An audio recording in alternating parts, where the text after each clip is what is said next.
Hi, everyone. Yep, today is that day. We are back going into Quail Valley. This is the Alphatest group that I have. They are going in that special game system I've been designing for the past few years. And hopefully we can conquer the challenges ahead and the players can enjoy developing their characters as time continues on. Now, with that being said, today's players, we have Janet from Another Planet, Mr. Nerdy Ogre, Six Nations, 31 Kings, and the Crafting Gamer. Hello. Hello, everybody. Ahoy, hoy. Oh, just before we get started, something I forgot to mention backstage. Bruce, you said something about wanting to have some Skaven painted up. I know I'm on the other side of the country, but I would actually paint those up for you. As I need to practice commission painting. Not necessarily like I would charge you, but I actually need to practice. Hey, this is the color scheme I want. You got to paint this that way. Let me look at some color schemes for Skaven, and I'll get them en route. All right, sounds good.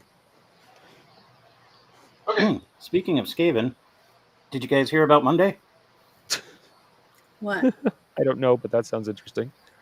What is it? AOC and Bernie Sanders came into my neck of the woods to hold their fight the oligarchy thing. How exciting.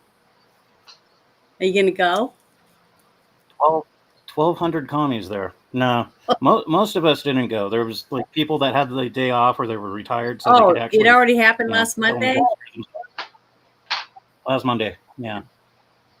Well, but there was 1,200 there. So they must have bussed a few in and then got folks from BSU and Boise to attend. Well, they have to pay him now. That was funny.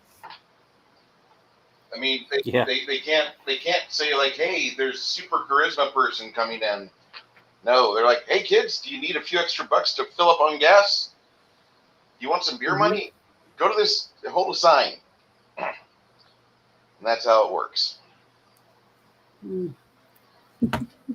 Also, I don't know if you guys saw it earlier, but I added in the Gilded for the other group a bingo card. I have to go look. Yeah,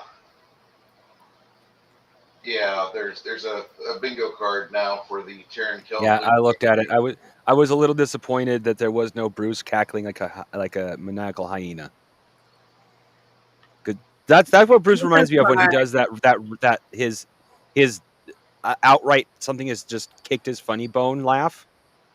That's what I think of as a maniacal hyena. Here's a sample card. Bingo card number 7. Janet has problems with Hero Labs. Bruce drinks alcohol. Hex map is presented. Combat goes over 3 hours. Little Greg is mentioned. Somebody talks about Trump. Somebody talks about politics. Tangent about movies. Combat round lasts longer than 10 minutes. 3 player characters die. Bruce gets a super chat. Greg showed up. Stian takes human form. Player character reaches 0 hit points. Bruce explains a new feat or spell. Bruce shows bigotry. Connell rolls a failure. Haha, not likely. Bathroom cleanliness mentioned. Cohort explains something in character. No miniatures on camera. Bruce shows anger to deep state. Bruce gets a miniature from the shelves. Camera's in focus. Chris has a problem with chat. Almost a free space. Bruce makes fun of blue hairs. That and other cards are available. I don't think it's going to randomize that much. I only put like 40 different events on there. But I thought this was kind of funny. And I hope... Yeah, where is it? I'm looking for it.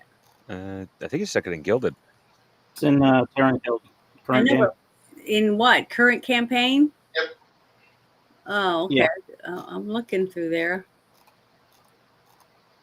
Let's see here. That covers pretty much everything. There's more. There's more. Yeah. Are you still having a hard time finding it, Janet? Random times we invade Iran or something like that. I can send you a link Another directly. bonus. I mean, I see the pizza made out of rock. I see a bunch of stuff, but I don't see the bingo card. It was right there at the bottom, but here, paste. Here's the link Is it right direct. there? Pathfinder Bingo. Oh, okay. Here it is. And Okay. what do I do? I just She click on fi- it, and I can print one out. You can. And then each card is different though. Does it have different? Yeah, should be different. Have different. The boxes are in different spots. Yes, ma'am. Awesomeness. Should put up a link for the bingo card markers. I have some. My free bingo card is myfreebingocard.com is the website for that. But it's kind of funny, kind of mimetic now that we've hit that part of our game together where I fucking made a bingo card of shit that will happen. Let me know when you get a bingo. Okay. All right. This is hilarious.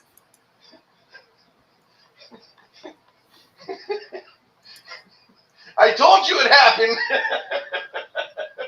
It was coming. Just like terror on China. Okay. So you guys are at a bar. At a roadside inn. Mm-hmm. And after about a day and a half of staying there, you guys are rested and relaxed. And your horses, more importantly, are rested. The bartender, after he discusses some things with the wife, he presents himself. And where the hell did I put that character? Oh shit, I got a new bingo card out of Bruce misplaces a miniature. Hey Bruce, is this the bar with those really big dogs? Yes. Okay. Anatolians. Do they have any female puppies they might be interested in selling? I do have a 3-month-old, but nobody's claimed her yet. How much? I hadn't really thought about selling her. Why don't you come back in the back with me? And I just need to see how you get along with the dog. Bandit, the current dog in the campaign, he tries to follow you, and Sylvia has to restrain him. Bruce is a bad DM. He did not create Janet's NPC guy down to the last detail, so Jason just kind of holds on to Bandit. William. William? Yeah, I remember his name's William. My bad. I know. All right. Okay. Well, I've had an idea for my first magical creation, and it's not going to be that magical. I thought maybe take one of these big dogs and see about breeding bandit-sized versions of these dogs. These are kind of like a Kangal. Are you familiar with Kangals? Kangals are on the. I remember the picture you showed last time, and if I remember correctly, those are a fairly large dog. Yeah. Well, Now, just imagine having like a pack of those the size of Bandit. I know, but are they bigger than Irish Wolfhounds? I believe so. Yes. Kangals. They're Kangals are 150 pounds. They're not bigger than Irish Wolfhounds. They're really. I thought they were one of the biggest dog breeds in the world. They're 28, 31 inches at the shoulder, but they're still Oh, shorter okay. than Irish Wolfhound. Okay. They are kind of big, just broad. Okay, I get it now. They're a broad animal. I'll show you a full size one right here. They kind of look like a black-mouthed cur. Yeah, those are a type of sheepdog, and they are extremely good at what they do. Aw. I mean, you can't not see a puppy like that and be like, Uh-huh. "Oh my god, That is so adorable. why are you I, doing this to me, Bruce?" I have seen ugly. I have seen ugly.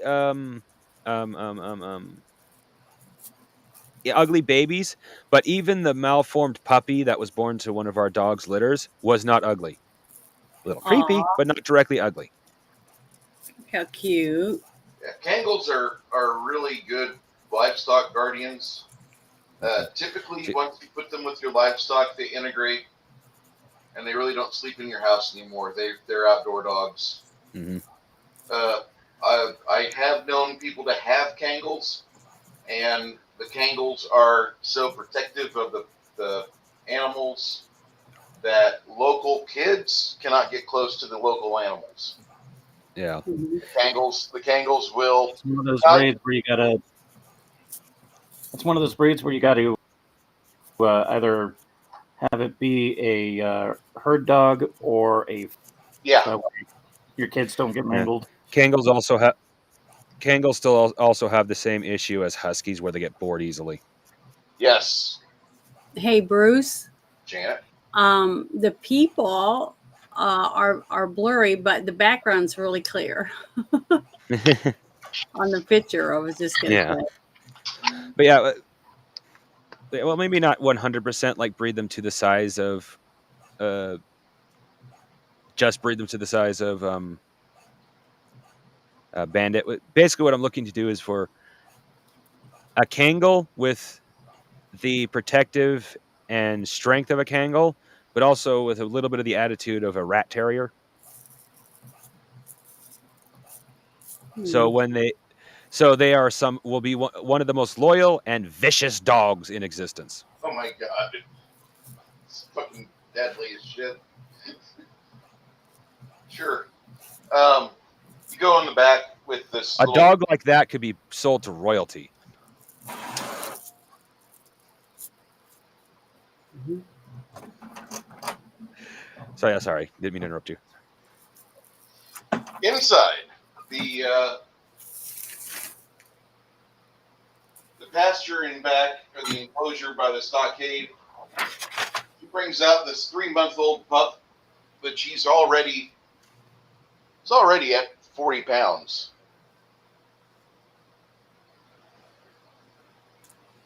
He's got a third the size of what he's going to get up to. You mean she? She's already going to be a big girl, but she's about a third the size of what she should be. She'll Right. be grown for the next 2 years. That is fine. The I'm dog, still young. I have the time to wait.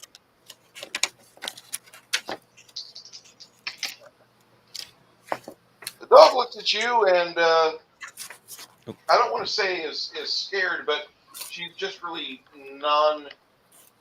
nonplussed. She's not excited. Uh, what are you doing with the dog to try to entice it to come near you? And see here.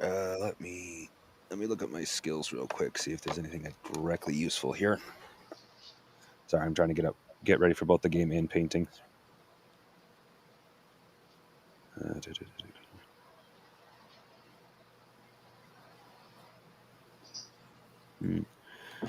See here.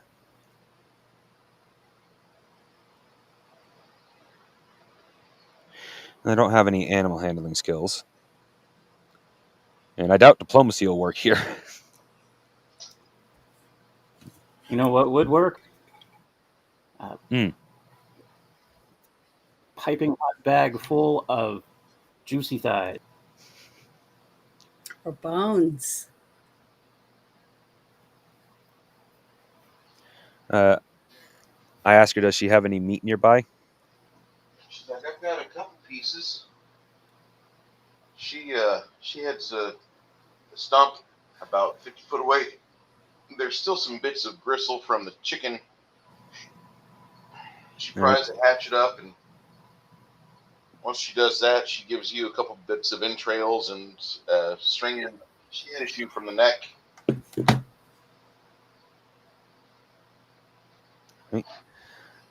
I get within about 5 feet of the dog and crouch down to offer the food. Dog, now you are speaking its language. It's hungry. Her tail begins to wag a little bit. She comes over and she starts to nibble the bits of chicken gristle out of your hands. And before you know it, she has gobbled up the remaining bits of chicken. She's very happy now. And she continues to sniff your hand and lick it, and even playfully biting it with her sharp little puppy teeth. Yeah, I accept it. She says, "You seem to have a good grasp of how to talk to animals. What exactly do you and your friends do? Are you bandits, adventurers? I don't mean to say bandits. I'm sorry, but adventurers just It's kind of like understandable. they're second stage bandits. Yeah. Bandits are kind of bad. Second stage bandits are ones that are kind of roused up and they go handle the situation that the first group started." That actually makes a lot of sense, honestly. But right now we're venturing place to place. Primarily, we work for the Traders and Coaster Guild. But my actually purpose for her is to help guard and tend the animals I have back at a keep. And I like the idea of breeding her, breeding her and a little terrier to make terrier attitude with the protective instincts of these animals just at the size of a terrier. So you actually own land yourself? Yes. Hmm. You notice that they've got 10 herd of cattle or 10 head of cattle here, and then they've got about 3 acres of grass. Off to the side, you can see that there's a sow's pen that's almost completely mud encrusted, and you can see a handful of healthy fat sows. A couple of them are letting the little piglets suckle off their teats. The morning air kind of blows from the north to the south, and you can feel the springtime freshness kind of wash over you. You also smell rain in the air. Mm. Mhm. Ah, always good to be out and about, even if it is going to rain. She says, "My name's Beulah. My husband and I would appreciate if we could just have communications with you later at some point. Uh, I know you guys are probably on your way out of town. That little puppy will cost you 1 gold." Really? Well, it was the smallest of the bunch. Ah. Nobody wanted to buy it. Well, When the honestly, mother, the mother pup rounds the corner at that point, and you see a dog that has about 140 pounds of meat on her frame. These dogs look like they were fed raw beef and eggs, and that's all they eat. oh, that takes me. Go ahead. Sorry. No, that takes me immediately back to one of my favorite jokes. It shows the top part of like a pit bull, and it's all muscular out. And no, my dog won't attack you, but he'll steal your protein drink. Yeah, that's what the type of dog. This thing looks like it's huge. So she says, "Yeah, that's the run to the litter, and a lot of the other people in town had already seen the others, and this one, we were just calling him Ernie. But you can go ahead and take her." Uh, Admittedly, I am so pleased with this purchase. I will actually give you 2 pieces of gold. She says, "That's awful polite of you. You don't have to, but I appreciate it. If there's something we can do later on, uh, you said you have your own head of cattle. We need to talk Yep. about that at some point." Well, I tell her where Fort Dorgon is and the best way to send a message to me. Excellent. We will be in touch, and if there's anything we can do for you, we'll be more than happy to open up a discussion. Sounds good. And I'll let you know.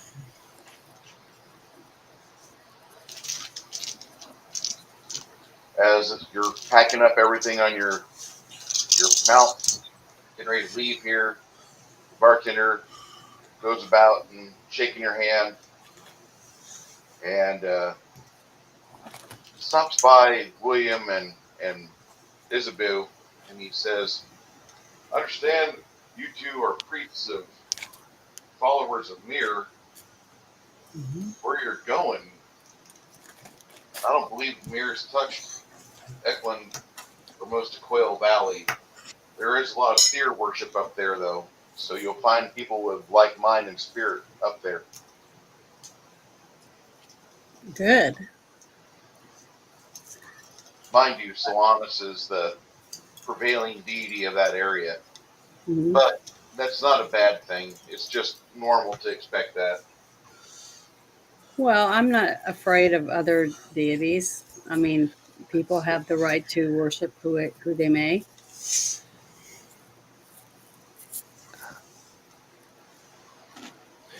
This.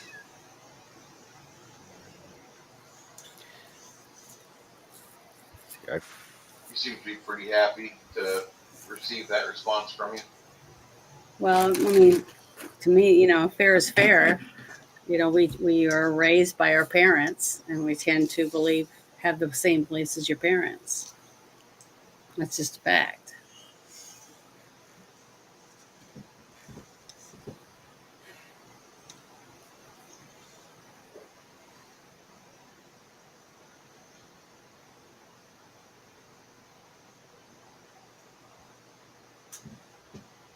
So he nods.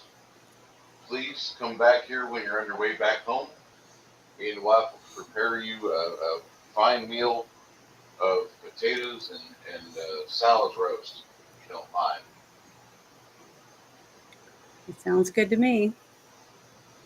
So you guys leave after waves of goodbye and a couple friendly hugs. Granted, Beulah is a lot of woman, and when she hugs you, you almost disappear, like when you go sit on your grandmother's couch. Okay. She a hefty gal. Big and she big. Good. just make sure to pop your ears.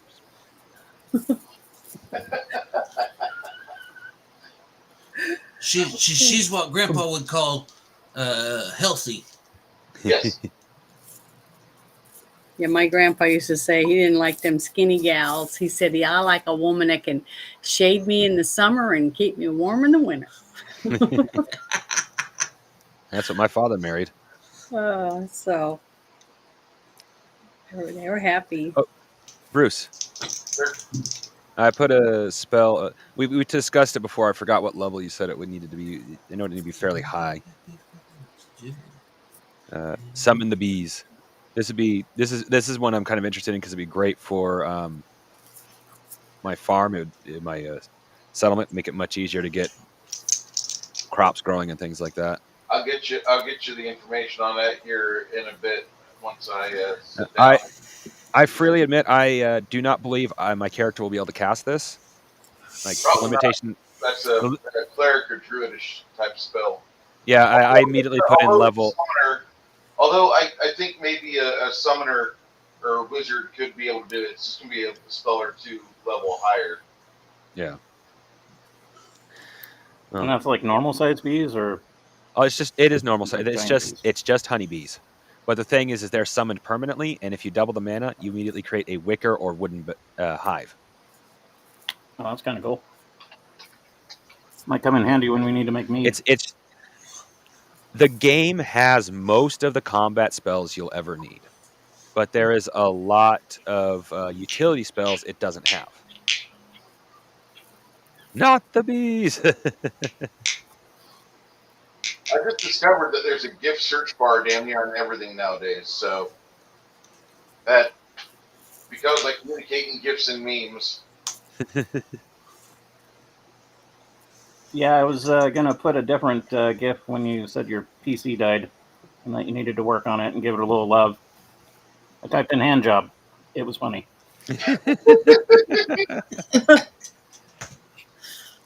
Oh, I'm just glad you didn't put any lube in there.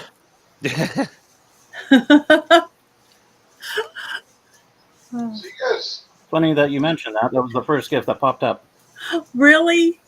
It was a gal squirting some Jergens on her hands. Yeah. Then it got progressively worse. Thanks, Roblox.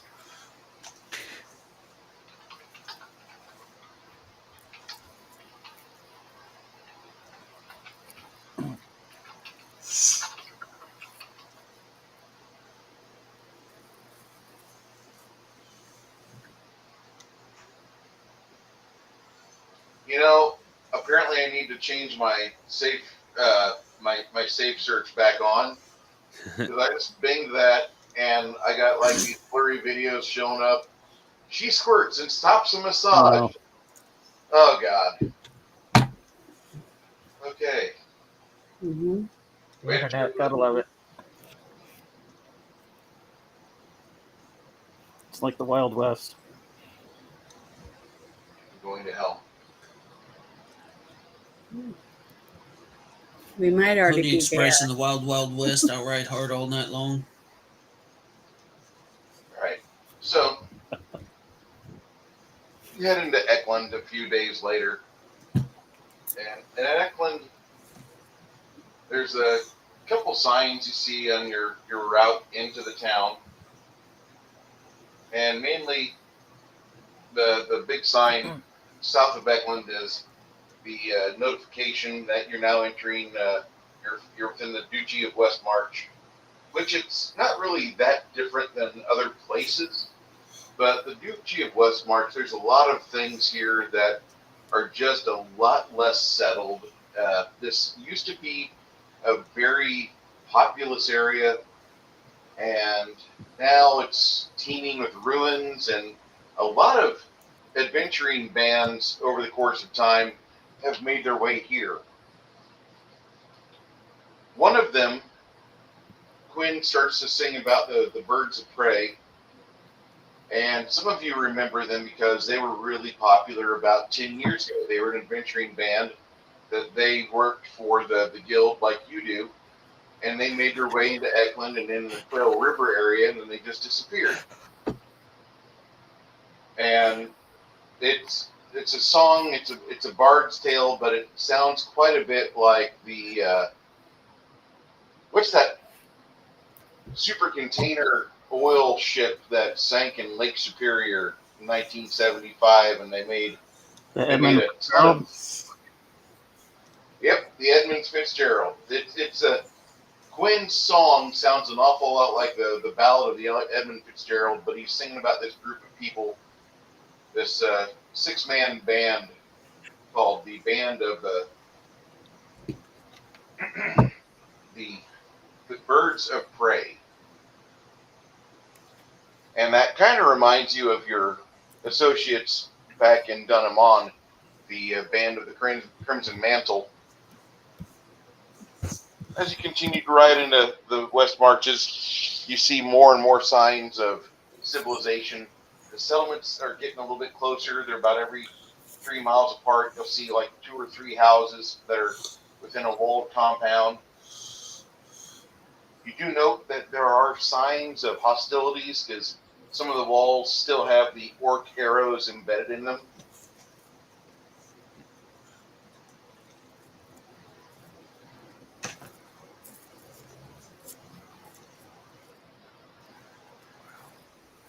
That's probably not a good sign.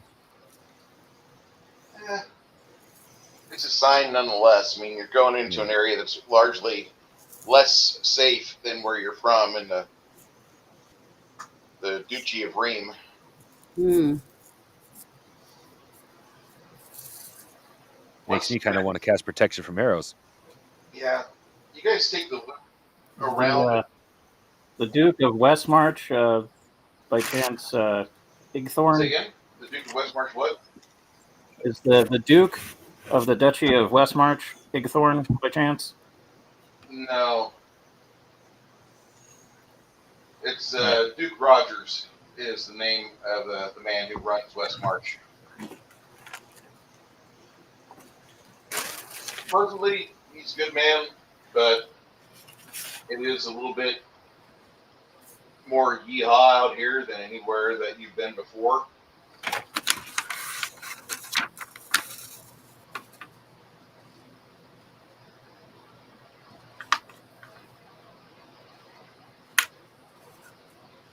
Just give you a little bit more information. Scroll down.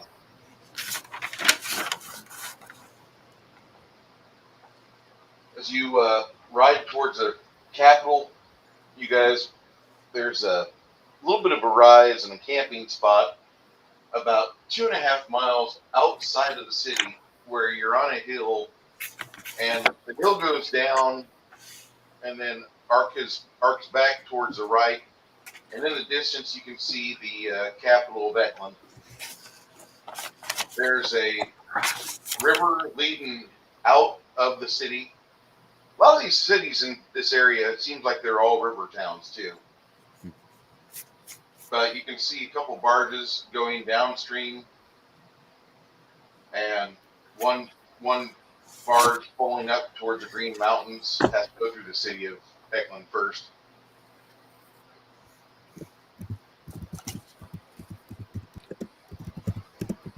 Part of the city's skyline, or what you pass before it, you can see like a Duke's castle.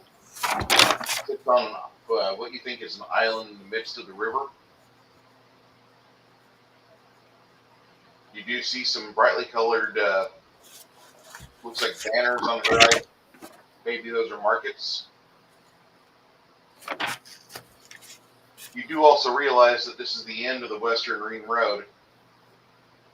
And this entire area being as fertile and as well watered as it is, the farmers in this area, if they're able to sustain their farms, they can be wealthy. That's always good. You guys break for your lunch and chew a few nuggets of meat jerky and have some dried fruit and carrots.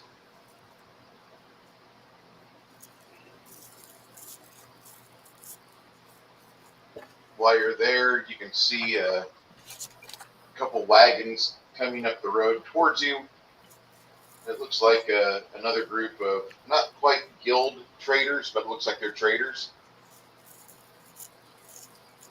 They give you a friendly wave, and one of their man-at-arms kind of positions his horse between their convoy and yours. If you guys are going to say nothing, they're just going to pass on by. I don't know of Are we anything we need to still say. seeing? Are we still seeing like signs of the orcs and things like that? Not really so much this close to the city of Eckland.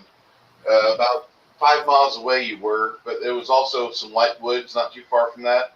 And most orcs will run about 10 miles in the final parts of the evening and then break for camp, find a spot to hide from the sun, and then they'll wake up at dark and come back out again. The one thing you will note, there was a spot about 5 miles back where there was a roadside grave and looked like somebody had buried about 8 people and 3 horses. That was interesting. Did they have markers on the graves? They did. They had markers. They weren't like professional. They were just like the typical grave markers, like what we have here, where you have like sticks in the ground. Well, the fact that they buried people, that is a sign of, the caring. So they did care about whether they were left out in the open.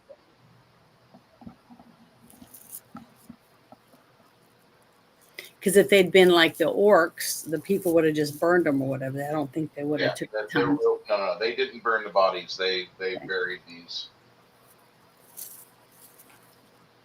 Because so that some of the people have suffered losses, so they'll have a little more understanding when we're asking questions, things like that.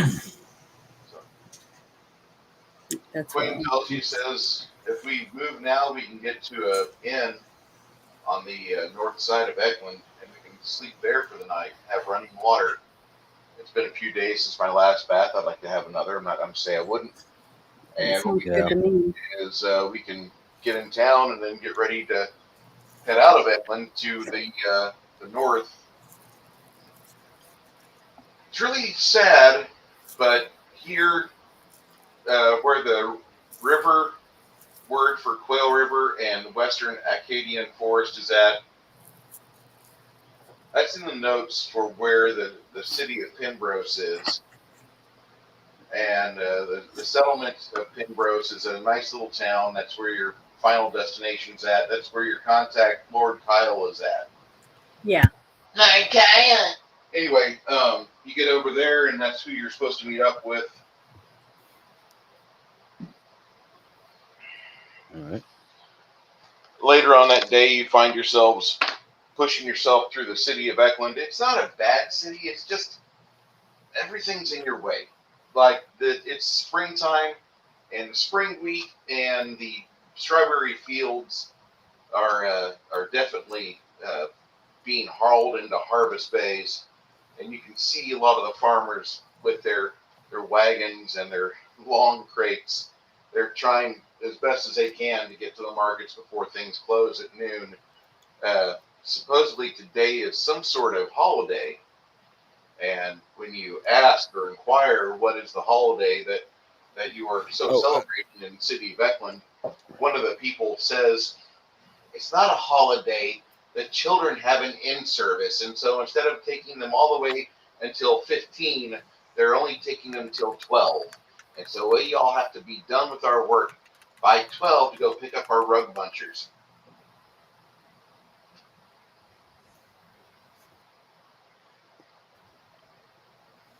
Yeah. Bruce. Sir? So all the wagons will be congesting, kind of like clock with the school buses type of deal. Yeah. Yeah, this is painful. While we were on the road, I was doing two things. I was talking to our dwarven companions about what it would take and how much it would cost to fashion those specialty teeth. And I was also working with Ogre to train the puppy properly.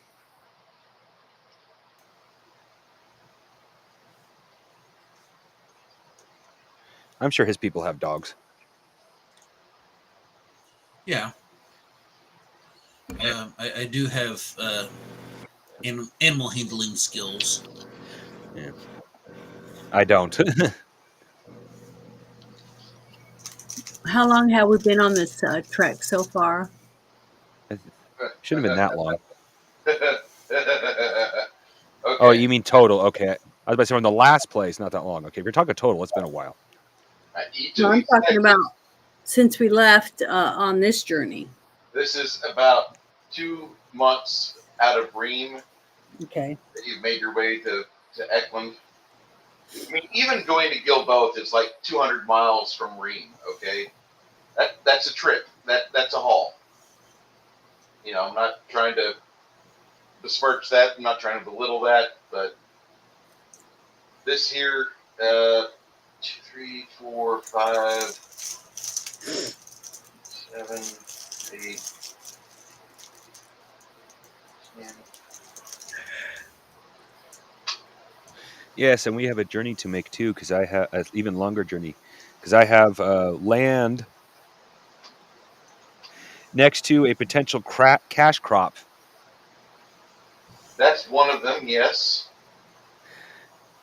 No, I'm referring to last week's discussion with Kai. Yes. I am very tempted on doing that.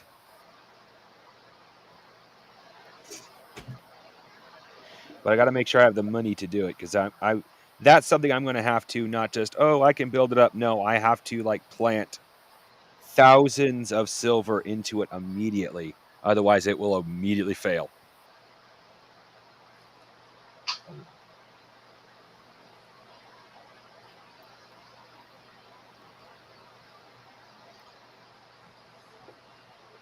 Hey, Steve, how you doing?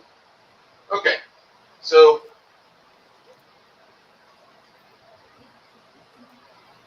you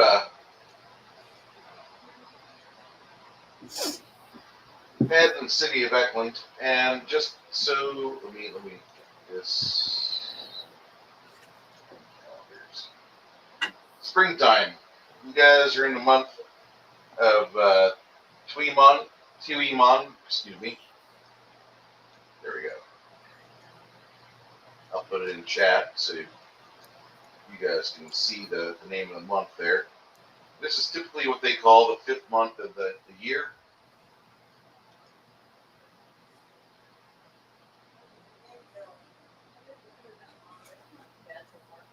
As you are enjoying the bonnets and the other flowers, the other floral arrangements they have here. Like I said, you can smell the berries, you can smell the strawberries, and a lot of other early spring harvests going on. And you guys settle into the little tavern called the Splinter on the north Somebody end of has their Eckland. world ending. Say again? Somebody has their world ending. Yeah. The Splintered Boot is the inn that you guys find probably suits your needs the most. The main thing you guys do is you'll set up for lunch whenever you've gone into a city, and then you pay a few people some money, and you get information as to what bar or what inn can we sleep at, and not have to go see a cleric in the morning for vermin. And people will give you the information, so you're using your rogue to his best assets. The Splinter Boot's a nice little place. They specialize in a lot of poultry dishes. They also have a porter beer that is not served during summer months, but they serve it throughout the rest of the year because they get a record cash crop in of some of the hops and the rows of wheat they use to create this stuff. So you guys that are into beer, you get to have a nice, dark, hearty beer. And if you really want to know, every serving of beer goes with 4 grams of protein. God. This is almost like mother's milk. Yeah. Some of the oldest beers that have been some old beerless recipes that have been found, I should say, actually is you don't need to eat. Just drink a cup of this and you're good. Yeah, actually used to get 2 chits of those a day if you were working on the pyramids.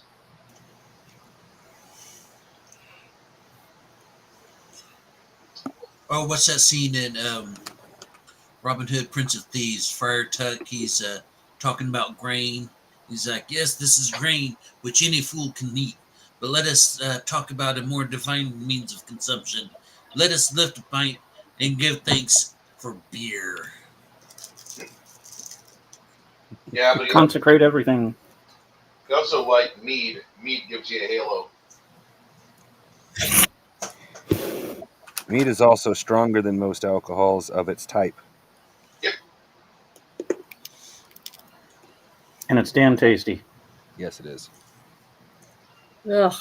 Okay, well, I think I just got a hold of some bad mead then, because I've tried mead once and it just tasted like warm piss. Yeah, You I got thought bad it mead. tasted like shit. That's bad. But I don't like beer. Well, mead doesn't taste like beer. You would probably enjoy me. Mead What is does it fermented taste honey, like? Janet. Well, If made properly, it usually just tastes kind of like a honey, like honey with just a little bit of It's a alcohol honey in it. wine. It's a white honey wine. It's literally a honey wine. oh, I hear a baby. Somebody Yes, got I some ain't happy. somebody has a My animals have decided. My animals have decided they hate me this weekend. I've been on streams and heard worse. Trust me. I've well, not been on streams, but I've been watching streams where you can hear the children in the background and the person doesn't even apologize for it. So The if kind you that. for a standard Oh, there we go, Chaucer. this is Chaucer's mead. This is usually it's sold with a little pouch on the side. That is the meat I buy right there. Mullen Twisses. It doesn't smell all that great. No, it doesn't. Like if you're not a if you're not a mead aficionado, it smells funky. If you're a mead aficionado, it smells like trash. I actually But it does taste think it good. smells nice. So Like that particular brand, I think it smells nice. It's still, you can serve it out of the fridge or you can heat it up. There's an included spice packet. Oh man, the spice packets are so good. Yeah, Ugh. Janet, you're not into it? It sounds like crap. Well, if you think it's too sweet, well, it do you like sweet wine? Yes. That's what it I is. like it. It's sweet wine. Then that Yeah, it's Well- like you're fucking with honey and wine, and it's just perfect. It's like a white wine with like saturated through like a bee's nest, a bee's hive. Well, I guess I never got to try good stuff then because the stuff that I tasted didn't taste very good at all. It tasted like crap. was it homemade? No, I don't think so. It was at like a one of those. What was it that we were talking Ren about Fair? yesterday, Bruce? Ren So Fair? you- Yeah, then it was homemade. Yeah. Ren Fair never, and I repeat myself. Everybody, listen carefully. If you like Ren Fairs, listen to me. Never, ever buy or drink mead that you do not know the person. Because mead, and my microphone's on the side, is one of the easiest wines to fuck up. Yeah, that's true. It's simple if you know how to do it, but if you're just winging it, oh, I know how to do this, blah, blah, blah, blah, blah, it is so easy to fuck up. Because if you use the wrong yeast, like a bread yeast, other wines, you can use a bread yeast. Use a bread yeast for mead, it turns out like shit every Okay. single time. You have to use a specialty yeast. Yeah, preferably a white wine yeast, but they have yeast So- specifically for mead too. So you actually, I should say, a good substitute is the white wine yeast, but you want specifically mead yeast. And Bruce just disappeared. Uh-oh. Oh, he's back. So if you don't use mead yeast for it, it could end up tasting like Yep. warm pills. If you're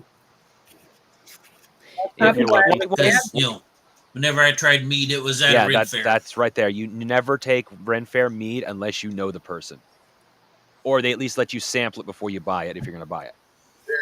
Well, I didn't buy it. Mine was just this little.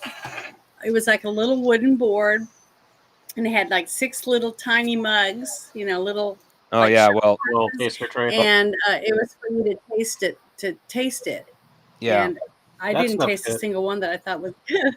Well, excellent example. You do not want to use a red wine yeast unless you are making it with unless you're sweetening the wine with honey.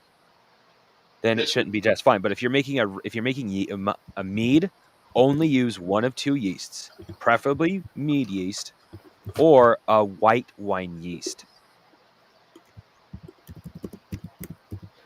Those are the only 2 yeasts that will guarantee a good yeast, a good yield. Other yeasts, especially if you use bread, you can use bread yeast to make regular wine. Never use it to make mead. Well, I've never had the urge to want to make mead.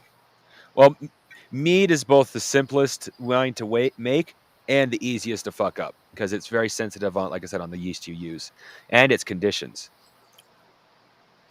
Like if you don't prepare, like another example, if you don't prepare the fruits right, they can easily mold in the yeast or in the wine. Where some wines, you don't realize it doesn't matter if it molds. fuck, if it molds in mead, it ruins it.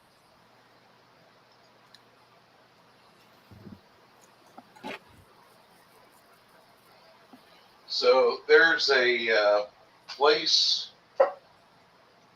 the Texas Viking Fair Festival, and they have this at Valkyrie Ranch, which is east of Austin, 2 hours west of Houston, northeast of SA. And this is where the Thorns Viking brands of mead and renowned Texas Viking Festival are at. So if you want to go and throw hatchets and basically get involved with that, this is not too far from what we were discussing last night. Yeah, what? Maybe I should time it coming down there so I can hit one of those Ren fairs. I think you should. Is that a Page, Texas? That would be awesome. Here's 290, which the I forget. Here's Giddings. So, like over here, this is where that. Oh, McDade. The Texas Sherwood Forest Fair is around here. And then you have where we were showing you at for the Viking Festival. Damn it. Yeah. Going all stupid. But they're real close to each other. I didn't realize that. See, I told you there was probably more than one going on. Oh. When does that happen? Bruce is referring to how far apart they are, Janet, not physically, not the time. They're like less than 15 miles apart. And they're at the same time? Not at the same time. The Viking celebration happens at the winter solstice event, and that's the first 3 weekends of December. Mm-hmm. And they also, during those, they have special appearances by Krampus, Highland Games, full contact championships, and mounted archery. Also, European martial arts, which is 2 men punching each other in the face, are on. They do horseback rides too. I should really just be sharing this. Oh, and Janet, you don't actually want 2 Ren fairs going at the same time. No. No, I didn't think so. But what I was trying to tell Bruce yesterday was, what if we could set up a meet and greet for like 2 days at a Ren fair? That would be fun. Yeah, that'd be fun. I'd be all right. Then we found out that the one he had near him was already almost just about over. So yeah, we wouldn't do it. For that one. Well, Thorns mead. I'd have to save up for that, and well, I could start saving. I could technically start saving up right now. Oh, I'm going to be saving up here within the next couple of months. I technically could start saving up now, but there are certain tools and supplies I want for miniature making. Slash, in a couple of cases, need.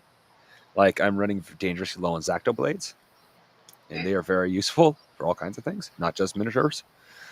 I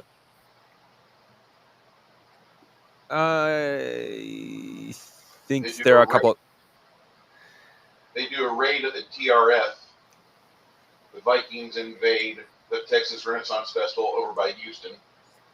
Nice. Cool. Oh, there was a Ren. My buddy took me to a Ren fair. You know what my persona was the whole time? What's that? Saxon trader. Not trader as in betrayer, but trader as in I sold things. That's awesome. That's definitely awesome.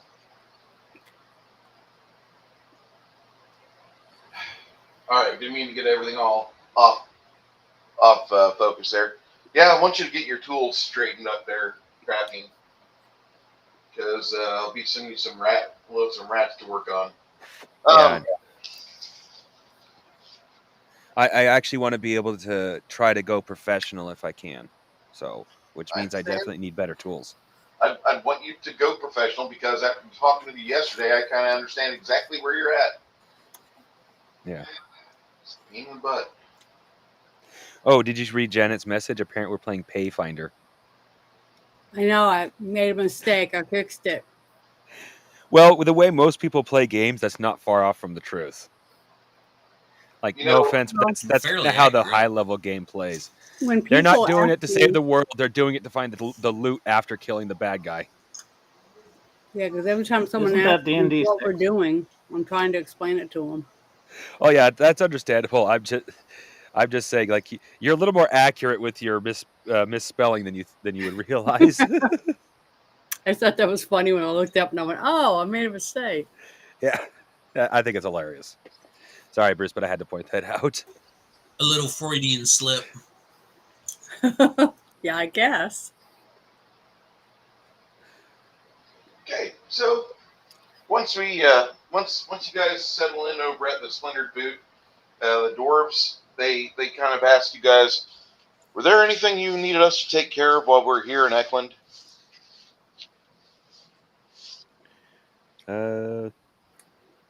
Can we get the supplies for my tooth idea here? Yeah, we definitely can do that. How much would that cost? Well, the tools that we're going to be needing on this are going to cost us the most. Those are going to cost us about 25 gold. All right. Once we get that taken care of, we should be able to get the raw materials for about 10 gold total. All right. Well. And what are we All right. going to do with this? Oh yeah, you weren't there. We are making for each of us. Well, for you and I too. For our rogue and our barbarian, rogues. For everyone, for all the magic users will be getting 2. All of our fighters will be getting 1. But they're false teeth that you can crack open. You can use them in day-to-day life, so you don't just crack them by accident. But you purposely crack open to either refill your mana or refill your health. Oh, awesomeness. Okay. Now, is that covered I'll under our help dental you, plan, or Chin. is this? All right. Well, let's. In that case, we'll split it 50-50. I'm going to drop. We're going to give the dwarves know best what to look for. We're going to give them 100 gold to be able to get the best tools because these are going in our mouths. I want them to be the highest quality. So that's 50 gold for me. Yep. Okay, I'm going to do minus 50 gold for my money.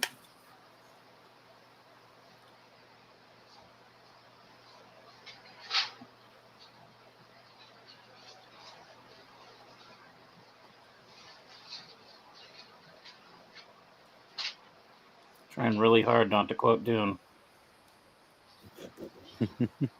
Long,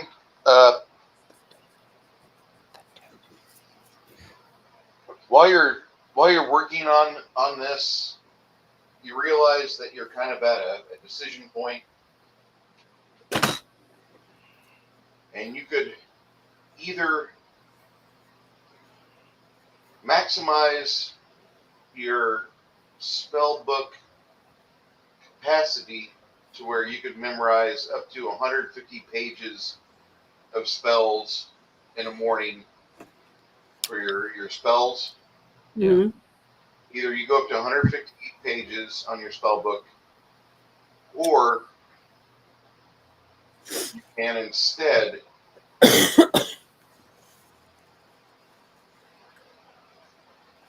you can drop the casting time of 2 schools of magic by 1. I'm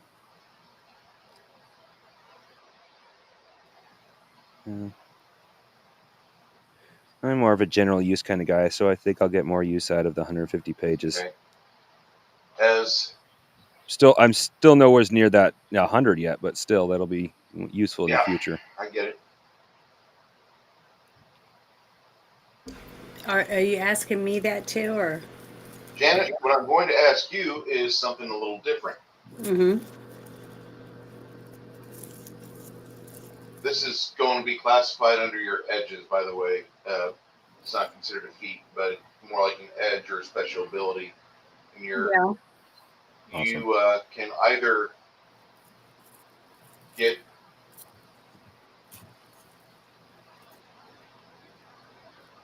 you could go with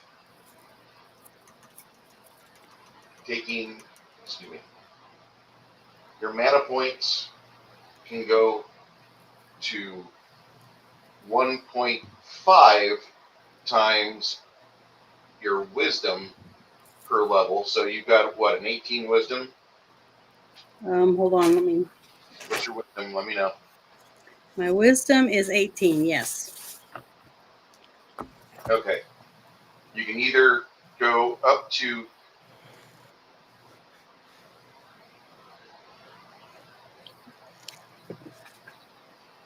you can either have 162 mana, or you could have the heavy armor feat,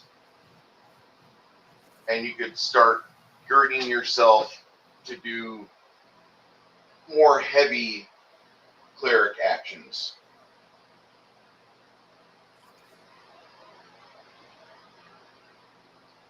Well, So basically, do you want to be a better fighter or a better caster? Well, and I would. also, there's a third option for you, Janet. Hmm.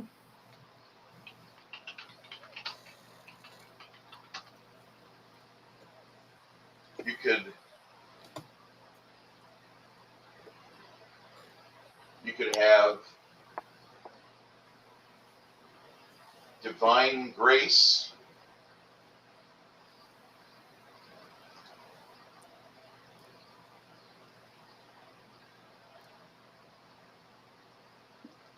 Yeah. or you could have mercies, which means that you could start removing like illnesses and conditions from people. But that's a one-time action. This is something. No, I'll rescind that. You could have lay on hands. You could heal wounds by touch. Hmm. So you could use that number equal to half your level plus your charisma modifier. Okay. So I can either raise my mana, Mm-hmm. or I could get the ability to have a heavier armor to where I can defend myself while I'm fighting better.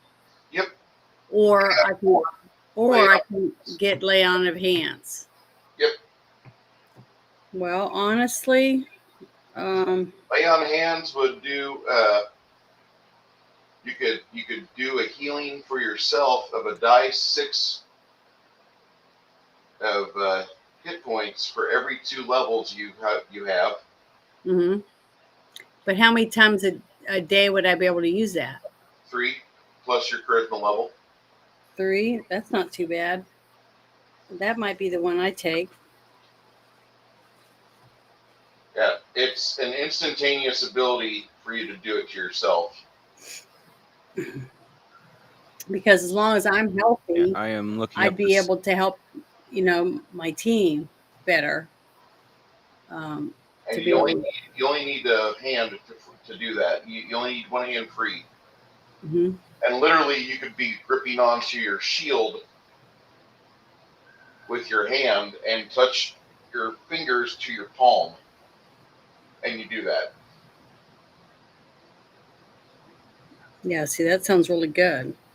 Also, you could use that healing power to damage the undead, dealing a like amount of damage for every 2 levels you possess.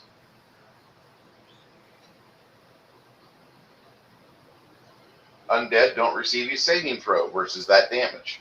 Yeah. Yeah, I think that's, if I was to pick one of them, that's the one I would pick. Okay.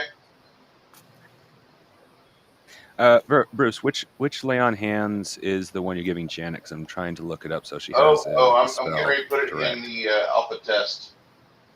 Okay, we'll go over there and look at what. Oh, okay. Before she gets a Holy Avenger.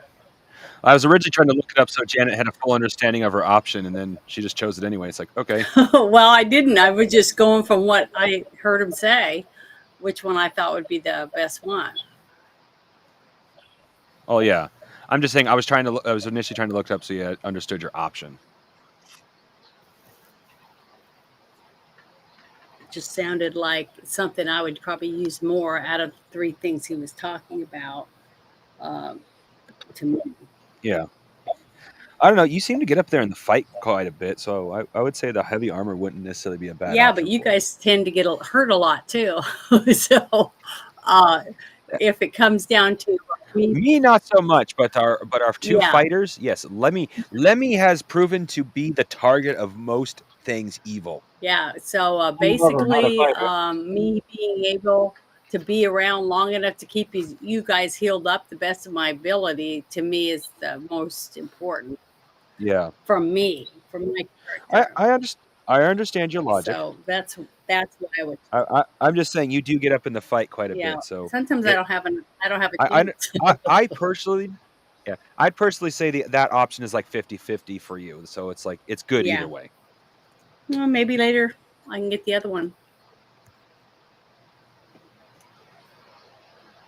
So All right, it's in the Alphatest chat. thanks. I'm gonna look at it real quick.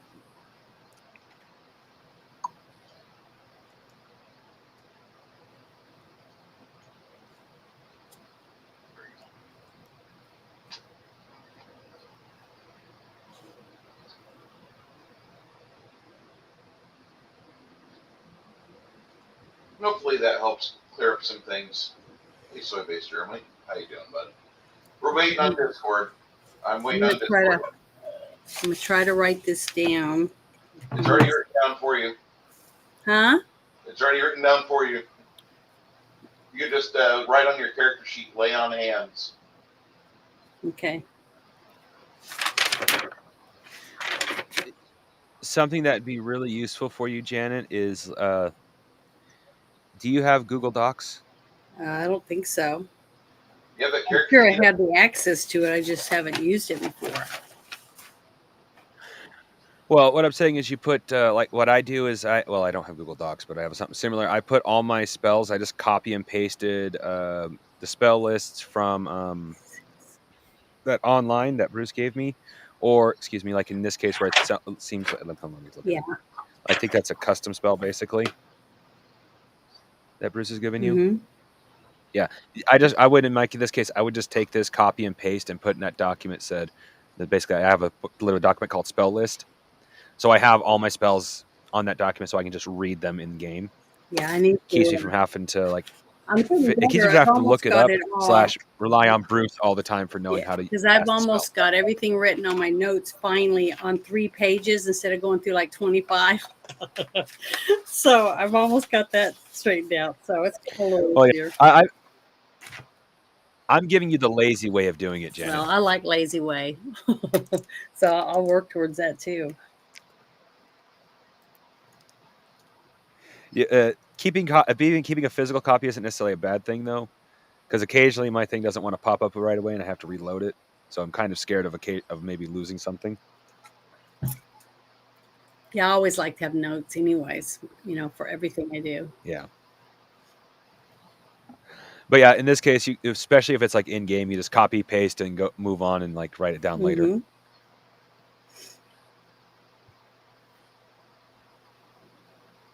Or you could use that newfangled AI, Anyway, I think that's it. Yeah. Amazon or Apple. Jarvis, spell list.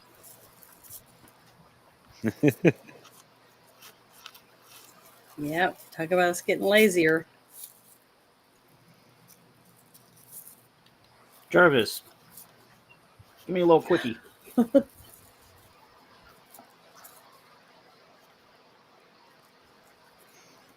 Sir, That's from Hooker Alley can be found on this street.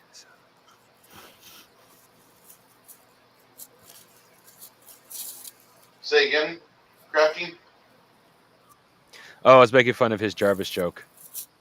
I said, Sir, Hooker Alley can be found on this street. Hooker Alley. Oh, thank God it's not Whore Island. Oh, there's an old movie called I forgot what it's called. It's like the Island of Only Women or something like that. I can't remember what the name was. Otherwise, I'd give it to you guys. Because it's an island filled with nothing but women, and Frankenstein and one of his compatriots have been trying to discover the secrets of immortality. That's where Frankenstein apparently really came from. And they're transferring the blood of the women into the old man to keep him alive.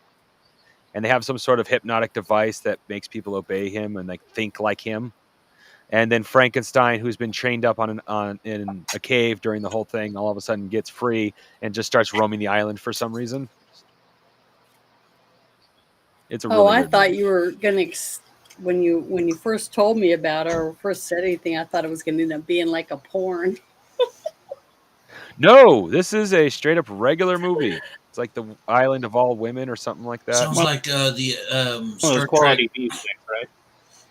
Star Trek, the original series episode, Spock's Brain.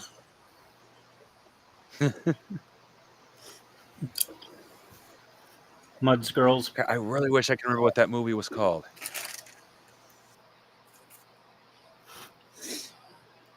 The Island of Horny Women. It was called, That's probably what it should be called. Sorry.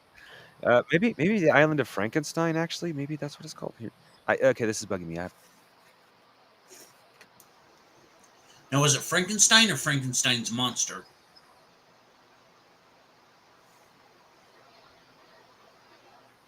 I don't know. I'm looking it up now.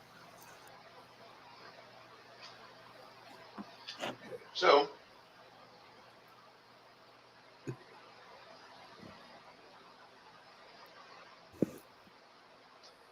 once you get everything squared away, you guys have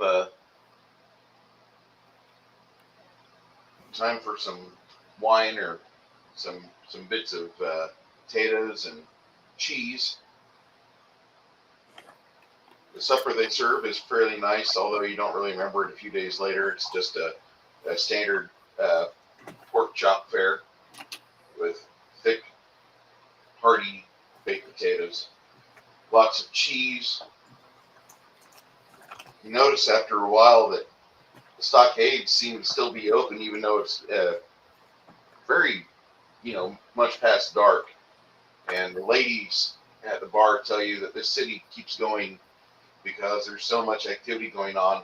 They feel like they're actually in a big city because a lot of the work from the cattle, it doesn't stop until about 10 p.m., 2200.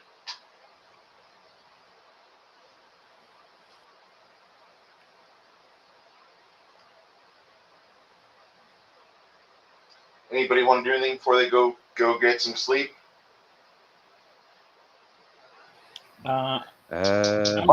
Mongoose, I need you to make a crafting check on a.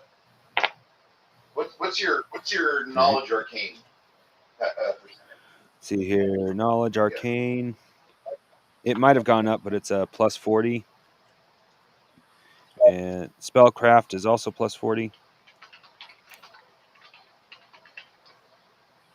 For some reason, I have a different thing for craft, which is plus 2R.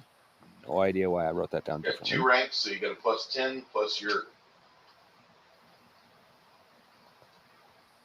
Hold on. Craft.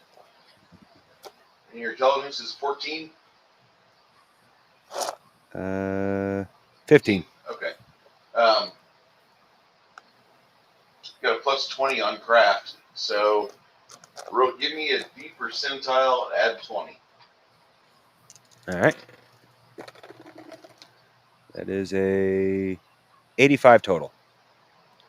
It's enough to do practice on a tile, which you use the tiles as like a test bed before you start crafting teeth.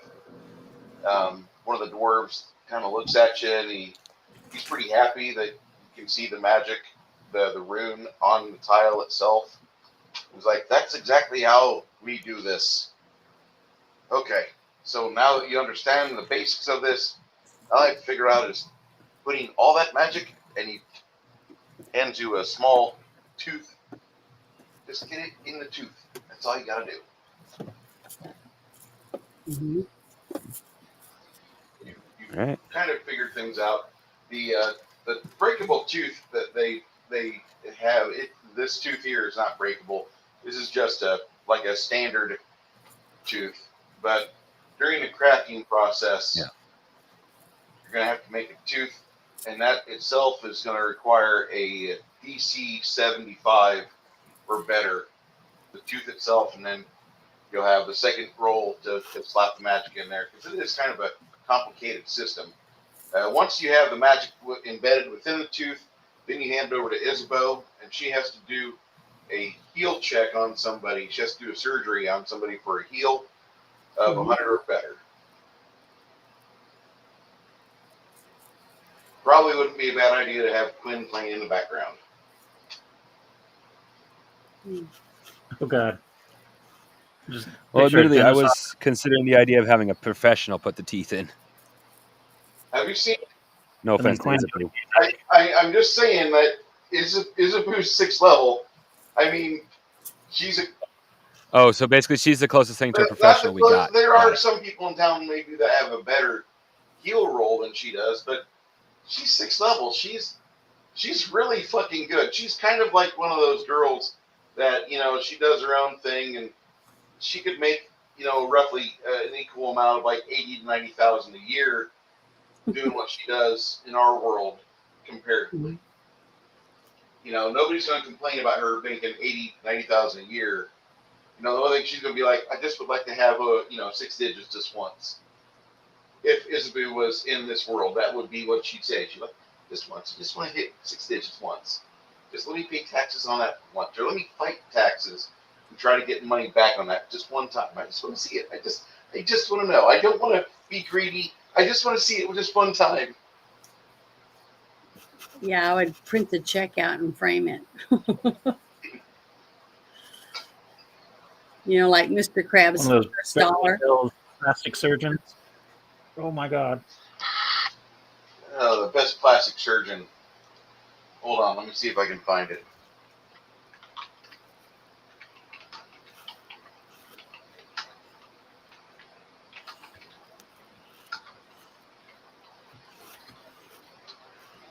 Quinn goes the Phil Collins route, just pumps out a bunch of albums to play his music in the background.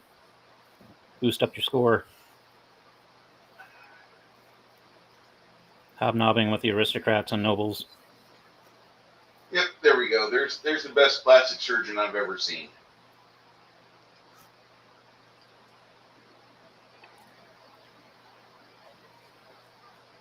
Oh yeah. We haven't done that movie yet. We haven't done Escape from LA. LA. I stay away from Escape from LA. That movie was not as good as I wanted it to be, and I was very. No, it's still a good movie. I think it's on the list too. It's on the list. I'm shying around it. I was dancing around that harder than I was dancing around Bad Girls. We're still dancing around it.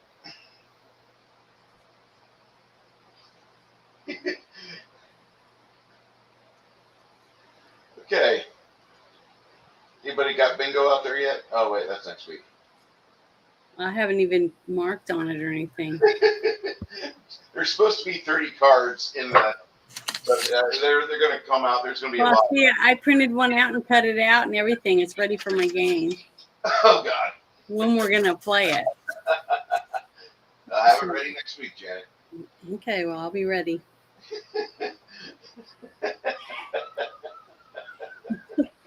That's hilarious. So, you guys leave the town of Eckland the next day, and you've got your items that you want to take care of. A lot of you guys, the dwarves that are in the group, they're kind of like hirelings for mongoose. That's actually truly what they are. They are hirelings, Henchmen.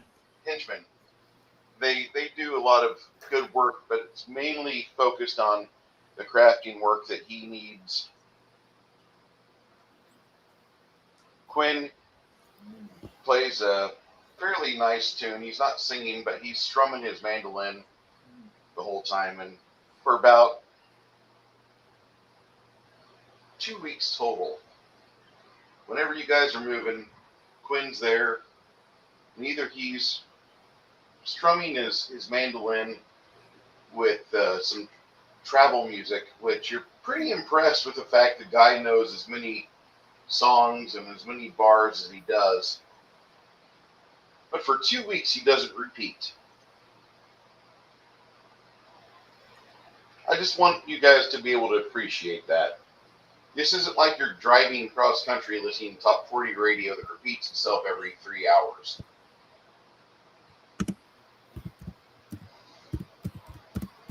So as you get home, or as you get to your location, you guys speed some time. You guys pass as much time as you can, and you enter the month of Dan.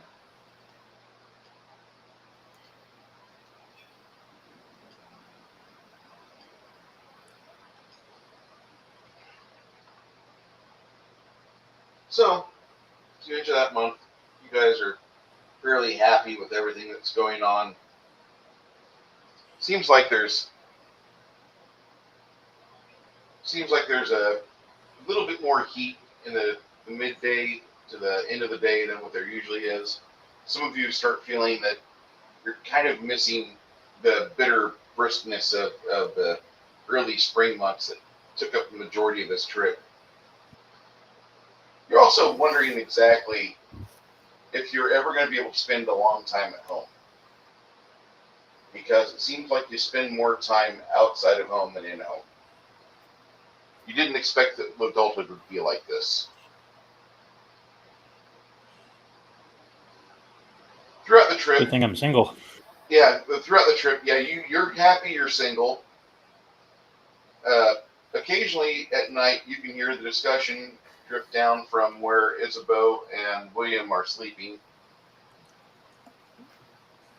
Most of you guys don't ever hear them.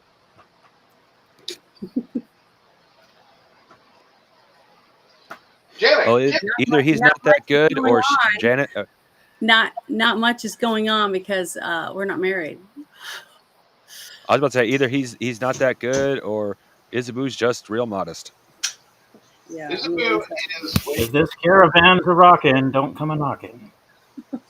Isabeau is forcing him to wait, which is torture.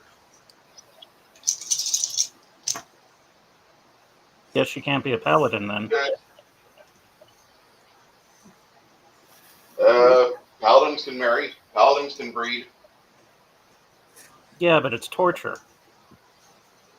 It's bad.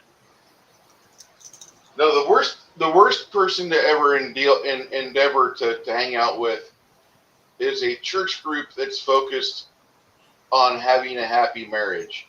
Because there's something about, like, listening to Dr. Ruth, who she's kind of faceless. You know she's married, you know she's had sex, but they're not really discussing sex with people you know. But when you go to a church group sexual help or relationship help seminar, and everybody there is acting like they've discovered this wonderful new thing called sex, and it's blessed by God, and the angels sing whenever they fuck each other, and it's the most wonderful thing in the world. And I'm just sitting there in the fucking pews, like, I can't wait to go fuck something that's like in sin. I can't wait. And like 2/3 of that group, like, completely divorced within like 5 years, and I felt bad about that. Maybe my presence tainted the seminar, but I went there just to see what they were talking about because I was curious. Tom had a nice girlfriend, and boy, listening to that church talk about marital problems and how to fix them and how to spice things up in your life, I wanted to vomit. Like 98% of the time, I was close to vomiting because I didn't want to think about these people, and they were talking about their sex life so freely. No.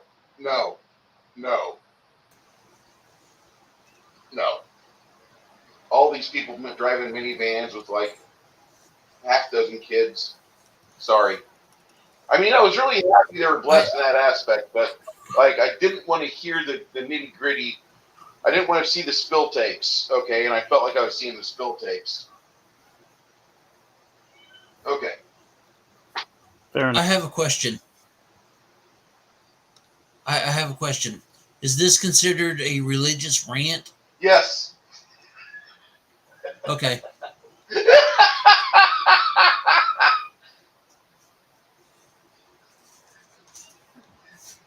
Bingo.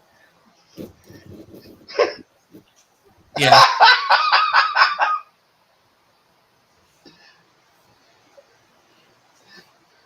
I'm gonna have to add some more items to my card. So you got a bingo? No, I don't have a Oh. bingo. That's just Bruce has a religious tangent. So He's rebellious. I just wanted to make sure that this was considered a religious I really tangent like. before I I marked it can off on the bingo almost card. understand what his parents must have went through, because every time his parents told him no, I guarantee he was thinking every way he possibly could to do exactly what they told him not to do. I absolutely enjoy living in sin. I'm just saying, Oh, I've learned Just that remember when from knowing Bruce as long as I have. I think that he would, tell his parents he loved them. He would be respectful to his parents when he was there. But as soon as they weren't around, he was doing everything he could to prove to himself that he could do it. I'm just saying. And I'm just guessing, but I think I'm pretty close. Well, I can only tolerate so much coloring in lines, Janet. All right. About a month later, in the month of Dan, towards the end of the month of Dan, you guys are rolling into this little place called Pembrose.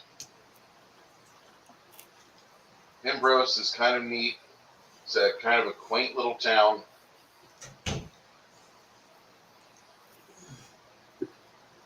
I'll even get this is an ancient. When I say this is an ancient game, when I show you the map for this, you should understand that this is from out of time and space. Oh, there's the coffee mugs. So this is a little town of Pembrose that you guys entered into. Whoa. Yeah, early 2000s map generator for your adventuring. You guys arrive in town. It's about maybe 600 people. In the market square, there's a tall, proud statue, about 10 foot tall, of a man that's very broad and a full set of plate. Already your dwarven friends tell you, Mongoose, we're going to head over to the inn and get our room secure. Sounds good. They head over to the Lonesome Drake Inn and Brewery. Ooh. You guys are standing in the middle of the market square. Some of the townsfolk stand and stop and just kind of stare at you politely, but from afar. And a little girl comes up to Ogre, and she's carrying. Excuse me a second. The little girl's carrying what appears to be, in one hand, she's got a skewered kebab with some baked or freshly burned chicken on a stick, and in her other hand, she has a pink rose. She's about 7 years old. Wanders up to Nerdy Ogre, who's on his mount. She's like, "Hello, mister. I'd like to give you these." I'll take them. Thank you, little one. The tulip, or the rose, excuse me. The rose looks like it's in moderately good shape, maybe freshly picked.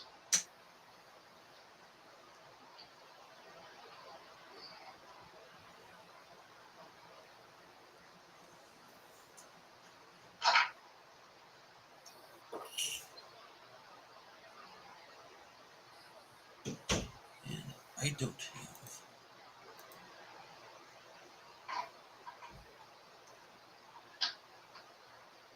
community, you notice that there's about 10 kids that are within distance of the square. And you can see that there's a couple of people that aren't really out of place, but all the kids have dandelions in their hair.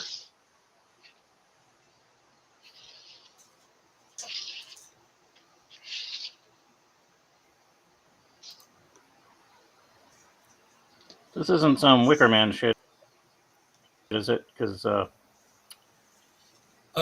got an aversion to fire. Before we leave or before she scampers off, I will reach into a pouch, pull out a silver piece because that's about all I got, and I'll go to hand it to her as a gift for a gift. The young girl looks at you kindly and she says, "Why, thank you, mister." She's unable to comprehend the monetary value that you just handed her.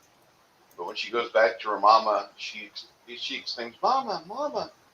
And then the mom and daughter trade handfuls. And the mom just kind of gives you this big smile, this big happy smile. The city of the little, I would say the city, it's a village of Pembrose, is a fairly cheery town. And you can see that a lot of the people in town were kind of observing this to see exactly how you would react. I guess maybe that's your first test. But they all seem to just kind of have this happy, beaming appearance, like they're just completely just happy that you've rolled into town. You notice some of the townsfolk peel away and they kind of wander off towards the Lonesome Dove and Bakery and Inn, following your four dwarven henchmen, and they kind of stand there. For a moment, you almost feel like you've stumbled into the Truman Show, because these people are kind of waiting for you to do something when you first arrive. And for the first hour as you're there, it's a lot of townswomen that are there, and they're just kind of like, "Oh my, we have adventures in town. I did not even realize we were going to have adventures in town. Did you see these people? Those stout swords? Oh my lord. And that one man, he looks huge. Oh, I bet he cleaves them amazingly well." One of the girls gets a bit of a blush to her as she scampers off to banish that thought. Finally, at about 2 in the afternoon, you notice that some of the men start appearing at the edge of the town and going towards the city center to approach their wives. Some of the shops start to make motions like they're doing their last bits of piecework for the day. As you're there, kind of going around, grabbing little bits of things from here and there, little bits of meat from some of the kiosks. There's a little cherry grove there where the cherries have just been harvested. There's a lot of people that are out and about on this day, and you will overhear one of the passersby say something about the festival.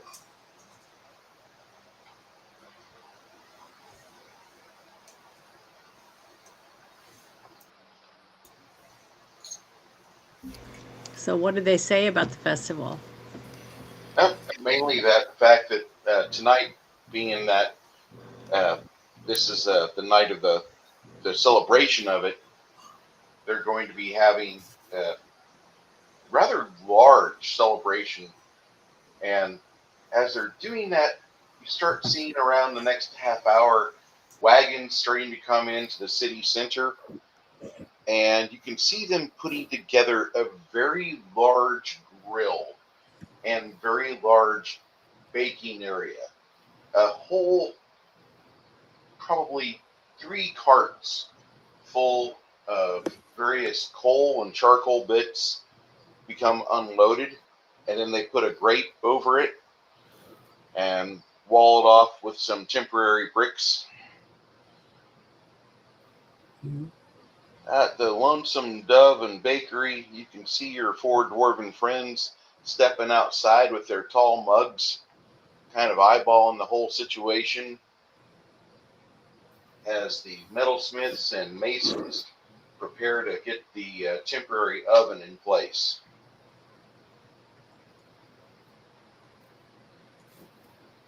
Why is it everywhere you go, there's something going on with the municipality?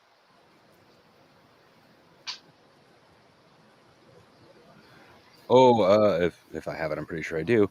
Everything I eat and drink will have detect poison cast on it. Thank you. I'm getting Okay, very I'm getting paranoid. we're about to get cannibalized vibes. Yeah, I was gonna say I maybe it's because I'm so used to always being under pressure or whatever, and me getting overzealous, making those people take off their clothes, to humiliate them.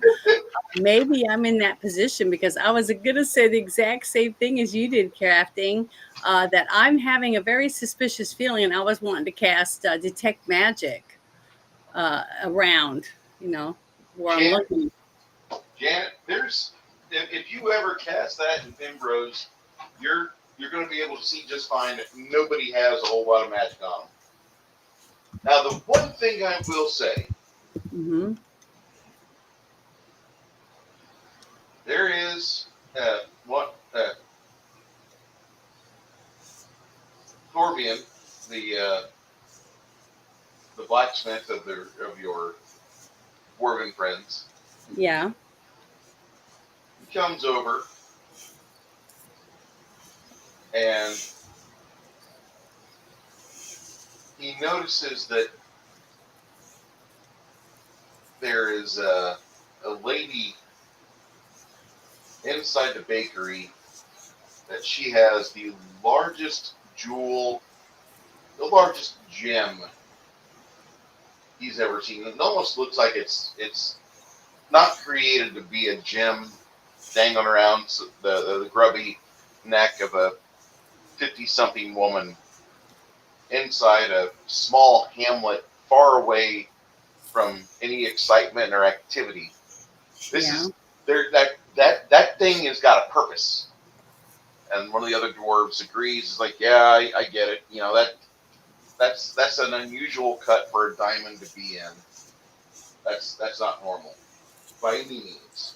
Okay. He's saying this about a diamond that he saw at the bakery. No, there's a woman Hmm. over at the bakery, and she has around her neck. There's this diamond necklace that she's got. It's as spectacular of a necklace as the young tramp in the movie Titanic, Yeah. but it's not shaped like that. It looks like it's actually there's a purpose behind its shape. Like it's Okay. not shaped like a standard diamond. Well, after he tells me that, I decide to go to the bakery and meet this woman so I can see her diamond because I'm intrigued about maybe this diamond is causing people to act differently than they normally would.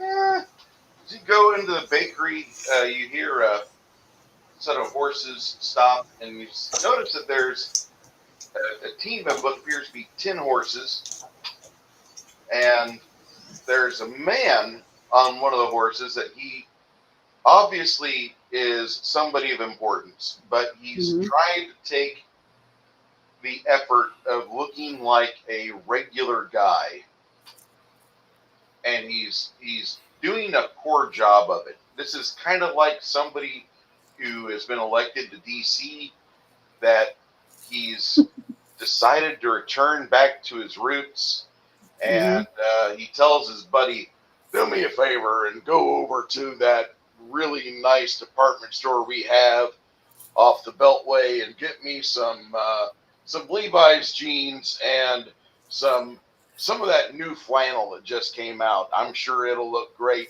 And I'm going to go back home wearing it, just looking like one of my old rootin' tootin' people. And I'm going to do everything I can to make sure they understand I'm just one of them." Hmm.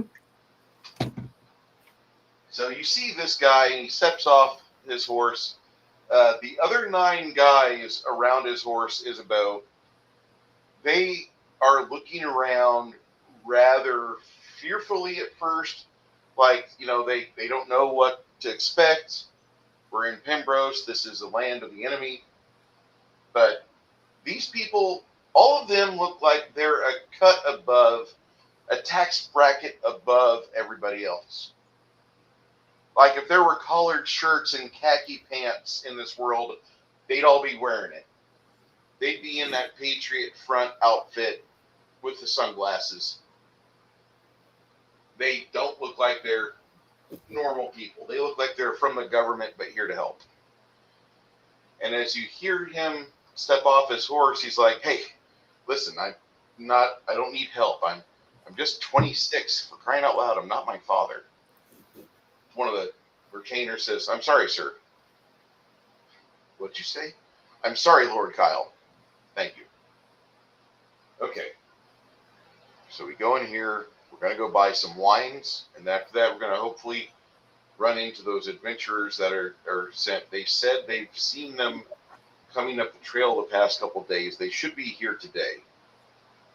"Yes, sir." Mm-hmm.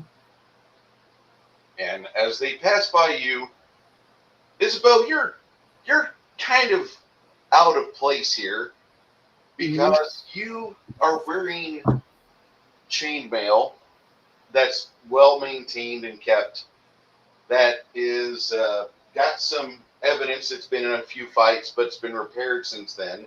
Mm-hmm. It's magical, so it does look a little cleaner than standard chainmail. And you've got weapons and a shield to match it. More so, out of the neck of your armor is this finely toned set of traps leading up to your ears, and you have your hair kind of set in a ponytail until you put you're ready to throw down and put your helmet on, and then you're going to scrap the shit out of somebody with your hair pulled back and let it go down your neck and coif. The three of these 9 guys just kind of look at you like, "What the fuck? Who's this? This isn't a normal constituent." Then 2 of them decide to stand in front of you, and they make way as Lord Kyle strides into the bakery. Mm-hmm.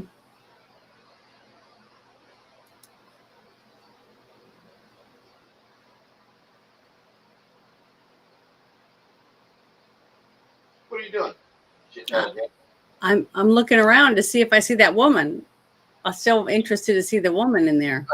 You haven't made it inside yet. There's 2 guys kind of blocking you from going inside so far. Okay. I'll ask them to please kindly move out of my way so I can go into the bakery. If you go inside the bakery, any movement you make against our Lord Kyle will be seen as a hostile movement. Do you understand? We don't know you. I don't think you've ever been inside. Have you ever been in Quail Valley before? No. Okay. We're the henchmen of Lord Kyle. We're here to ensure his safety. He's here to discuss some things, and he's attempting, hopefully, we're going to find some people that can help him out, because we've sent some messages back to the city of Ream for assistance, and they said they'd be sending it around this month. It'd take a while. Everything takes a while. Oh, isn't this the group of people that we were supposed to meet? Probably. Okay, so I would tell them who I am. You're I only would one, introduce you're only myself. one woman. Where's the rest of your group? Well, they're at the tavern or inn place. I came here because I'm interested in seeing a woman with a beautiful jewel around her neck. One of the guys laughs. Winifred. That's Winifred. That's Winnie. She's she's a petty little bitch. I'm just interested in seeing her necklace. Okay, let's go inside. you wander inside the bakery. As you go inside this bakery, Janet, all 9 of the henchmen are now with Lord Kyle. Mhm. There's some other people that are in here as well, but the henchmen are kind of guarding them from letting them go and do some discussion. The bakery, the attendant at the bakery looks at you. Miss, can I get you anything like a baguette or any sort of loaf of bread? We have a 12-pound rye if you'd like. No, nothing yet. And then I turn and look around for the woman. Just roll me a percentile, add your perception skill. Okay, hold on. The other one's the one I dropped. So let me get another one that I can use. Things. Shit. They're both gone. So now I got to get another one out of my thing. Hold on. Well, if it's a D10, you won't be so bad to step on it, Janet. No, I know, but still, I still want to find them. But now I'm No, realizing. no, I'm I've saying got 2 of them. the shoeless theory now officially becomes a little more useful. Oh yeah, well that's good. I mean, I'm glad because I knew I dropped it, but I couldn't 9 find it. times out of 10, you'll find it. Yeah. Okay, here we go. Let's see, and I got to add what to it? Perception. My perception.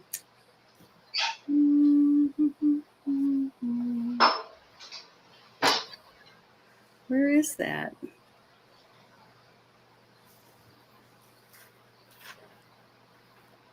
I don't see it on my list. The printout that you gave me, I don't see perception on here. My perception, I just have a 1 next to it. I can't hear him. What's your wisdom? Oh, my wisdom is 18. And I rolled a 70.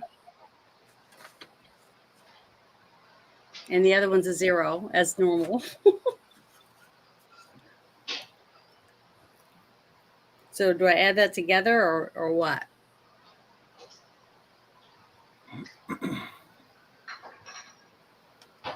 Could that be like an 88, I guess? You said your wisdom is a 17? No, 18. 18, so that's plus 20. Okay. And then you got a 1, so you put 1 rank in perception, it sounds like. Mm-hmm. All right. I'll have to redo your character sheet for you.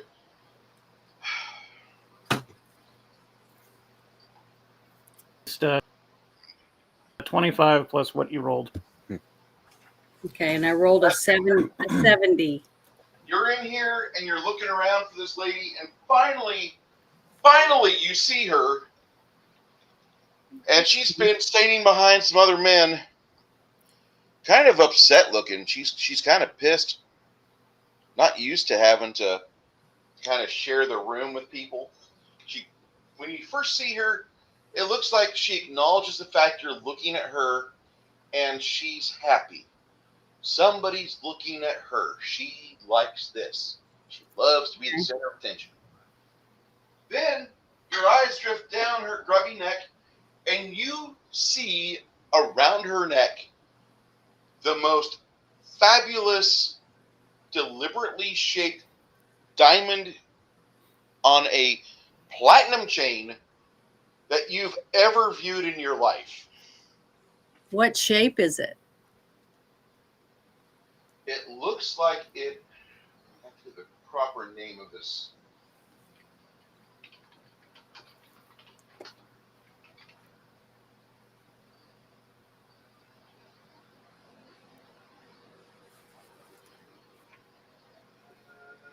Hold on.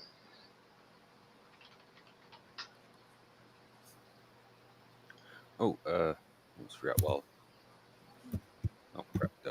While Bruce is typing, Janet, I am about to send you a link to a set of brushes that I have Okay. personally found.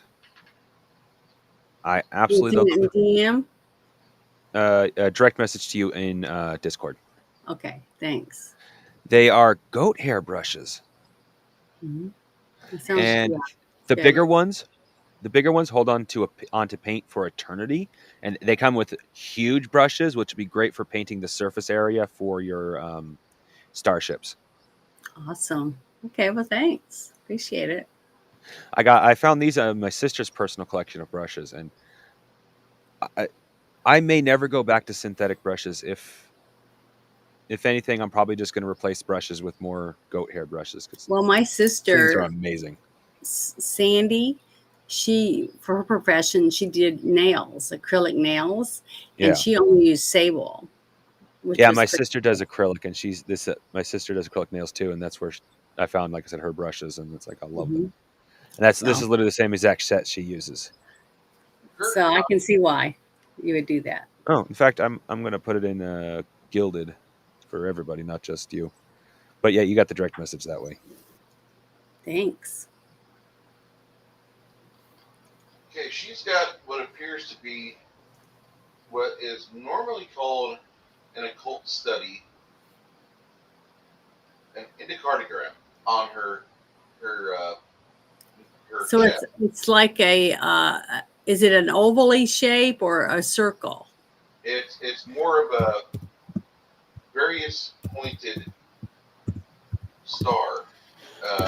Oh, a star Yeah, shape. it's like a dodecagram, but Mhm. there's some notches on it that make you think there's another purpose to it.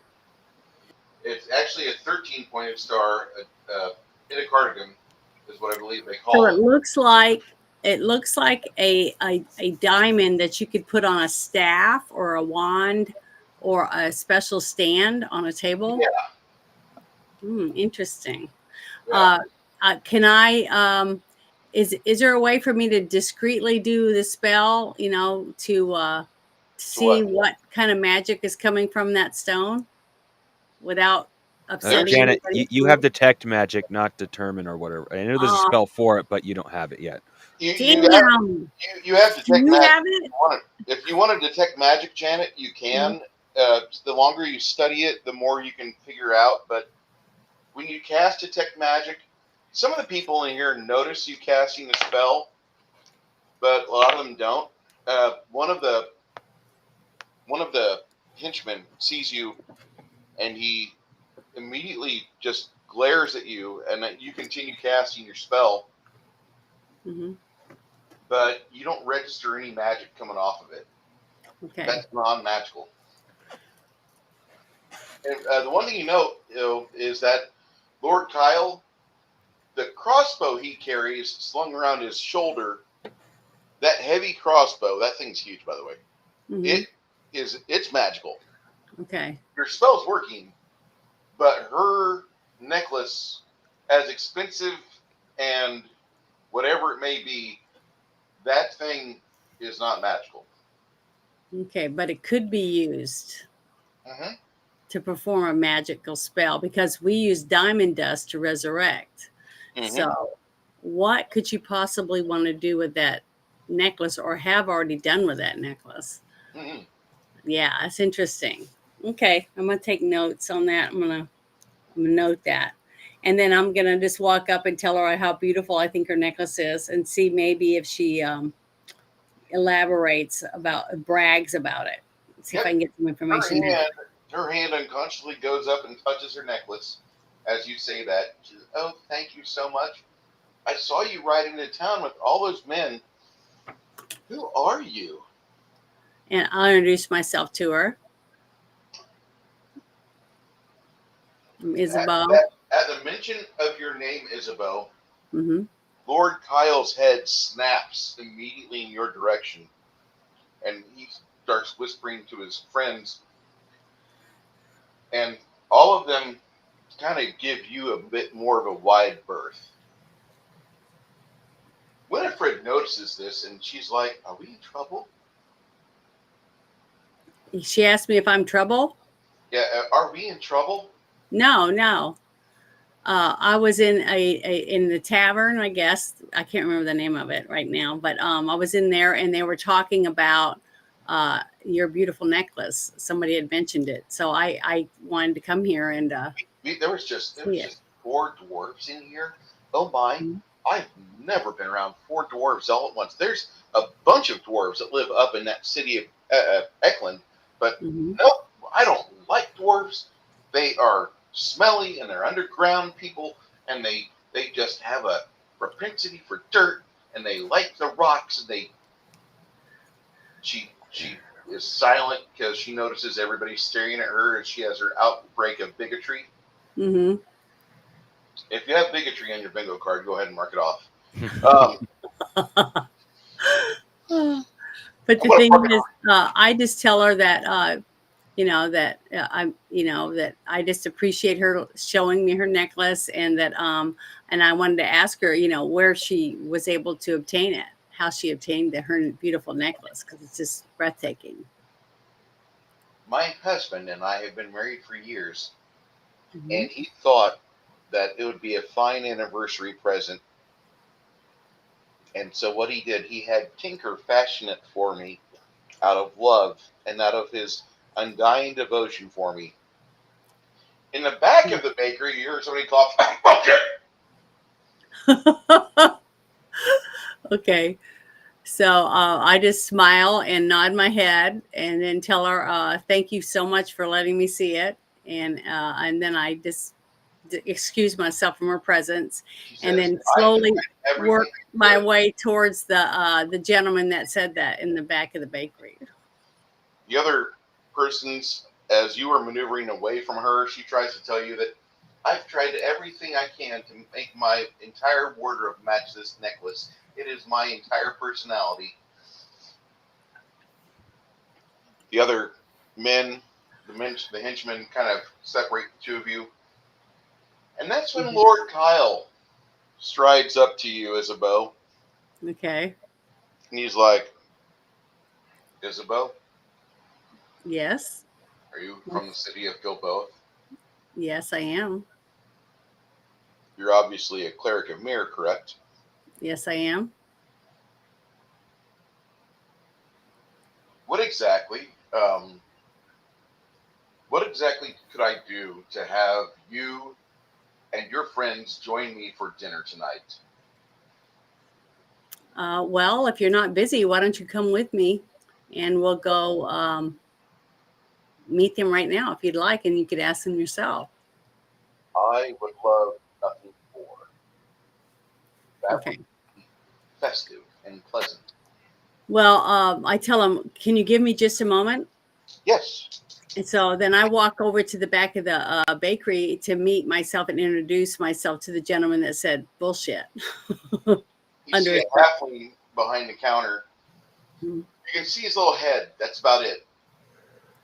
Okay, well, I'm going to ask him if he would mind meeting me at the tavern. I can't remember the name of it. I'm sorry. To Lonesome Dove. later. Lonesome Dove. Lonesome Dove. Let me write that down. Yeah, this is the bakery for Lonesome Dove. The Lonesome Dove Inn is just next door.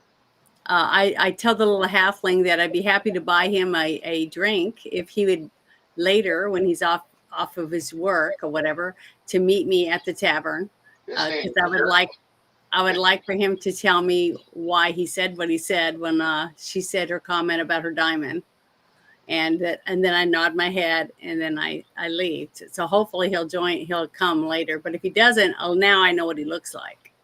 Yep. Jeremy tells you, he's like, I'll meet you over there. And Jeremy. Okay. Jeremy, first shot's on me, pretty lady. Okay, and I nod my head and say thank you, and then I leave Okay. to go And back. once you leave there, one of the henchmen kind of pauses and he says, Isabeau, you're going next door to Lonesome Dove, right? Are your Hmm. friends registered over there yet or no? I don't know if I had left to come over here, so Okay. I don't know what they've done while I wasn't there. All right. Well, as you go over next door, Hmm. you can hear some raucous laughter, and it sounds like all of your companions Hmm. have gone over there and kind of parked themselves at the inn. The stables are almost full. Between your party's mounts and Lord Kyle's mounts, there is a a happiness in the stables as some of the horses are paired together. This means there will be fucking.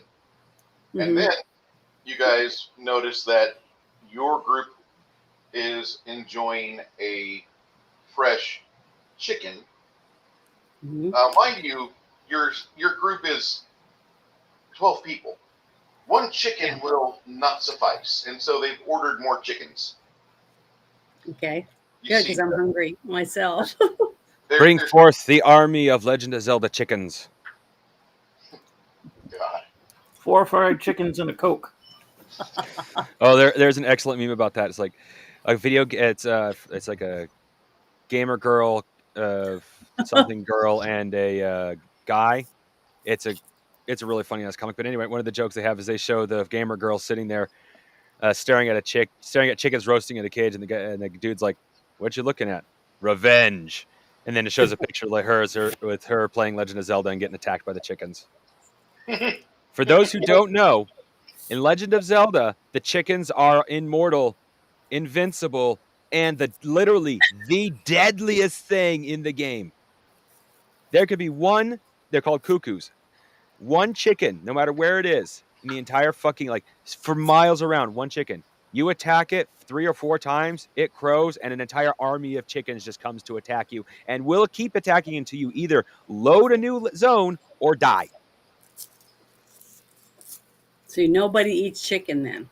Pretty much. They eat the eggs, but they don't eat the chickens. But when you said what you said about 4 chickens and a Coke, isn't that from the Blues Brothers? It is. Okay, that's Yeah. what I was going to say. I started to laugh when you said that. Some dry white toast. Yeah. And there it is, the army. Extra planter chickens. Doesn't matter which Legend of Zelda you are playing. If there are cuckoos, this is what happens to you when you piss them off. Well, that's why they don't go extinct there. Yeah.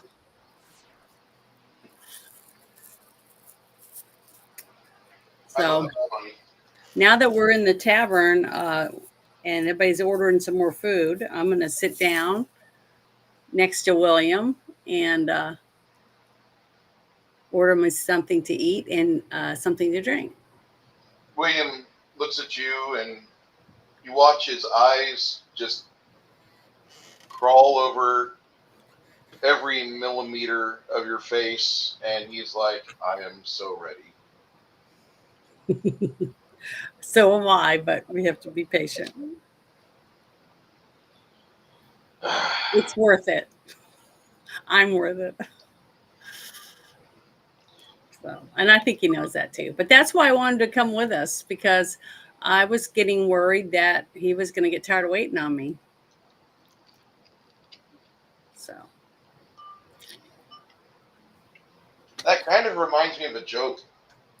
oh no.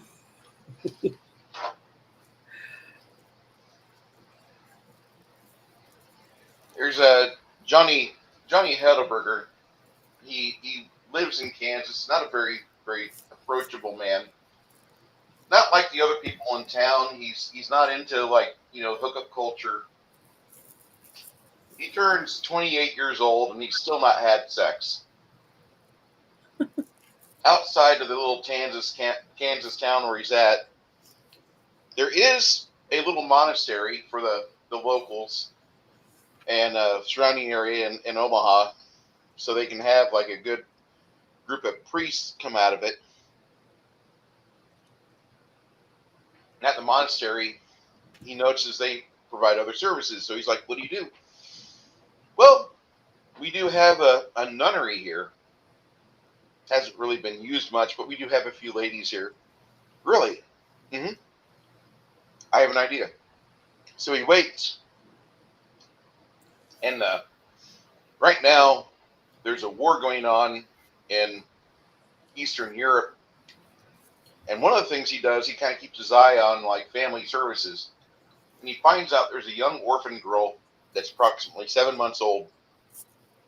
And if he can just keep her on ice for 18 years, when he's in a 48, 47, somewhere around there, he could get married. But none of these people in town will fuck him. and he doesn't want anybody from town because they all go to the Army base or Navy or the Air Force base and they get run through. Hmm. That's why you don't raise your kids around an Air Force base. Anyway, so I was raised on one, pretty much. I'm not fucking anybody from this town. That's what he says. So he basically he spends like $6,000, gets this young girl shipped from shitty version of rural Russia to middle of Kansas, and he gives her to the monks. He says, raise my daughter right, teach her the ways of Christ our Lord, and make her a great Catholic, and she'll turn into a young girl ready to enjoy adulthood. But I want her to have a private school education and all the fixings. So when she turns 16, he starts dating her. He's like in his late 40s, and people are kind of looking at him. He's like, no, I did this for a reason. This is an arranged marriage. I know she's got no parents. I'm going to be her best friend and her lover. It's going to work. Everybody calls him crazy. He's like, shut up. Life's going to work for me. I got this. And then, like, she kind of actually falls in love with him at the age of 17. And so he's like, awesome. This is great. I am going to get married. And so he's like almost dancing all the time now. Like, he's just happy, kind of big guy. And they set up a day to get married the day after her 18th birthday. And so she's on her Friday night, day after her 18th birthday, and they have a big marriage celebration. The town is happy for him because his plan came true. This is great. And he's got himself a nice, pure, virginal woman, and he pops his blue pills before the ceremony. It should give him enough time to get all the blood flow going. And they get to their hotel room after the reception, and he can't wait to peel off her clothes. And Stick's not responding. And his young wife, Esmeralda, she looks at him. She's like, why don't you just spit on your cock and stroke it a few times like the monks did?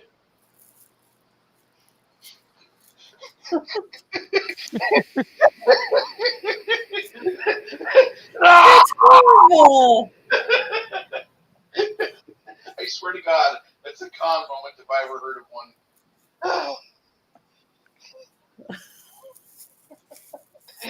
So. Oh, that's sad. I was thinking it was going to end up by him having a heart attack beforehand. No. That's where I thought it was going too. Yeah, man, that was really mean. Let's see here. Does my bingo card have Bruce tells a dark joke? Shit, there's another one. That was terrible. See, guarantee. Have you ever told that joke to your dad? Oh, I did. Well, he didn't like it, did he? Oh no, he did not. I didn't say. I didn't think so. And look at you. You're giddy. I can't help it. It's funny. No, that's what I'm saying. You're giddy. Your parents would kill you. Oh, you crack me up. So,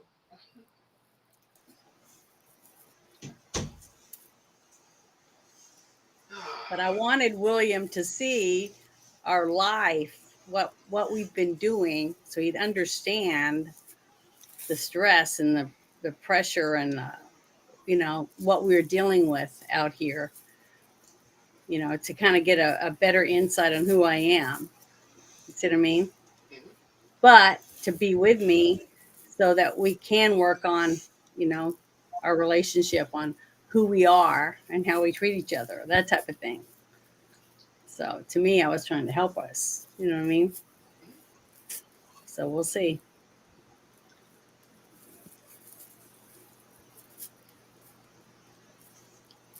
oh God.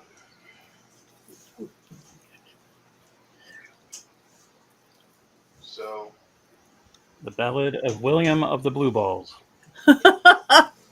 Maybe. Bonnie Blue and Lily Phillips racing to become the first woman to have sex in space. Oh, great. That's like that other woman who wants to have sex with 2,000 men in one night or in 24 hours. I guarantee you right now, That right there will be the first documented sex in space. I was about to say the same thing. I was like, they've had men and women up there in space. There's no way none of them didn't dock All of ports. the suggestions of throwing all the thoughts into space, I don't think they understood. So they would have to name it something different than the Mile High Club, Hey, Bone, how you doing, sir? you know?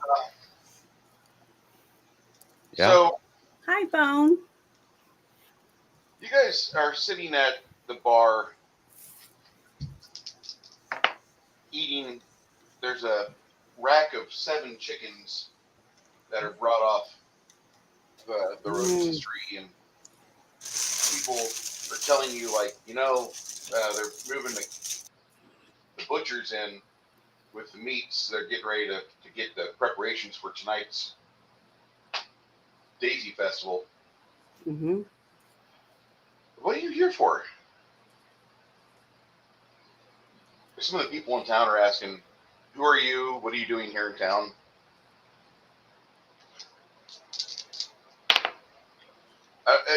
Aside from the young girl being all friendly and such, some of the people have gotten soured now that Lord Kyle's in the community. Obviously, something is officially taking place because Lord Kyle's here. He doesn't really come out of his little manor area until it's time for him to make an appearance. He's not his dad.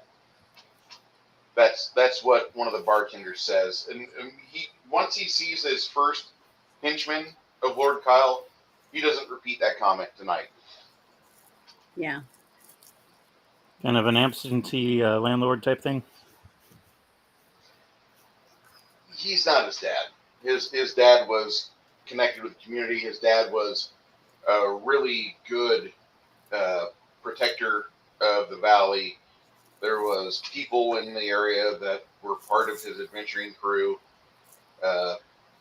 He kept it going for about 30 years, and then he retired. And then shortly after, he died of a heart attack. Very, very good man, very stern man. But his son is not cut from the same cloth as he. His son's never known life outside of the finer things in life. So his son is like Hunter Biden or something? Yeah, but Hunter Biden raised by absentee father, not by a piece of shit father. Yeah. So, as you guys notice, you can see some beef being loaded onto the grills outside. The chefs are tinning the coals right now and making sure that the coals are warming up evenly. Once you guys get your fill of chicken, start making your way out there, as most of the men-at-arms for Lord Kyle have congregated out there. Although, Well, am I supposed to introduce Lord Kyle to the rest of my group of people, or is he realized that everyone at the table with me was? I'm going to need, before we get there, Janet, what I need actually is Nerdy Yogurt and I need Lemmy to roll me perception checks.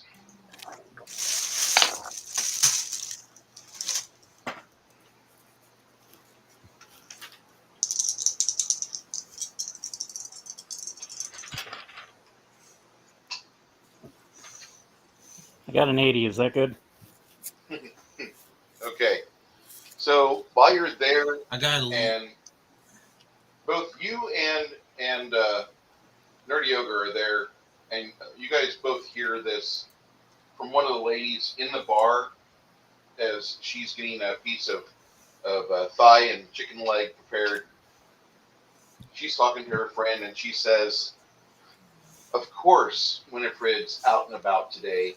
Lord Kyle's here, and she's going to be trying to wedge herself up his ass to buy every wine that her and her husband can squeeze. They are doing their best, I guarantee." Her friend says, I thought I couldn't stand her before, but I really wish her husband left her. Both women kind of snicker. And then she says, we both understand how she got that piece of jewelry. That was the apology. Yep, it sure was.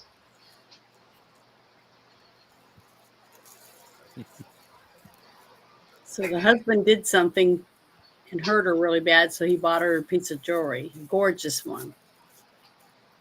So he must have really loved her to buy her something that expensive back in those times. Something really, really bad to get her ire to afford. You and the barbarian are right next to these two biddies that are talking, Lemmy. If you want to interject and throw a question out there.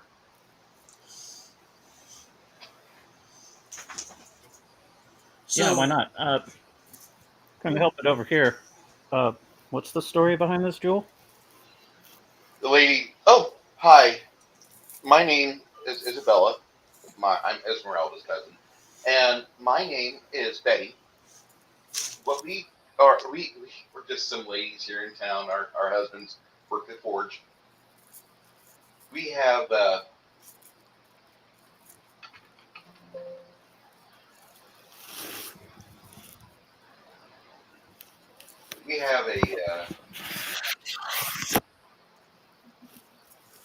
vested interest in Regis and Winifred's lives because they're the town providers of drunkenness. And because of their ability to brew decent wine, not great wine, it's decent, they've managed to put themselves in every story. Unfortunately,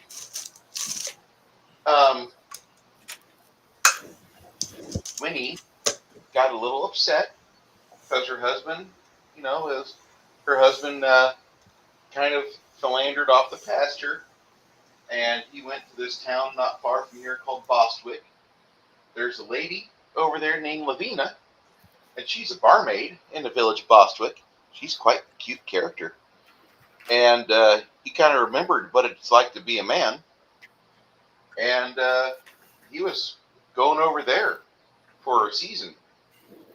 And he was doing that for 3 years. The third year he repeated this, where he was claiming to get raw materials for the winery. Instead, one of his workers came back and told Winifred everything. And then Winifred got upset because she found evidence. Woman's hair is inside his clothing. Women's hair is everywhere on this guy's stuff.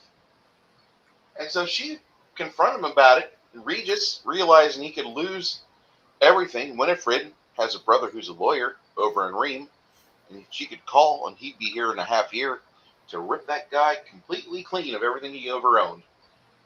And so Winifred discovered that Regis is doing this, and Regis, 6 months ago, decided that he's going to win back his wife's love and affection.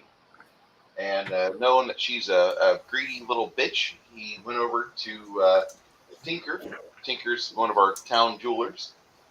And he had this diamond and made it turn into a pendant. Angus is a dwarven jeweler living in the village of Twain. This gift, along with his solemn vow to never betray her trust and love ever again, and now she won't let her hands not touch it every 2.5 to 3 minutes. Her hands brush up against that thing like it's a fresh wound. It is amazing.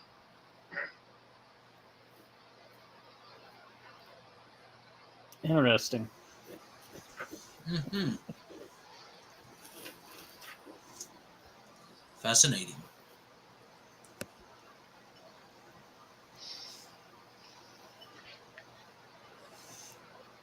So what brings you here in town?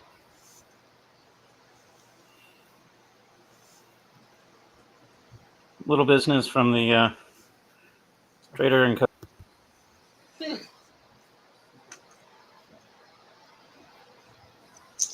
One of the ladies says, that's the group. Lord Kyle sent for them. Okay, that's right. Lord Kyle, what? Lord Kyle sent for you. Oh, Sure enough, you Yeah. see Lord Kyle and all his men gathered outside around the roaring charcoals. As you see two halves of a cow laid on the mobile grill. This is about the time where dusk starts to happen.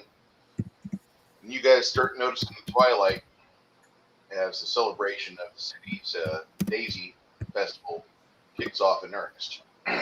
Really, the Daisy Festival is just a day. They call it that because it's to kind of appease the kids of the town, and all the little girls put daisies in their hair. Any girl that can walk, basically. And the arranged marriages kind of start at the age of 5 and are planned for age 15. Well, the young boys of the town have the daisy race earlier in the day. I don't know if you were here and saw that, but there was a 2-mile race that all the boys of the town had to partake in, the unmarried men, and they had to race for the daisies. And once they finished that race, in an order of succession of the crosser of the lines, the boys picked daisies for the girls their parents were best affiliated with. So, of course, the Tenenbaum's family, the brothers, brought daisies for the sisters. And there's no telling what's going on in that family behind closed doors. Anyway, we have a lot of things in this town, and this is just Pembrose. Welcome to Quail Valley. You guys continue to listen to these people talk, but you get the feeling that this is a small town, and if you stay here for longer than 3 hours, there's going to be 7 rumors about you guys and people that are courting you. You guys might be married before we leave. Just kidding. I'm already married. No, I know, but I'm talking about the single guys. So Lemmy seems more like the spread his seed and not return type. Lemmy actually is doing just that. After a successful run through one of the barmaids, you guys do see Lemmy coming down the stairs. It has been absent of strings lately. The air picks up as Lemmy's halfway down the stairs. He starts playing his mandolin, and you guys kind of recognize it. I just had sex, and it felt so good. So, as he's singing These that, pipes are clean. as he's doing that, you another see one bites the dust, and another one, and another one bites the dust. Oh my goodness. I'll shut up now. You're fine, good sir. And at this point, I'll pull Sylvia's chair just a little bit closer to me. Sylvia, happy that you're taking possession of this. She just has that sweet smile on her face, and you guys are kind of encouraged by one of the bartenders. Like, hey, if you guys are supposed to be here for Lord Kyle, this is about the time you want to speak to him. Once he starts getting into his spirits, you're not going to get anything into him edgewise. You're not going to get anything out of him. You're just going to have one drunken idiot noble that has never once in a day ever had to toil for his father's name. That guy's had AIDS all around him since day one. And for some odd reason, his dad never saw the folly of this. He never taught him how to be an asshole, never was a dick to him. And unfortunately, it kind of shows. This guy he's protected species.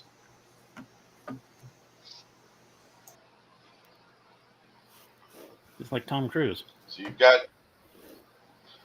people in the bar telling you, hey, it's about the time where you want to go outside and start discussing things with Lord Kyle. For some odd reason, every time I say Lord Kyle, I want to say it like Carpenter. Lord Kyle. So, trying not to do that. I'm endeavoring. I'm doing my best. Okay. So, you guys head outside. Have you seen Kyle? Kyle's mom. You big fat bitch.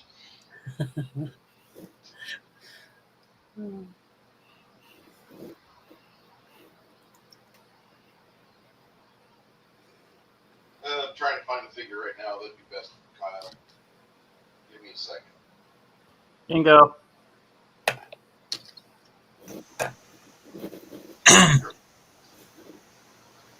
I use this schlup. Here we go. So you guys meet Kyle. He's about a head shorter than Ogre. As you're there, his henchmen kind of are within about 30 feet of him, but everybody seems to be, for the most part, happy and relaxed. They're trying to keep it chill. You guys notice that his lackeys are paranoid, to say the least. And Lord Kyle says to you, he's like, "Hey, so how is the city of Gilboa?"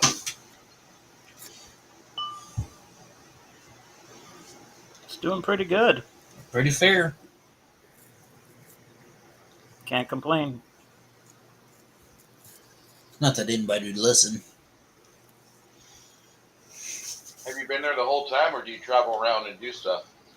Because I've heard you guys work for the traders and coasters. We travel. We get around.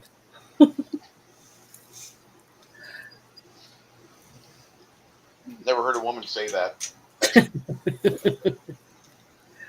Well, I'm not a normal woman. You notice as you say this, like William is up against you.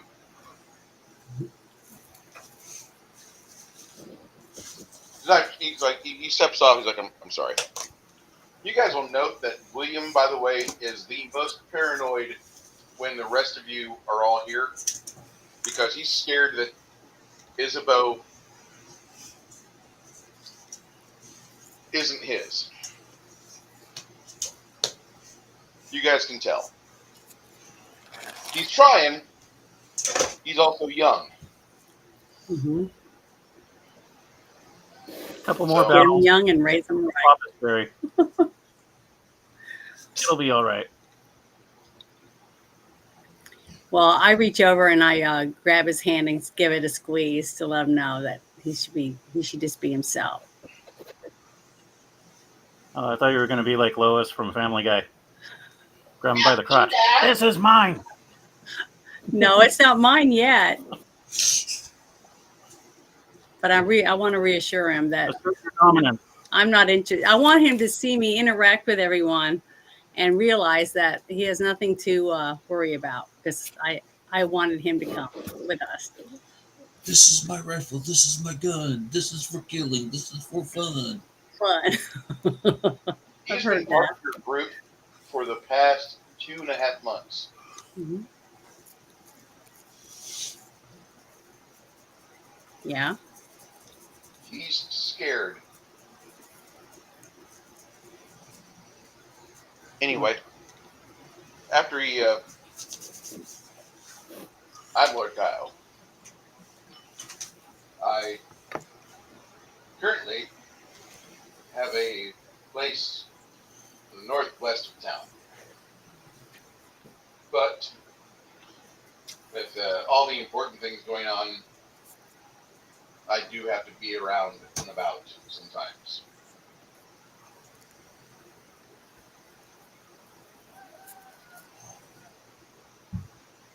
What is your name?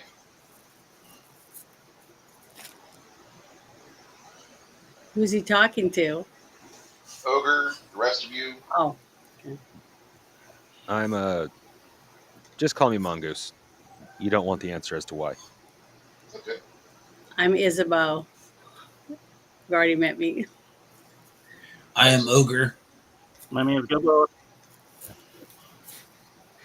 Sorry, every time I hear ogre, I can't help but laugh simply because it immediately reminds me of How to Train Your Dragons and the Burkians about if they give their child an ugly name, that'll keep the monsters away.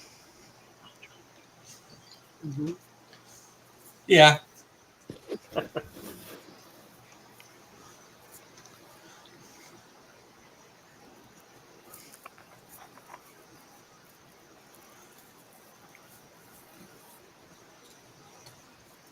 So, have you guys fought a dragon?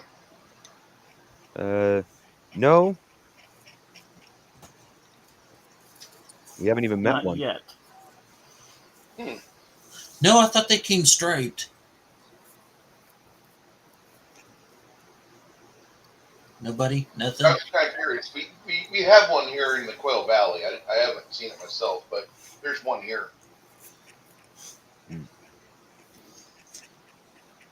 The reason why, as they flip over some of the flank steaks of the cow, you can hear him claws and he eyeballs the beef before I was interrupted by my rampaging thoughts of beef. Mhm.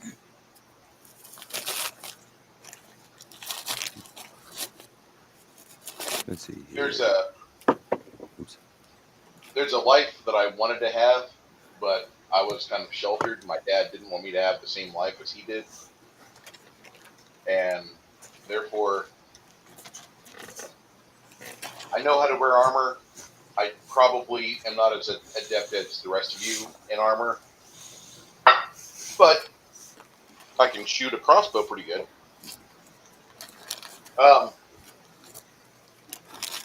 That's nice. We've got a family homestead that it's not really ours at the moment. It's ours on paper.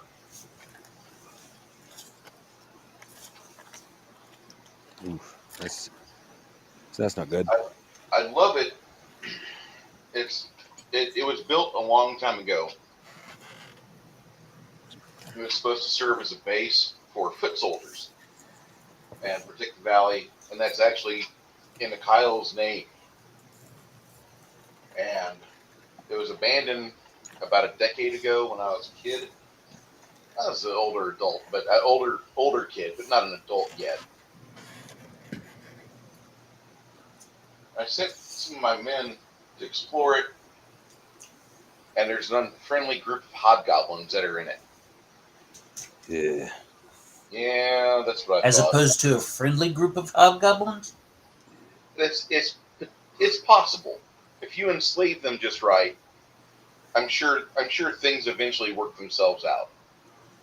Or maybe you just kill them in a fit of rage because they don't work hard enough. I don't know. But I would love to have this structure returned to us. I've got a reward. It's not much, but it's a start. And I'd be willing to give 300 gold and this heavy crossbow to those that free up that location. I'd love that to happen. My uncle Cornelius Kyle, he had this heavy crossbow, and this thing is an amazing piece of machinery. I'm not a big fan of the crossbow. I know how to use it, but this one in particular was his, and he was quite an adventurer, and he was quite the teller of tall tales too. Yeah. Bruce, I think Jenna had a question. Go ahead, Jen. No, I didn't. I'm trying to fix my light. I'm sorry. Oh, well, you had your hand up, so Yeah, I was trying to grab the light and pull it out, but it keeps Okay. sinking in between the creases. I'm sorry. I didn't mean to interrupt. You're good. I'm just here chewing on a piece of bread, a baguette dipped in olive oil with some sprinkles of spices on it. Sounds delicious. I like doing that with beef broth. Make a nice, not your normal beef broth, a super thick beef broth. So it's like when if you drink it direct, it's almost overwhelming. If you dip your bread like a baguette in it, oh, it's so good. French Yeah. dip. Ajou. A little stronger, a Gesundheit, by the way. It's still delicious. Absolutely delicious. Okay. So So he called us here because he wants us to clear out a property. yeah, Not unreasonable. Yeah, I know. I'm just. It's. I could have asked one of the other local groups. I don't think they'd be up to it. I think they would have probably fallen apart. One of my men got injured trying to get out of the keep, and he's recovered most part, but he still says he's sore because the spear penetrated his kidney. Yeah, his kidney. His kidney got chucked by got injured by a hobgoblin with a spear. So figured we call in the professionals, and according to the guild operator that we talked to, you were in Ream and not far from here. Yeah. We would love it if you could help us. Yeah, well, doesn't sound like a big problem, but the first thing we'd want to do is talk to the survivor. Every little bit of information could 30 gold make this piece easier. for our entire group. Well, don't forget 300 gold is worth quite a bit. So it's depending on how hard it is, it could be a very substantial I would reward. like to ask: is he gonna go with us? No, probably not. Oh. My staff would kill me if I went anywhere in the vicinity of peril. Yeah. Oh, that I couldn't even hunt for a grail right now, Miss Isabeau. If I found a nunnery with a grail-shaped beacon, my staff would not let me perpetrate my time there any longer. They would remove me post-haste. Yeah, jokes aside, if he were to actually try to leave, his staff would tie him up. Literally. Yeah, they would. Their job is to keep him alive.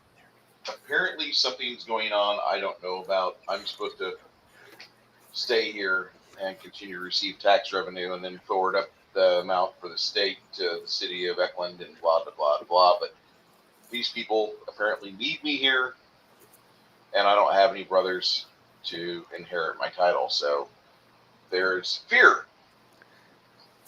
Tonight, I'm not only supposed to be here as a man to speak to you, but I'm also supposed to, what is her name? Krina. Yes.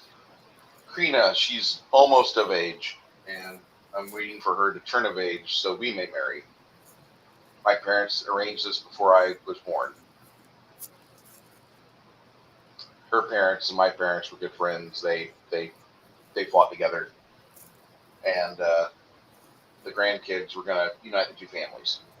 Anyway, Krina's about 9 years younger than me, which means she's 16, which means that she's not an adult. So I got a couple more years. He kind of looks hatefully at his men-at-arms, and they kind of look at him like, don't you dare fuck a milkmaid. Don't you dare fuck that milkmaid.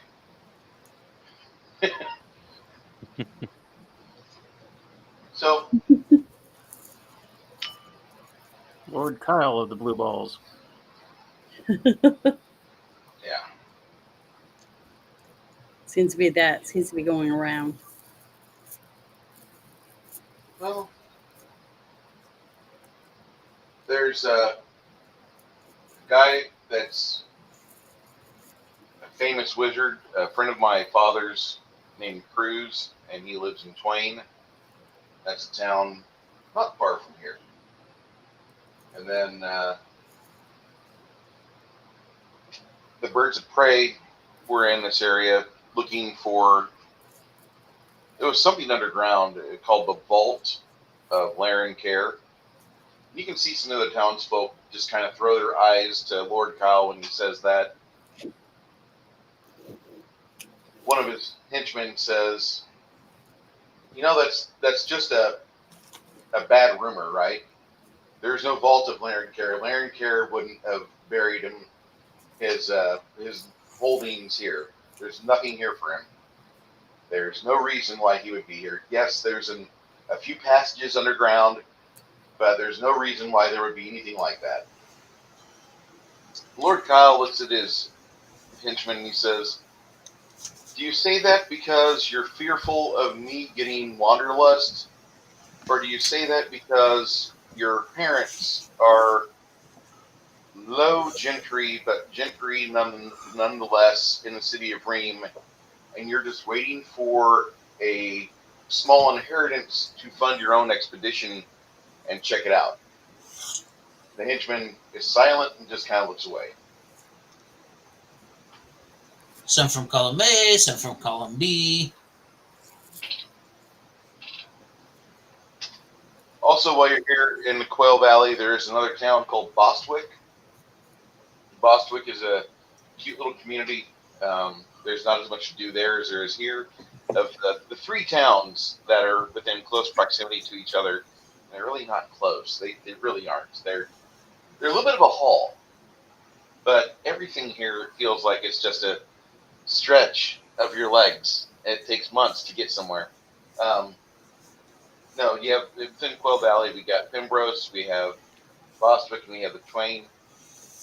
And Bostwick, the notable part of that is there's a actual priest that can do spells and cures by the name of Jafar, and Jafar is really good at getting rid of maladies and diseases.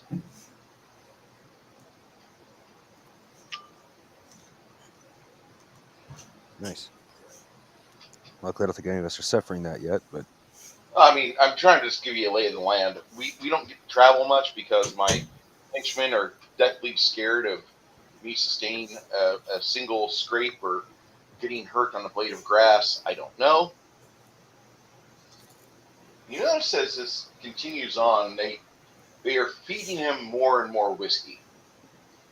And then finally, as he's completely sauced, they're bringing bits of the cow off the fire and preparing it for him.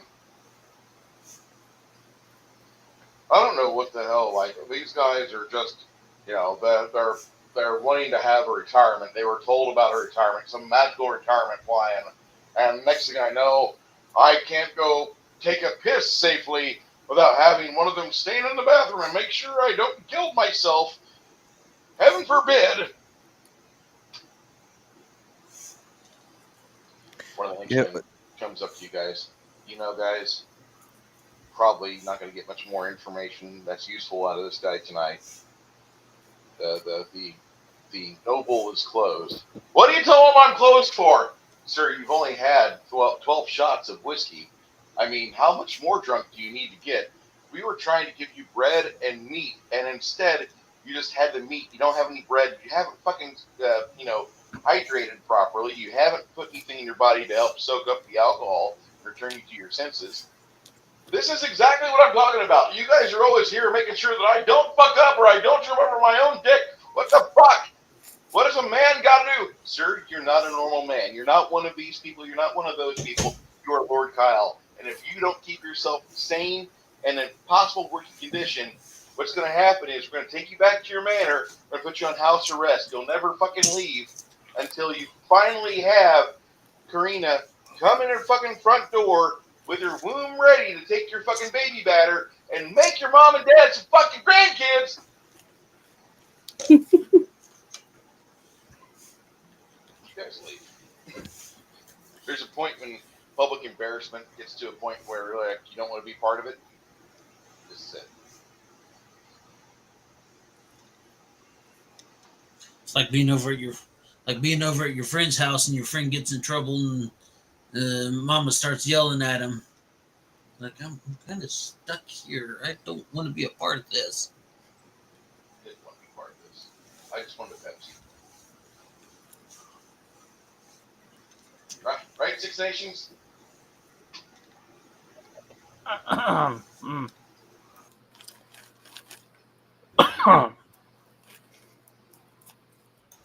Well, Sounds like a yes to me. that does it for me. I'm going to go refill my mug. You guys head back to the Lonesome Drake. It was a pleasure meeting you, sir. The stumble store tries to give you a hug. I will confer with the rest of my crew. The henchmen pick him up and set him on a hay bale and say, "You sit there, and we're going to feed you meat and beer and bread tonight until you figure it out." God damn it, this is not exactly what my dad wanted. Absolutely, it is what your dad wanted. You are fucking yourself up every chance you get, and every time you see a common girl that gives you a half grin, you fucking throw your fucking best to see if you can split her thighs open and get her knocked up, make a fucking peasant into a piece of property, and next thing we gotta do is fucking have another abortion and make somebody fucking magically disappear. God damn it, Kyle, don't you understand that you're fucking up everything your dad set out in front of you?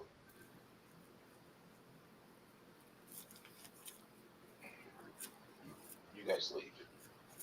This is Once you As we're on the got a way check the out, bingo card. I literally go add cheese to his diet. That'll help. one of And the, yes, actually, cheese does help. It's the combination of fat and protein.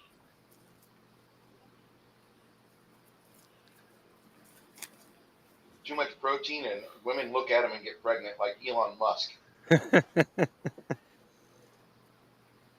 What I wouldn't give to have Elon Musk's fecundity and ability to just have the fuck off money to throw $1 million a year at some tramp stamp little harlot that managed to fucking take the seed right. Just saying. Lucky son of a bitch. It's not a bad life, if you think about it. Well, I think it's Just don't sad. let I 'em feel name sorry the for the kids. That sometimes I feel sorry for the kids.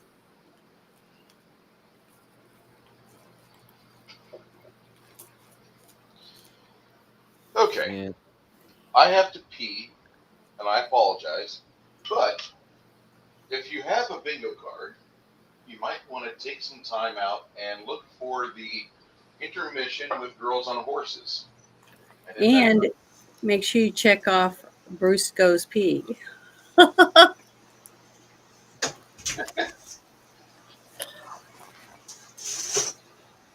I have needs, Janet.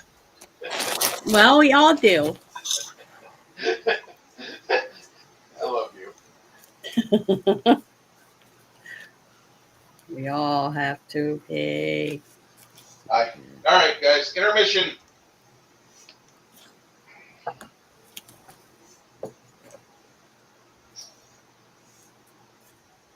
Too bad we don't have any music. I'd So play does some, but I also don't want count to- as no miniatures on camera? Yep. Well, no, there is two cameras. Nothing miniature There are about two that. cameras That's a lot with of cake. miniatures, so that wouldn't count. Okay. Oh, yep. Okay. Let's see. I can't Janet believe has you guys- problems with Hero Labs. Bruce gets a super chat. Someone talks about politics. Player character reaches 0 hit points. Bathroom cleanliness mentioned. Who is Adam and Damien? I don't know. So I got one on here. It just says Adam and Damien. That's it. So next week I have a meeting with the 9 Lives used bookstore, and I'll be talking with the proprietor. She wants to discuss buying some of my miniatures. Awesome. She sells a lot of RP. They're right next to Dragon's Lair on Fredericksburg, and so it'd be nothing for them to have a supply of miniatures. I think that might be a good place for you to sell the not Tiamat. I really don't want to sell not Tiamat. I want I thought you said you wanted to sell not Tiamat and then paint a second one. I could do that. I could actually do that. Because you said you liked painting it so much, you actually wanted to paint it a second time. I do want to paint it a second time. I want to paint it differently. I want to, not so differently, but I want to paint that in pieces, then assemble it, because assembling it, then painting it is not a winning situation. Well, I think it's great that you're going to actually sell some of your. We're discussing it. It has to be, I have to make money. And Yes, I understand that. And the best thing for you to do is to put it on consignment. Yep. because that way you're getting it, and they can sell it for whatever they want, but it's on the shelf for what you need to sell it for, at least. So we'll be doing that next Friday after 6:30 in the afternoon. Awesomeness. I'm Maybe excited. we don't hit hyperinflation until then, or after then. I'd be selling it for the same price. I mean, for this group of 7 townsfolk, Hmm. I would sell that for $70. I think that's a fairly reasonable price. These are not museum quality paint jobs, but they're paint jobs that will be worthy enough for your table. So yeah, about $10 a piece. That's not bad, Fair actually. price. Yeah. I actually think sell my miniatures for way If I more were than to that. paint out, Of course, I'm selling on eBay where I can charge exorbitant prices. yeah. You actually sell on eBay? Yeah, and I sell actually on a regular basis. The holiday season slowed down, but I usually sell a miniature once every 2 to 3 months. It's Okay. not very much, but it's still regular, so I'm happy with that. I think I'll have to get an eBay account then.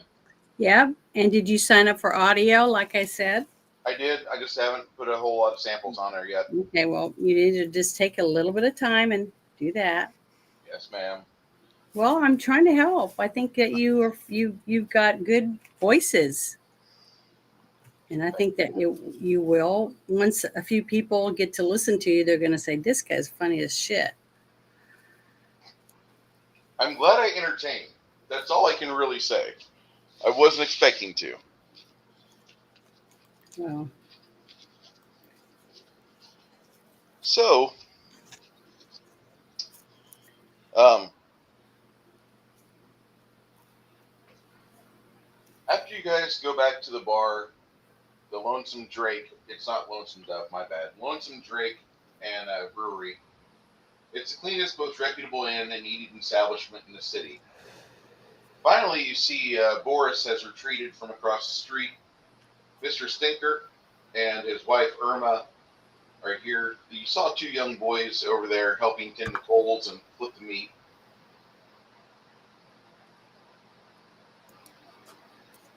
There's a woman that's in here as well. She's world weary, got stringy gray hair. Looks like she could be young and full of vitality, but instead the weight of years packed it on her, beat on her as hard as they could. Meals here at the Drake average about 4 silvers, and rooms cost about a gold. But if you go back across the street, by the way, you owe about 5 gold for the meat from across the street. The people there at the Drake seem to be fairly nice. Irma is doing her best to take care of the people that are over here because a couple of the men at arms have left, and there's just some townsfolk in here just sitting here just doing side chatter.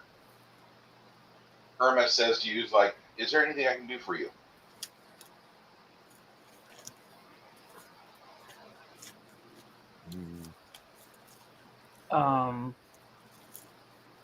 A round of beers and some sausages, if you don't mind. The 8 silver altogether, and that'll be. Are you going to be staying here for a while? At least overnight. As far as I know, yes. Okay. The room key, since you're having the supper, we'll give you a room key for 2 extra silver. And if you're going to be here all week, a lot of you, it'll be 10 gold for the whole of you, and that includes your stabling fee as well. Let's go ahead. We may need to come back depending on what the hobgoblins are like. I'll cough up the 10 gold. You take small bars of gold. We take anything. I mean, if there's a way for us to measure it, we'll figure it out.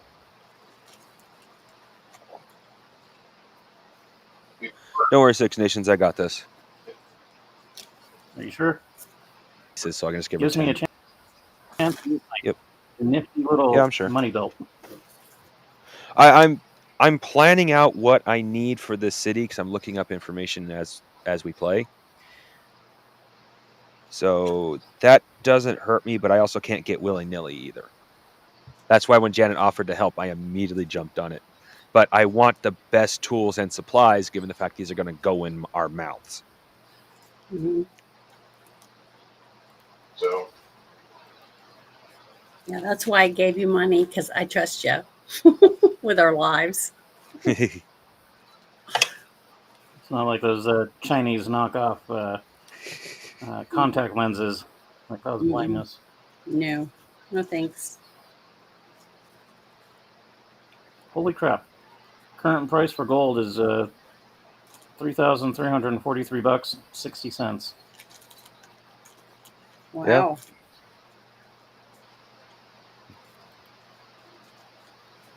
Price for half a cow ranges from $1,500 to $2,500. Yeah, that's actually not bad. Not in today's economy, anyway. That's not bad. No. Pre-COVID, it was about $1,500. Mm-hmm. And we didn't have the freezer space for it, which kind of sucked. I actually need to talk to my brother-in-law about saving up some money for getting like half a cow. We have local butchers we can buy that from real easily. Mhm. Hell, we have a butcher that if you raise the cow, I forget now. Given prices, it's probably a discounted fee, but it used to be that they'd butcher it, and for like half of it, you kill it. It was either you bring it in, they kill it, or you kill it, bring it in. Either way, they would butcher it. You get half, they get half. A really nice deal. Mhm.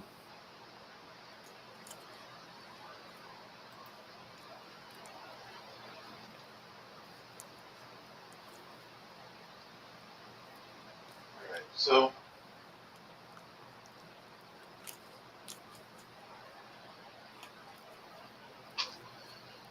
I guess this is where I start mapping. Well, let me get the hex grid out.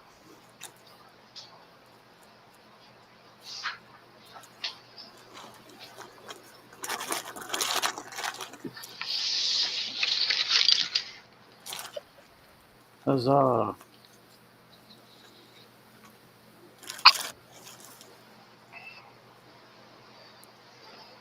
This is why we all came to the game, right? We love hex grids. I love hex grids. Too bad they're not blue. Why? Damn it. What does that mean?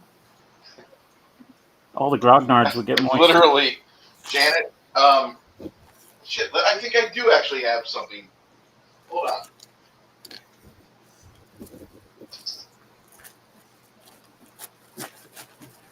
Okay, right now I'm doing all the little touch-ups now, tying off my little strings and stuff, but I just put the drawstring on, and now I got to fill it up with, some weight to get it to shape. All right, Janet. In the old days, if you ever saw this color blue with any mapping, What does that mean? This is a official TSR product because you can tell that color of blue. That's a true color blue, unlike the other. I don't know why my fucking Restream colors everything with a sepia tone out of my USB camera, but this is TSR blue. They would either have this on blue hex grids or blue square grids. You see that? Right now, there's a guy in Missouri that just got an aging blue pill hard on because he saw something that reminded him of when he was 11.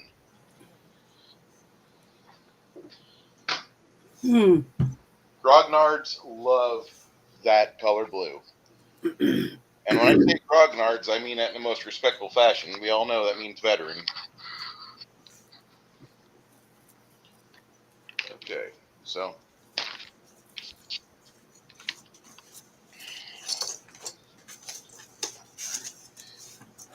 here's the See, city. Bruce, look at my camera.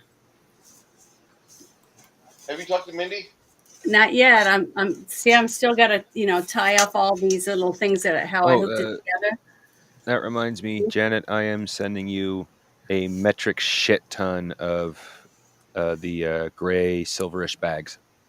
Awesomeness. Yeah, and I'll make you something. I'll make a bag for your mom or for you or whatever. Oh, my mom knows how to make bags out of that. If Have anything, you done it? yeah, she used to make scrubbies. She made a bag a couple times, but she prefers to make scrubbies. Uh, yeah, I can if make you a anything, I would bag. like to see you make a chainmail for one of your cosplays. Oh, that's right. That's exactly right. So I'll have to practice and see what I can do with it. But yeah, that sounds awesome. I'll do that. But this one's going to be pretty cool. I've never done one like this because it That almost looks like it's two pieces. Like you pop yeah, it together. that does look actually really really neat. Isn't that cool? So Actually makes me once I kind of get want to all make a the leather strings bag that off looks and like that. stuff, it's going to be really cool.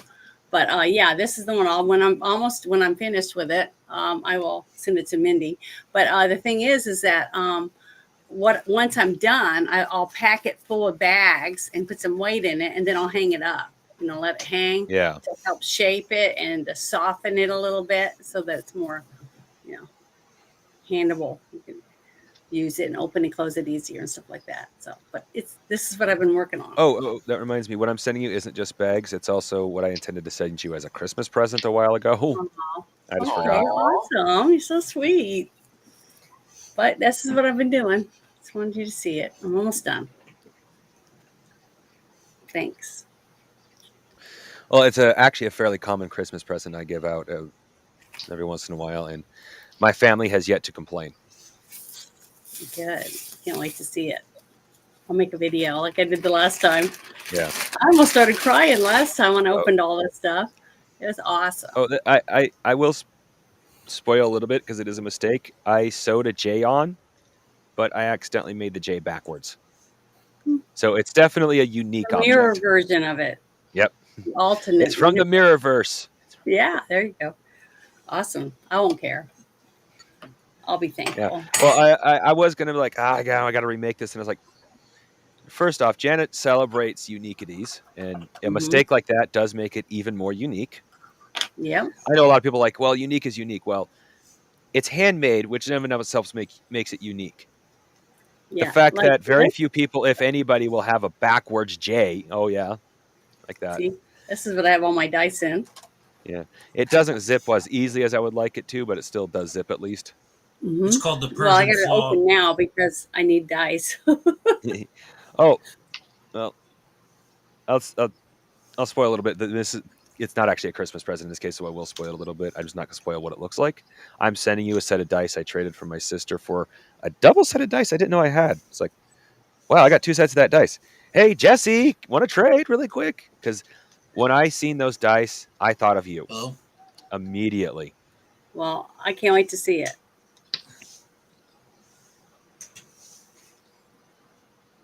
And I already told you this a while ago. I was sending you some miniatures so you could do some practicing. The brush set I sent you in Discord, that has brushes small enough to do the miniatures. Okay, good, because I'll need them. But it also comes with brushes large enough to do the spaceships. It's a nice variety set if you're doing more than. You know what I What? mean? I want to feel more comfortable with my painting and what it looks like. Oh yeah, that's before I do my big ones. yeah. That's why I'm saying miniatures are more built with detail. But if you can get good brush control on that, you'll definitely be able to paint the ships just fine. Can you guys hear my rooster outside crowing? A little bit. No, I hear somebody knocking stuff around, Oh, but I don't hear a rooster. And I know roosters. sorry. I wish we had video evidence. I think I might have told the story before. My mother had a dog and a rooster. Literally on a daily basis, you would see dog chased by rooster in one direction, rooster being chased by dog in other. Literally like a cartoon. Yeah. Those two were the best. Little more than best of friends. More than once, the rooster tried to mount the dog. Wow. He's going all out on the map. Not really. Yeah, look at the bright side. This is a Quail River. world. This is obviously a world map and not a combat map, so we're not out to worry about unnecessary combat at least. Hopefully. We think. We think, I yeah. died last week, and I died on Wednesday too. So Janet, I died everybody twice. died. I know everybody but one. Oh yeah, Travis, of course, Travis. Travis. Daunted. So I'm just saying, I don't want to die. I fear dying. Not fun. I think it's great that you guys actually died with Bears game though. You know, they were all out for themselves, and and a couple of them were fighting to the death to try to save their friends, and they didn't have any backup. And I was paralyzed, laying on the ground, and I was only 3 feet tall, 3 feet tall, so I couldn't really do much. But well, just like you said, everybody dies sooner or later. Yeah, well, Bear talked about that game later, and he all but said the word train wreck. Yeah, it was. What was funny was later he said, because when I came back to life, I came back as a bard, and I've never been a bard. I have no idea what bards do or how they work or anything. So when I came back, I went in there, and we were in another battle, from earlier, and I went back up the rope and stood up above and stuck my head back in the tunnel and played the flute while everybody was dying. So he thought that was hilarious, but I didn't want to die again. So, oh well. The next day, you will leave the town of Pembrose and follow this little trail up the path, and then you're supposed to hike 3 miles into the forest of Niln, Mm-hmm. and that's supposed to be where this keep is at. So you cross the Pembrose Stone Bridge, and for about 7 hours, you guys make your way up to that location. And Nerdy Ogre, roll your survival check if you have it.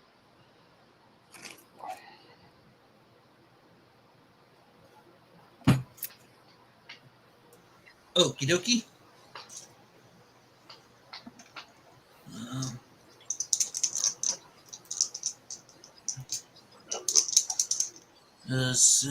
climb, craft, handle, intimidate, knowledge, nature, perception, and survival.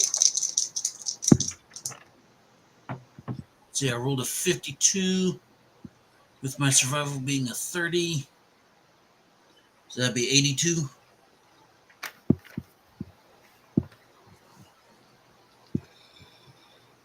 So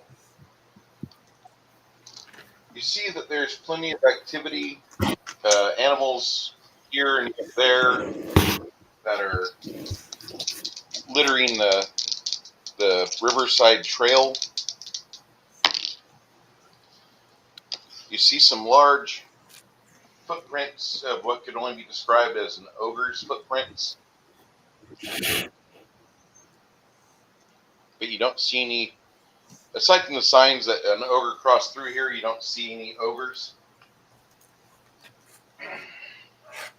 What you do note is that there's a game trail that leads to the east from here. I got a quick question. Go ahead. Do ogres? Can I? Sorry. Oh, I was just going to ask. Can I tell how old the tracks are? Yeah, they're about 3 days old. We haven't had a good rainstorm in over 3 days, but you can tell because of the moistness of the river and how close it is to the mud, you can tell it's about 3 days. Let's see. Right. Okay, my quick question was: do ogres and hobgoblins work together? Excuse me. It has to be transactional. So one side has to be benefiting. Mm-hmm. Well, I would say let's not rule. I would say let's not rule out the possibility that we're going to see ogres in the hobgoblin den. Yeah, I will point out the tracks. As like, hey guys, got some ogre tracks about 3 days old here. So there's one that's at least been through this area. Can I tell if like the tracks just like go in one direction, or are they kind of like all over the place? Yep, they're going north along the riverbank. Is that the direction we're heading? You see a game trail heading up to the east, and you think you've gone to where you need to head off and follow that game trail, because supposedly there is a keep over there that's Lord Kyle's.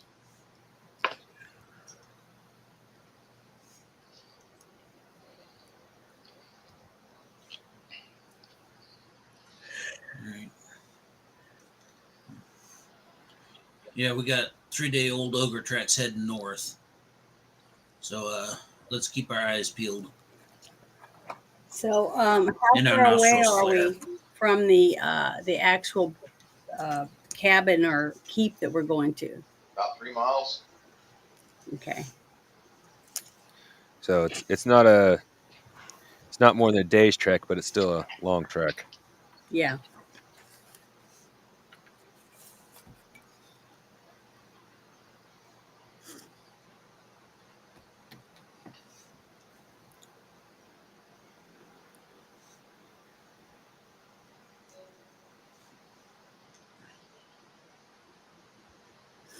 So you start heading up there. You don't really see much in terms of dangerous wildlife.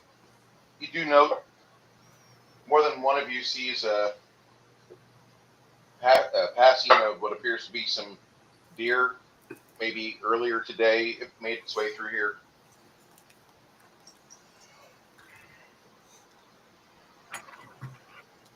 Keep in mind that there's 12 of you. Unless you wanted to keep the dwarves back at Pembrose. No, I think we should take everybody we every weapon that we have. Yeah. Hobgoblins are bigger and smarter than normal goblins, so scratch that. As a player, that's what I know. I don't as a character, he would know if that's the truth or if I'm talking out my ass right now.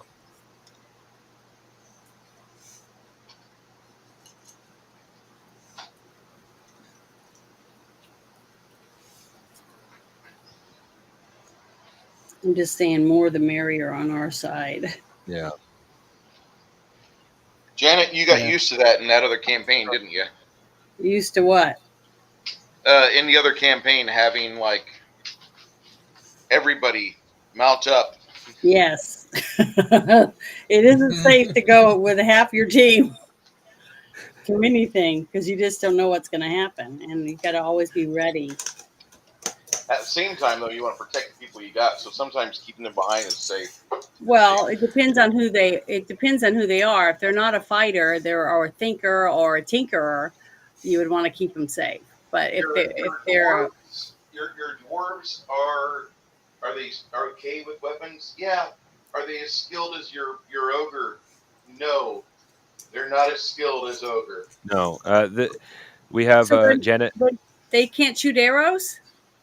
They go with crossbows. Oh, I thought they were the No. ones that were shooting arrows. No, we lost one of them actually because he needed to do more with his life, so I don't blame him. Yeah, Tomas is still with you. Roberto left. The dwarves, Janet, are a pyromancer, two-handed hammersmith dwarf, which means he can fight, but he's actually better for smithing.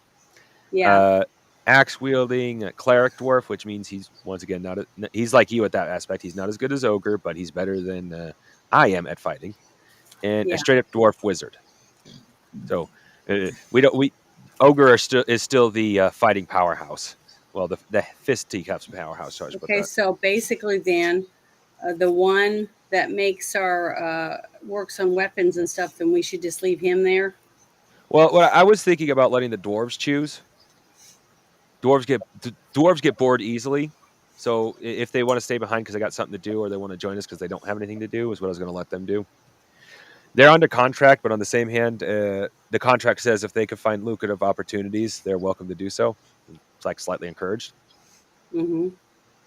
Okay, well, they do have a will of their own. I'm not opposed to letting them level up. I'm sorry, what? I'm not opposed to letting them level up. Well, neither am I. Because I'm thinking now, like, okay, we go to the keep, we got hobgoblins, and according to player knowledge, they're more organized than your regular gobos, and they got traps and tactics and whatnot. Yeah. But then we got ogres, and if there's like a den of ogres, like, holy crap.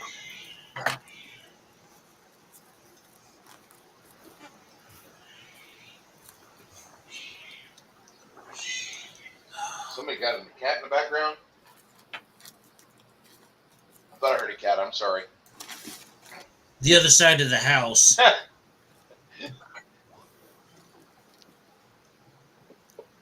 So, did you see the large muskrat swimming in the San Antonio River the other day on the news, or no? No, No, I did not. Yeah, I didn't. There's a gigantic, looks like a beaver, but it's more like a rat. I forget what type of rodent. Nu- Yeah, Yeah, yeah, it's a nutria. it's a nutria. There was like a couple nutria on the river the other day, and there was a lady at the San Antonio River downtown. I guess that's the herald of the fiesta celebration we have coming up next week. The crazy girl gets in the river and she bathes, and then we have a giant plague of diarrhea and migraines go across the city. Apparently, that's a thing right now. And then we see nutria swimming in the waters, which they're disease carriers. All I need to see now is the fucking escaped monkeys from the fucking experimental lab we have, our bio lab in San Antonio. And that'll be like, well, fuck, the fourth horseman has arrived. Pestilence is here. Shakma. Well, they have nutria down in New Orleans too, and we'd see them after the flooding and stuff. You'd see them swim around. But yeah, if you guys want, we can bring the dwarves along. I definitely don't see them being opposed to that. Just saying, we don't know what's going to happen, and if we don't need to send them in, they can stay outside or stay out, away. But if we need them for fighting, then they're there. I just would feel better about that. But it's just like you said, they can either help us or not. Yeah. Well, my main reason why I take them with us is because these are definitely more action oriented dwarves by their classes, and I don't want them to get so bored that they feel they need to break their contract. Plus, that's why they came with us, to help us, I thought. So. Yeah.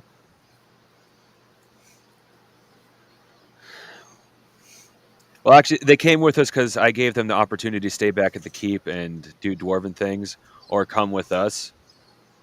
And they're like, yeah, we'd rather go with you. We want to venture. So good, then let them venture. Right. Go Team Venture! Attack! Run away! Run away! Run and hide! Run and hide! Completely off subject. There, but it just reminded me. I actually have a talent in the game I'm working on where it's cowardly courage. You get 3 actions in that game, and your 3 actions when you have that talent: attack, run, hide. It's literally what you have to do.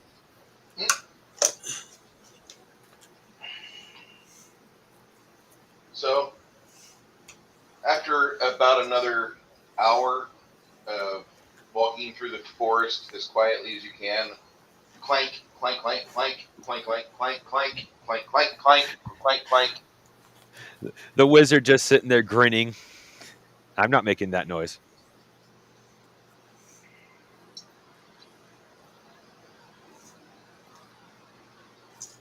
guys see the entirety of the little forest part, and you can see between the trees there's this nice little keep that's right in front of you.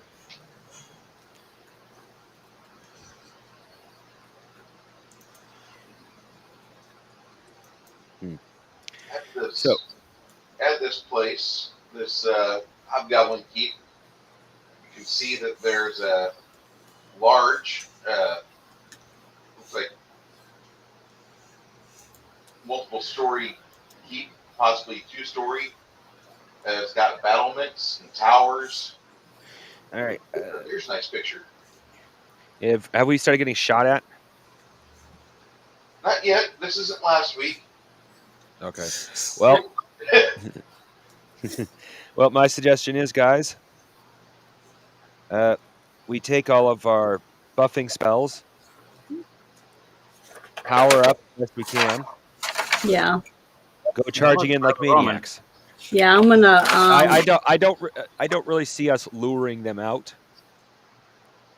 I want to I mean, cast. charging it. Well, let me rephrase that. Charging in as maniacs after our rogues check the door for traps. Yeah, I want to cast. Where is it? I'm trying to find it. Man, I always have the hardest time doing it. Shield of Faith on myself, See, and then I have- also want to put. Where is it? Is it prayer or bless is the better one for us from going in?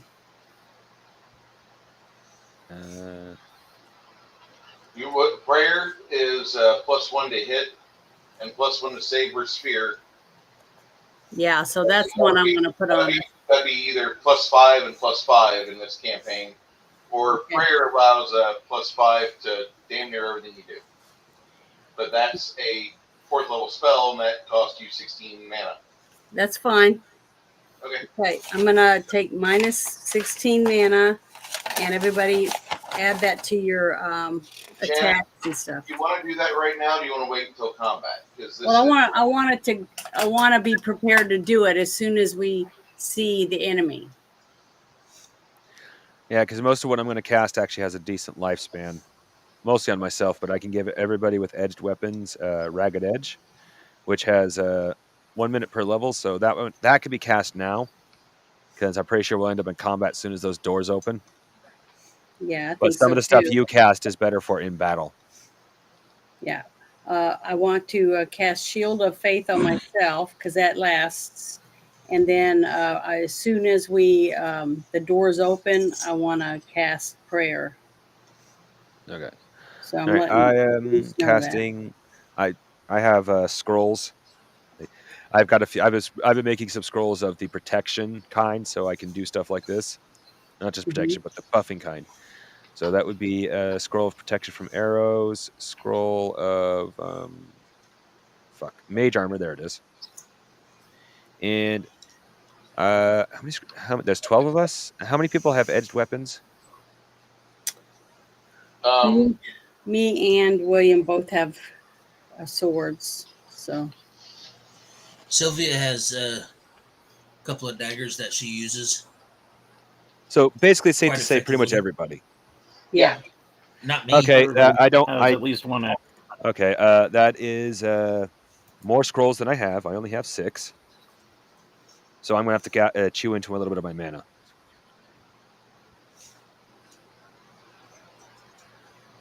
I forgot our party was so huge when I wrote down how many scrolls I was making. So that's kind of my own fault. Okay, so I need a count of how many blades. There's 2 for me. That's 2 short swords and a dagger. well, you're only getting what you're using. So that's 4.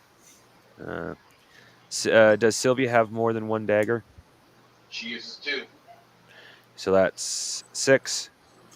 1 for ogre, and No. I Nope. use oh yes, I do.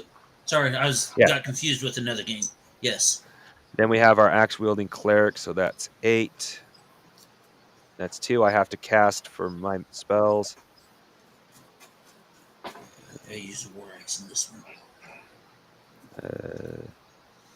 Let's see. We have 1 archer. Ragged. I don't think Ragged Edge will work on arrows. Magic users. Hammer, so that won't work. It's 1, 2, 3, 4.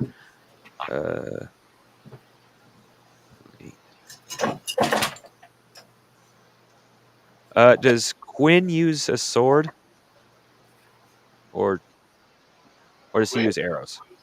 Quinn uses a short sword, but he mainly goes about playing his lute. So the spell would almost be worthless on him. Yeah. Okay, so that's only 2 I have to cast then. But that chews up all my scrolls. I definitely have to make more scrolls later.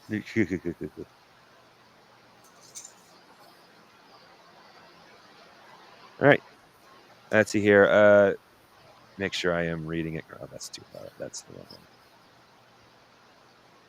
So everybody knows Ragged Edge only affects edge weapons. All right. It has no direct duration, probably because most of the time the battles aren't that long. But it does. If you strike an enemy without armor or something that's physical, if it's ghostly, it doesn't affect anyway. It takes D4 damage every 10 seconds, and Bruce said that still counts as exploding damage. Yep. So you have the potential to one-shot a creature within a couple of rounds, basically. But that's only if you Well, get that's really always lucky. nice.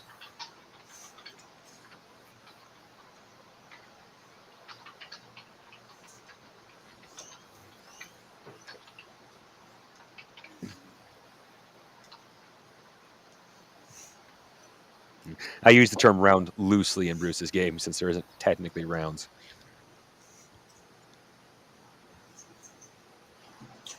I do kind of like that way. I kind of like the way it works, though.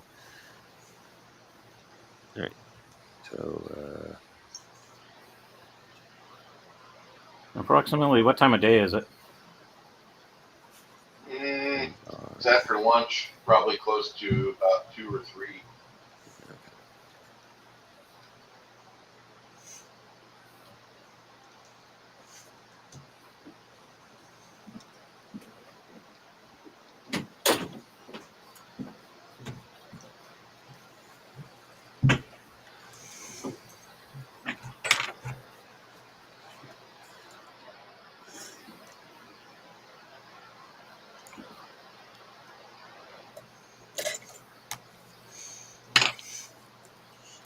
And I hope you guys really enjoy this little mini campaign I'm running. I had some ideas as to where I could take you on things, but I figured by running you through some of the iconic pieces of the Lost Lands that have been written and out for over 20 years, you guys would have either a real appreciation for the Lost Lands, or you would absolutely, completely tear away from it, hate me, quit the game, and sell your dice. But I don't think that's really happening because you guys seem to be here every week. I know. Yeah. My games. Yeah, and like I said, I'm actually more excited to be here than I usually was, and I believe that's because I'm actually spending less time on YouTube. Well, I know that, like the other campaign I'm running, I'm kind of using this backdrop from Paizo, and I really don't like the way Paizo sets up their adventures. I really just, I don't like, I hate to sound like I hate everything about Paizo. I like about 10% of their stuff, and that's like the core rulebook. I'll probably never. It seems a little clunky. Say again? Seems a little clunky It's from what I was reading. It's not well thought out for a long-term plan. Granted, they do a better job than Wizards did, because Wizards write stuff and people get bored at level 6. You guys are level 6. I haven't heard you guys say we're bored yet. It was small, but Bruce just went off about hating Pathfinder. Bingo card. Yeah, I was about to ask that. Does this count as a tangent against Pathfinder? It was brief, although but you didn't specifically mention. It- He didn't specifically mention Pathfinder, but It's rant adjacent. it's definitely a rant, but it wasn't specifically about Pathfinder. Oh no, Although he Paizo did does he make did Pathfinder. mention Oh, okay, then it counts. it started with Pathfinder and then it led into Paizo. Oh, it got meta. All right, That might be a double score. man. Okay, who is Travis? Travis plays the Dwarven Cleric in the other campaign. Okay, so I'm not going to get that square. No. There's certain things on here that will let us do on this game, at least for mine, but most of it leads more to the Pathfinder game.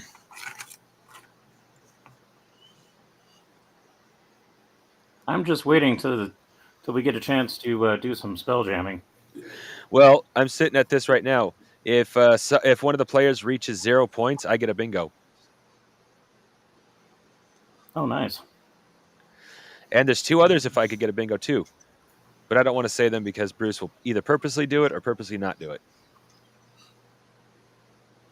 Well, one of them anyway. The other one is someone rolls a natural 20. That one can't be faked, though. The one that says Bruce drinks alcohol should be right in the middle because that's something that happens every week. No, I'm just Well, that should be. Well, I got a that should couple really on be more here. Bruce. Sorry. Go ahead. So I have a couple on here that I have no chance of getting. Same here. Is that- Like I got Connell rolls a fail. Well, yeah, I got that one. well, that one you'll never fill in anyway. That one should just be said, but you'll never get it. Who is Little Greg? He was a player that stopped playing around 2021. so we definitely not get that one.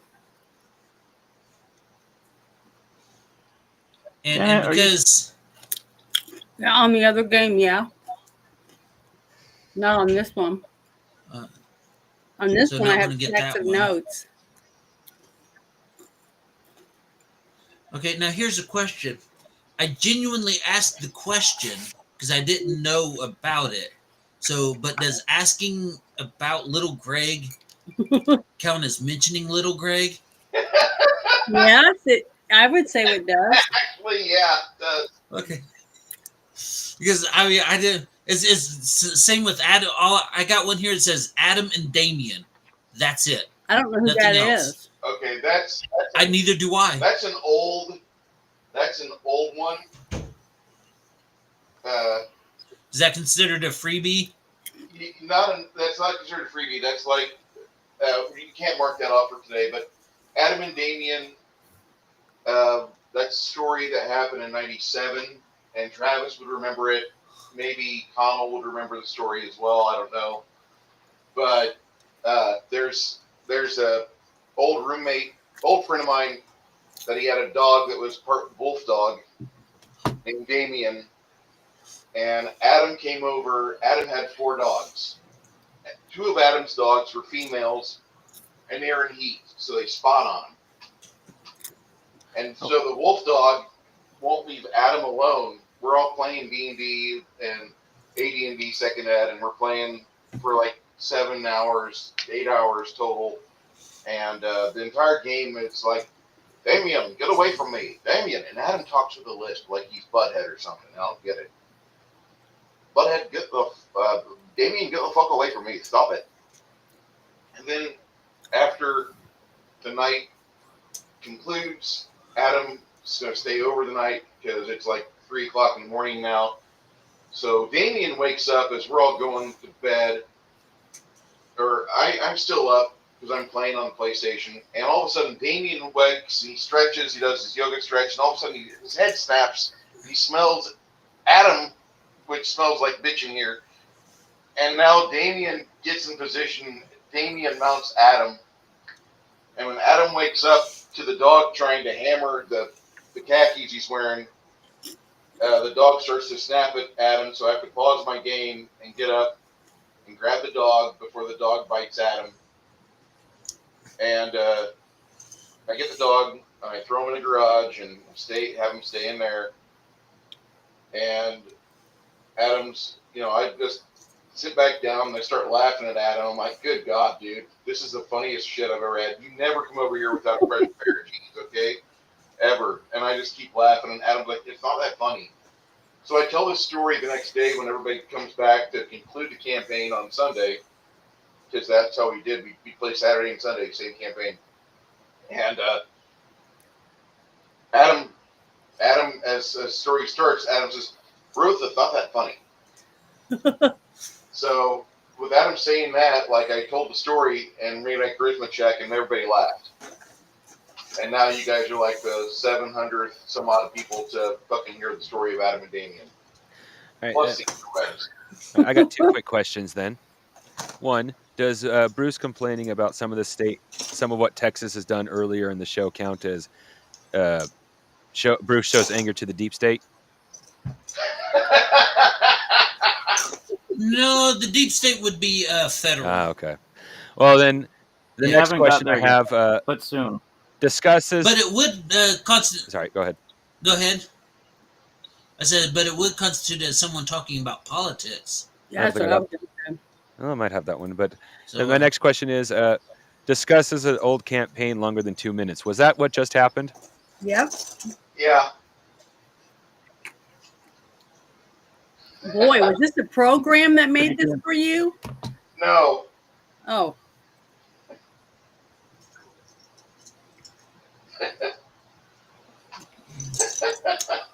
That's so funny. One question, 5 spots.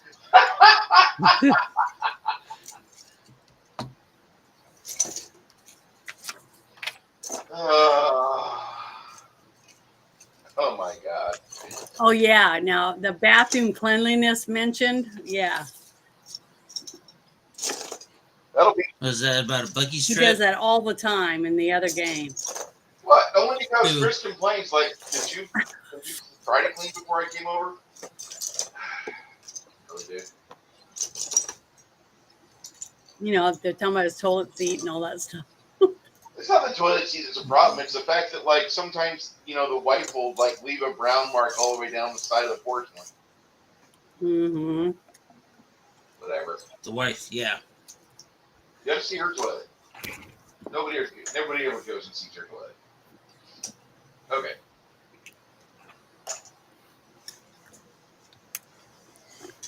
Yeah, but I only I can have deal about with one that. way I can win this. It's the lack of using like poopery or something. Yeah. We don't use poopery, and I need to start using poopery. Like light a match, and it'll Walk- be better. walk But the walking into south. a wall of stank. Oh, you know what No, you thank didn't you. have on this? Is the cave candle or the candle that smells like a man cave or something. I just burned out completely on the cave pool. Yeah, done cave with that. pool, that's it. Cave pool candle, we're done. Yeah, I'd say Bruce should have something about dick soap, but he hasn't talked about dick soap in a while. Yeah. Oh, do you have anything about mentioning Has coffee? anybody had? Mm-mm. Didn't talk about that either. I'll be putting that on there. Sorry, nerdy. Has anybody had intermittent tech trouble? Really? Yes. I haven't- Bruce dropped. Oh, okay. After all this, nobody's Yeah, got the that's so bingo cool. yet. Not quite yet. You can click Well, on it, I've got. and it has the little X. Nope. I didn't know that. That is cool. Nope. I like that. Nope. If you click on the square, it has a little X Oh that you wow. mark. That's so cool. Okay. Do what now? Go to the bingo card Yeah. and randomly click one of the squares. Okay. Little red X should pop up. Oh, yeah. Y'all didn't know that? Mm-mm. I did not know that. I figured that Oh. out as soon as I got to it. I'm easily Yeah, amused. Because I was thinking like printing it out or Yeah. something and then doing it by hand.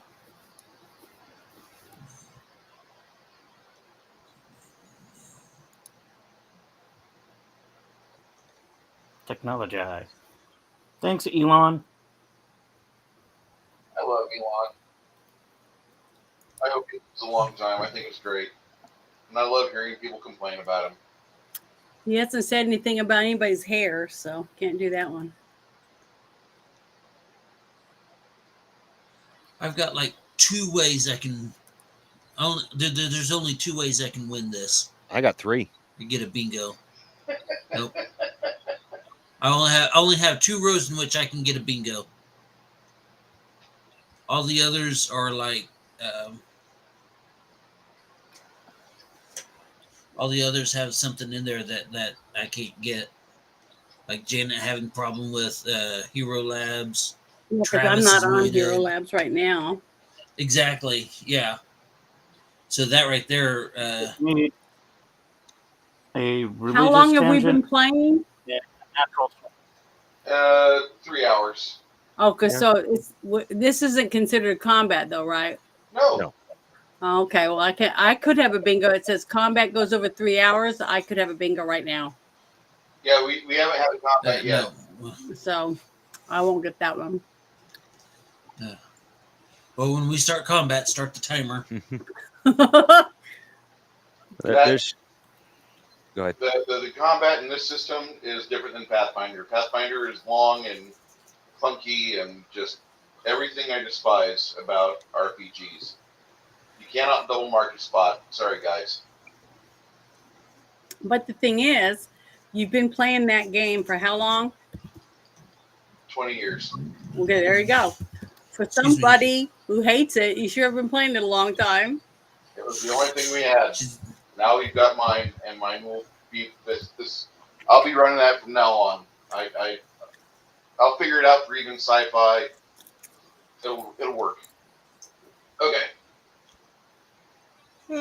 So, Like sand through the hourglass. got a question for These are the- Mr. Ogre. Ogre, do you have 2 edges on your character sheet? No, I don't believe Look so. at your feet and see if there's some things called edges. And you Nope. okay? Do you have any feet? I got dodge, weapon focus, lightning reflex, power attack. Okay, that's about right.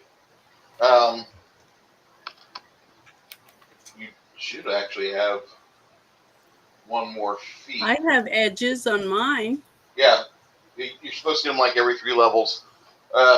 For you, Mr. Barbarian. Well, I have simple martial weapons, light medium armor, Yeah. fast movement, and rage. Okay, Also, for you also the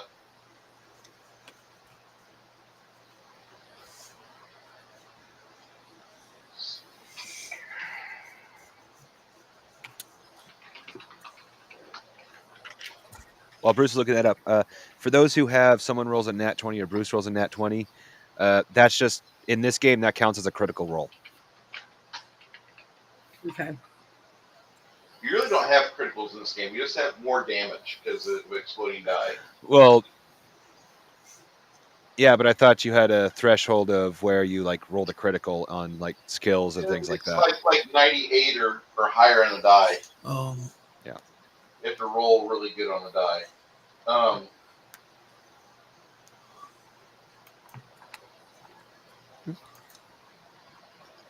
So you have a smaller chance of actually filling that in, but Yeah. oh crap! What's that? That means I only have 1 way of winning this.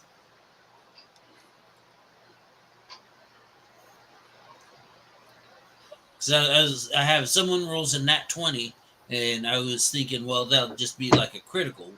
We don't roll, the d20, but we don't really have critical hits either. So, yeah. I'll build another bingo card for this campaign. See how you guys do with that. Should be all right. Trapped in bingo limbo. one of the things that should be added to the bingo cards, Players check off a bingo.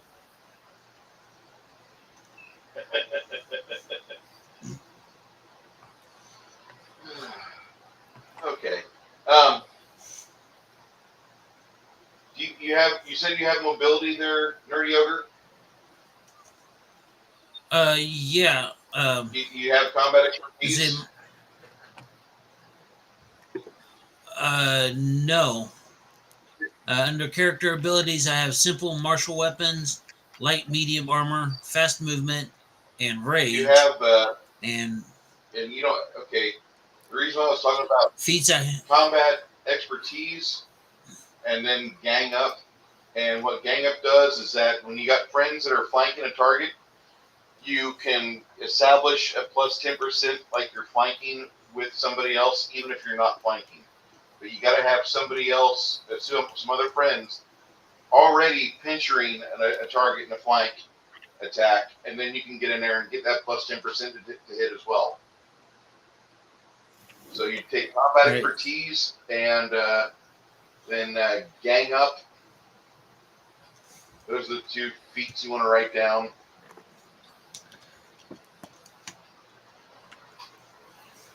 And if your girlfriend picks the gang up as well at some point, then what will happen is she can basically get a flanking attack, a precision damage attack on whoever the fuck she wants.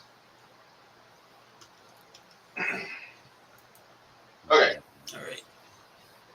Combat expertise allows you to play more defensively if you want, but because you're not armored so much, whenever you think defensively, yeah, I know it sounds kind of weird for you, but you don't wear a lot of armor.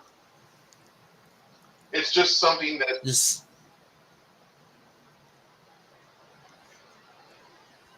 That sounds like That sounds like Elven speak. I mean, if you don't want those, you don't have to take that. But the other thing, if you don't want that, you're missing a flank. Oh, that's fine. I'll take it. Otherwise, you could go for Great Cleave, which allows you have cleave, right? Oh yeah, that's right. Yeah, because that's what we were going for with the power attack and the. You have cleave, right? The next one is going to be cleave and great cleave. You have cleave already? No, I do not have cleave. You need to take cleave first. You can hit two people standing next to each other. And after that, you go for great cleave. Okay, so I'll take out combat expertise. Yep. And put in cleave. Yep.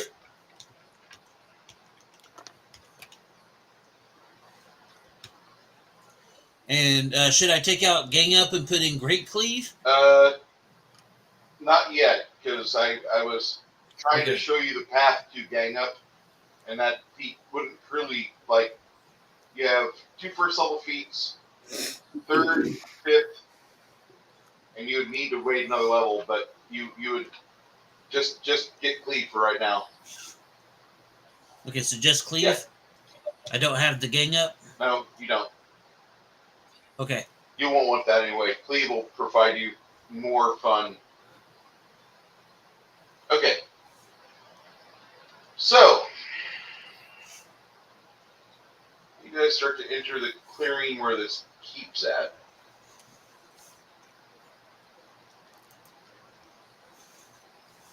Sorry about the delay, guys.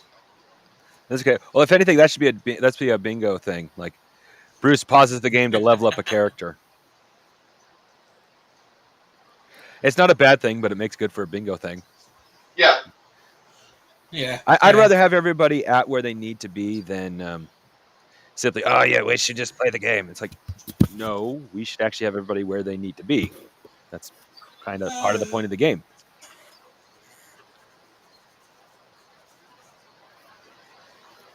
Sorry. Just my thoughts. Not hurting my feelings at all. Yeah, it makes sense. Don't make me know, never mind. Be where you need to be. If you don't want to be where you need to be, go play wizardry or something. I loved wizardry as a kid. As a young boy, I used to play wizardry for hours because it took that long for the computer to warm up. I wish I was joking. Yeah. And you had dial up. Oh, I remember the days where you'd be waiting for 5 hours for something. Like more than once, I was waiting for something to load on the computer. I'd walk out in the living room because it was my grandmother's computer. She would, oh, you done on the computer? No, I'm waiting for it to load. Oh, okay.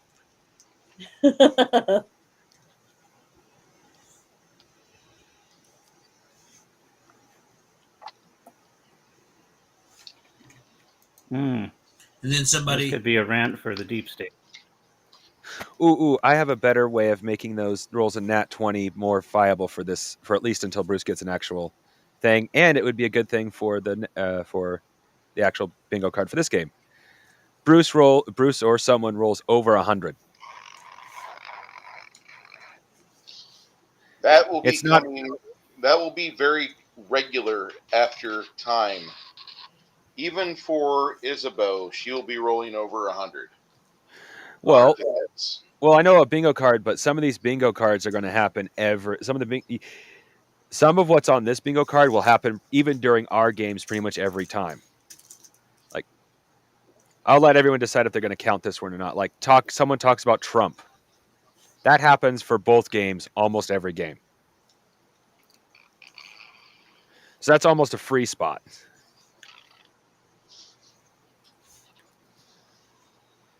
Yeah, that makes sense. well, it hasn't happened this game yet. So at some point in this game, we will have transcended the dice and like we're gaming in a Tesseract or something.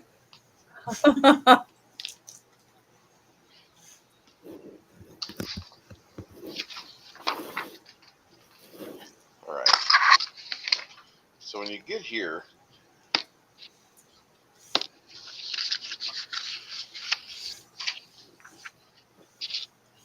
Hey, what did we you have. do with that first? We just like kicked in the door. What do you mean?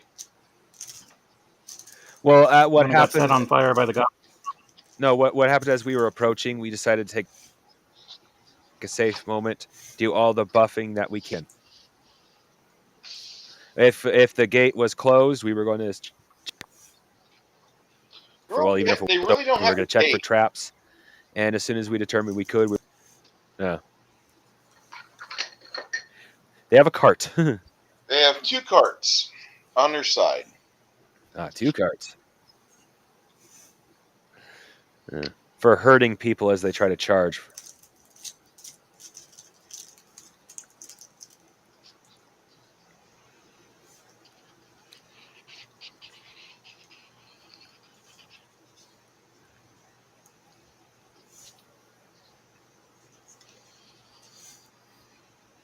Reminds me of Ghostbusters.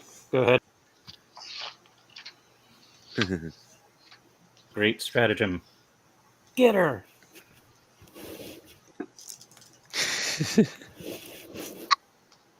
I love Ghostbusters. I just wish they'd stopped at 2. Or somebody officially would Or say kept it at the PC game. that the original Ghostbusters video game from '84 on Activision, where it sang the song to you, Oh yeah. I don't need that. But the one that was released in 2001 on Xbox, that's Ghostbusters 3. Yeah. That was actually a really good storyline, and Yeah. at the time, my computer could My run uncle it, and bought I was that game so just happy for Okay, that. days before he moved away. okay. I'm sorry, what?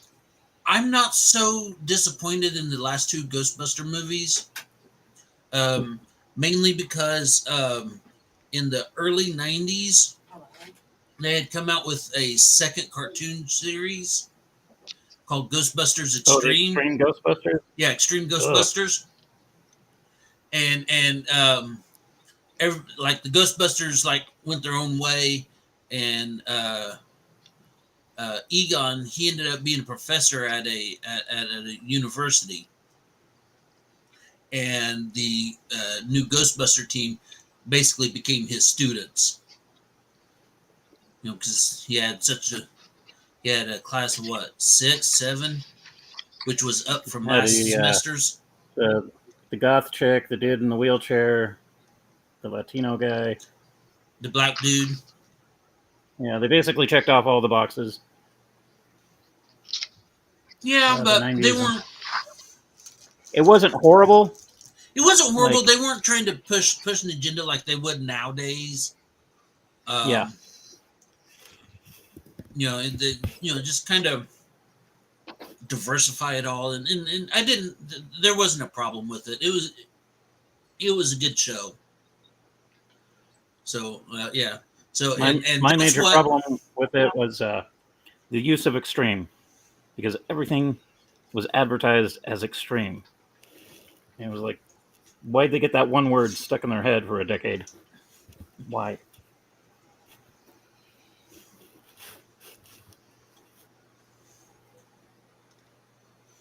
and whenever they Because for some reason it worked.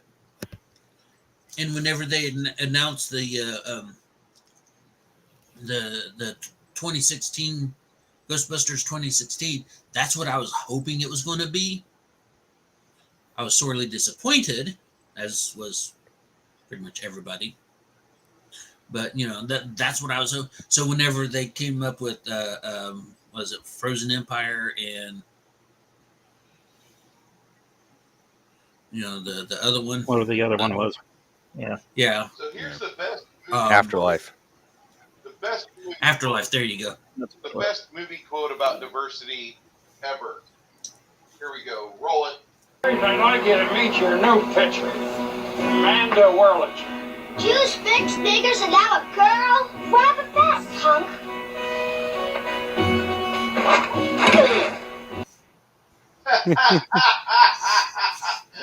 I love that movie. They will never. Bad News Bears they will kicked never ass. make a Bad News Bears with the punch of the original '76 movie. Oh, my father was foolish enough to believe that History of the World Part 2 would actually be good. I would have loved to have seen that.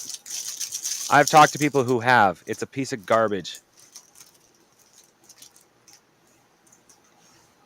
Yeah, I made it. I made it a point not to watch it simply because it didn't have Hitler on ice.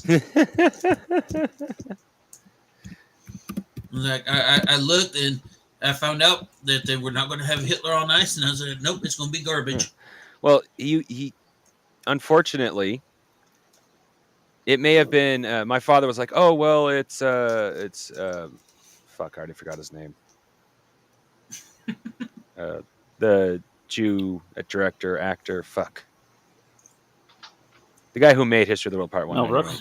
Mel Brooks, Yeah. thank you. My father was like, oh, it's Mel Mel- Brooks, it's yeah. Mel Brooks, it's Mel Brooks. Mel Brooks would not be allowed to be Mel Brooks in today's Hollywood. Oh, No. he'll be, no, he No. won't. I've talked to people. No, it's not a Mel Brooks movie. It's a Hollywood movie, which means it's garbage.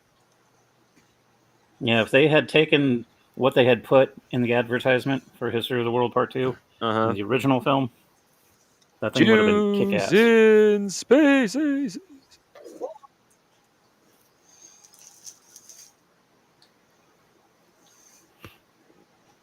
Okay, mark your bingo cards because we talked about movies. Yeah, I already did. I don't got that one. Tangent about movies.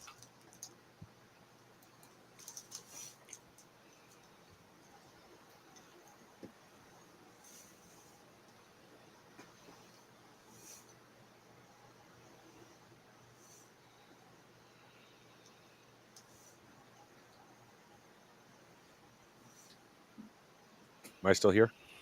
I'm still here. I just- Yes. Okay. Well, it went eerie silent, and that usually means I've been kicked. Okay. Yeah.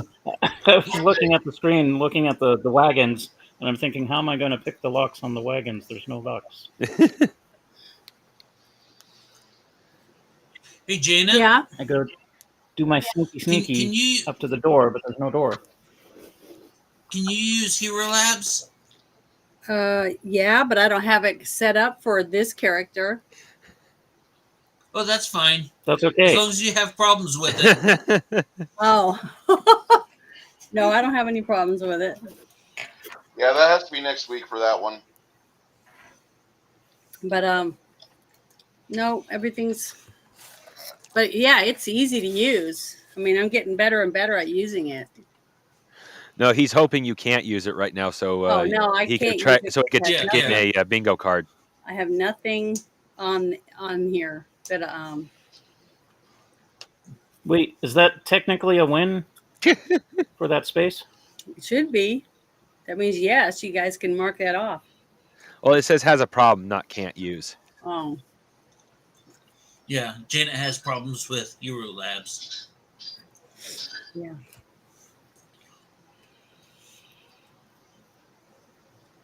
Bruce gets a super chat. Player character reaches 0 hit points. Chris has problems with chat. Someone talks about Trump. Adam and Damien. Someone rolls a nat 20. Connell rolls a failure. Stallion takes human form. No miniatures on camera. Travis is muted.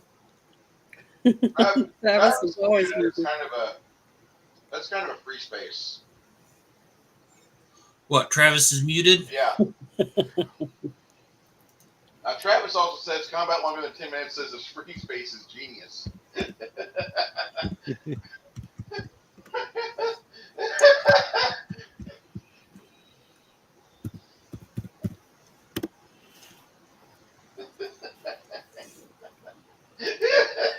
I'm sorry.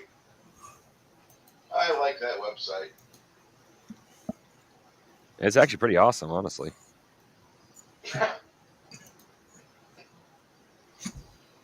Okay.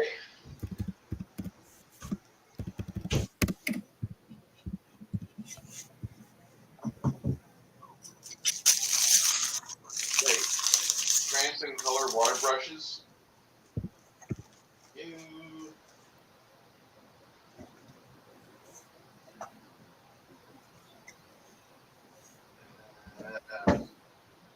I don't know if I. Let me know how transcend brushes work out for you. I'm loving them so far. They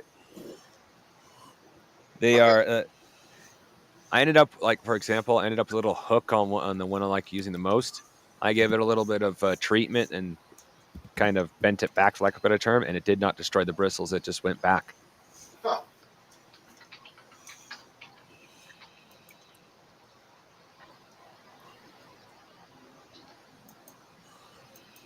Interesting. Okay. The only downside is, am I still connected? Okay. The only real downside I found with them for miniature painters, well, you wouldn't find a downside. You paint some pretty big stuff. Is they come with some huge fucking brushes. Like brushes, unless, well, no, I'll be painting some knights from Warhammer, so eventually I'll use them. But in general, they're going to be way too big for my use, which is also the reason why I sent Janet a link to them, because their size makes them perfect for her painting spaceships, and as well as going down to miniatures, which I'm True. intend to send her some. Okay. I just ran out of funds to pay the postal this month.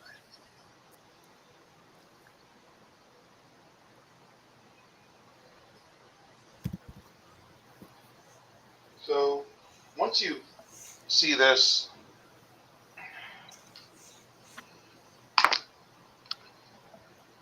do the hobgoblins see you guys? They haven't yet, or they haven't made it known that they see you yet. I'll just say that. Okay, that dice is going in the garbage. I can't read it. You're going away. All right.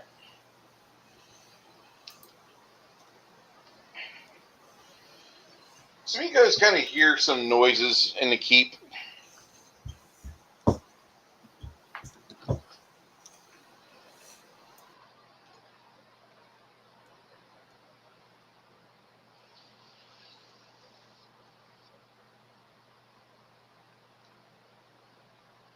What are y'all doing?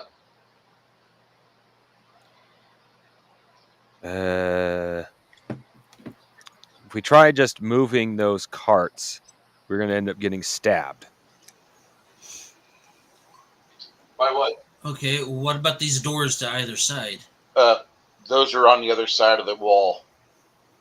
Uh, Wait, what? we're south by this wall. We're south. The walls are on the north. Oh, okay. Why can't we just Okay, yeah. climb over it? Or move them out of the way. Hey, did anybody else notice there was no miniatures on camera for a minute? Yeah. There Well, was. down on Oh, there was. on the bottom right. There Down the is. bottom right, you got 2 cameras. Yeah. I missed it. What I was going to say is, yeah. if we try to move them, they'll hear it. So it'd probably be safer if we were to climb over them. No, that's an invitation for them to just stick us as we're trying to climb over. Well, that's if we see Yeah, it. I think that's. No, Yeah, we can't fight as we're climbing. Okay. Maybe I could because I could stand there and cast a spell, but I'd be off balance, and then I'd probably have to cast some sort of disturbance check because I got to sit there and balance while I'm on there. Bruce, does Fireball have the force to just destroy those carts?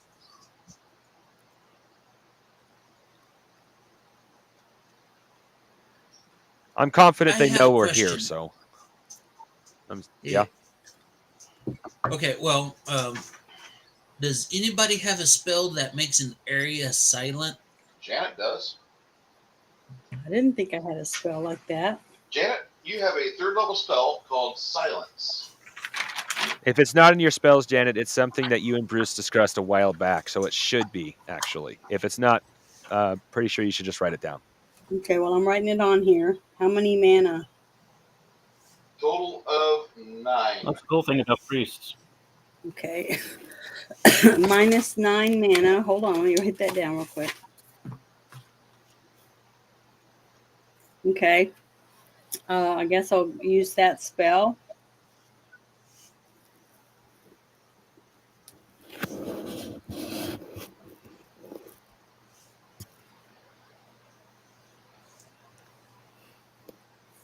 So you used it? Yeah, I'm doing it right now. Okay. All right. So what is it? What exactly does it do? Cast silence on the dwarves, and then we chuck them over the wagons. Okay. No. We cast silence on the wagons, and that way we can pull them out, and nobody will be able to hear a thing. Or okay, good idea. If you chuck the dwarves, right? Sorry, Nerdy. It's like if you can cast it on an area, cast it on the area that the wagons are in. But if you have to cast it on something. So, Bruce, what do I have to do? Do I cast it on the area or on the items? Area. Okay, so I'm casting it on the area around the wagon so nobody can hear us moving them. Right.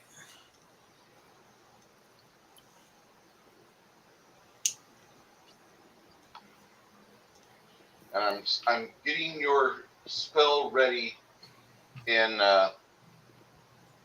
Gilded as we speak.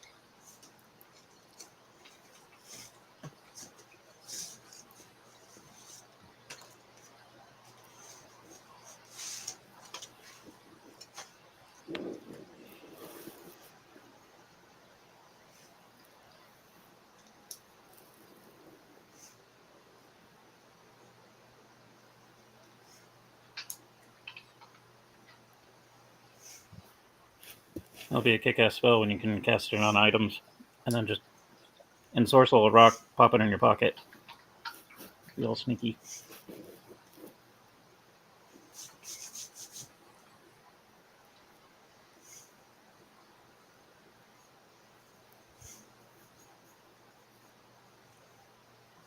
All right.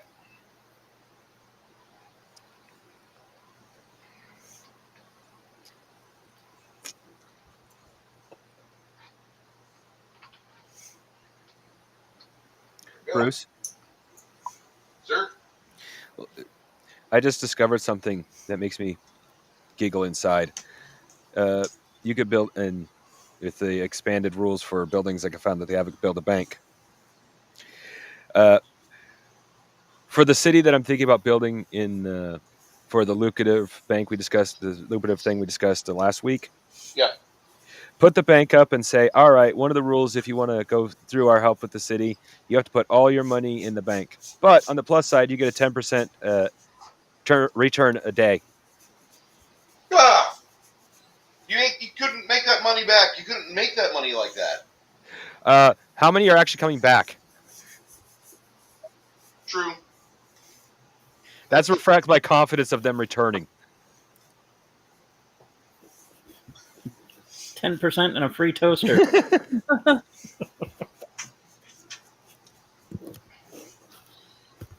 Okay, so you guys are dismantling these carts.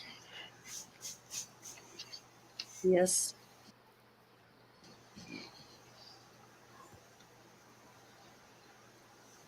All right. Next, I'm going to move quietly.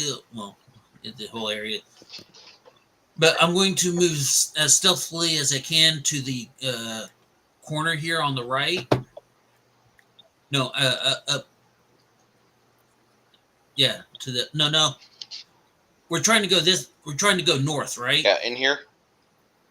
Yeah, because I want to see if I can see anything going on around. You know.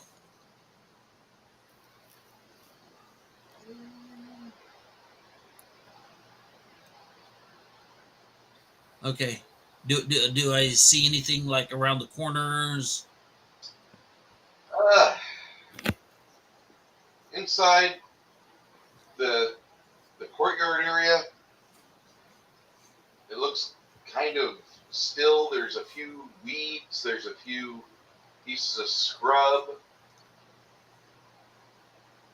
The courtyard's empty.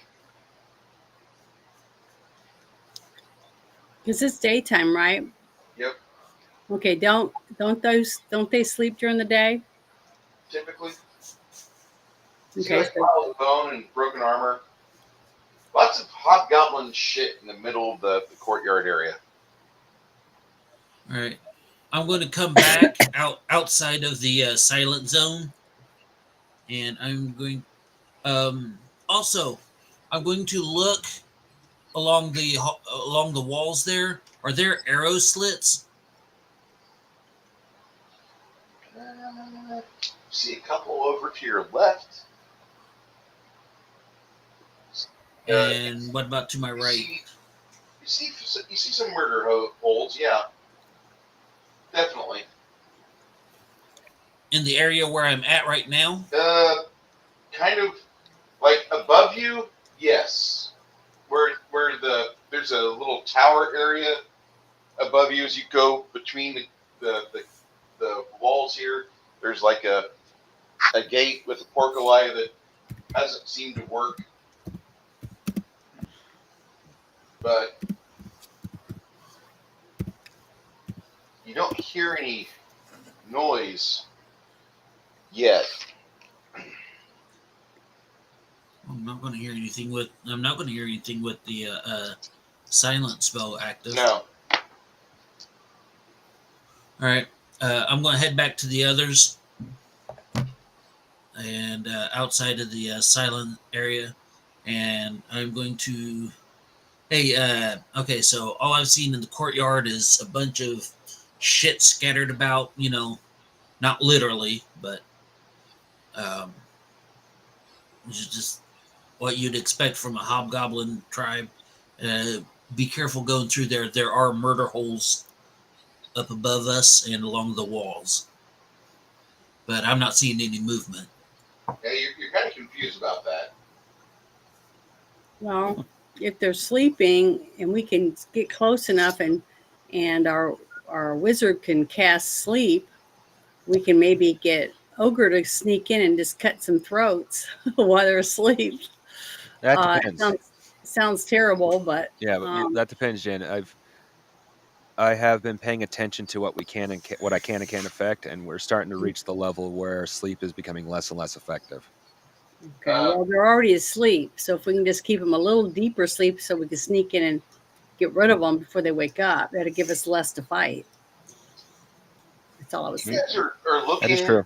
over here, and behind These guys, like, you guys came in from the side, you creeped around the building to get over here. But over here, you're noticing there's there's like some tarps over the ground that are colored green.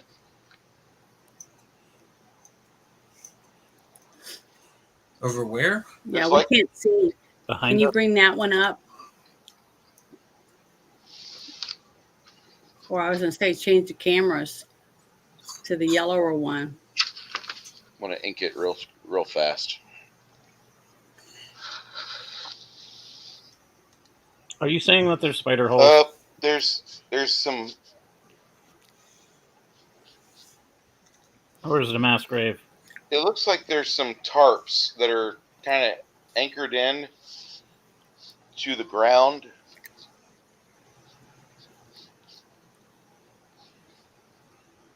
It's a daikini trap.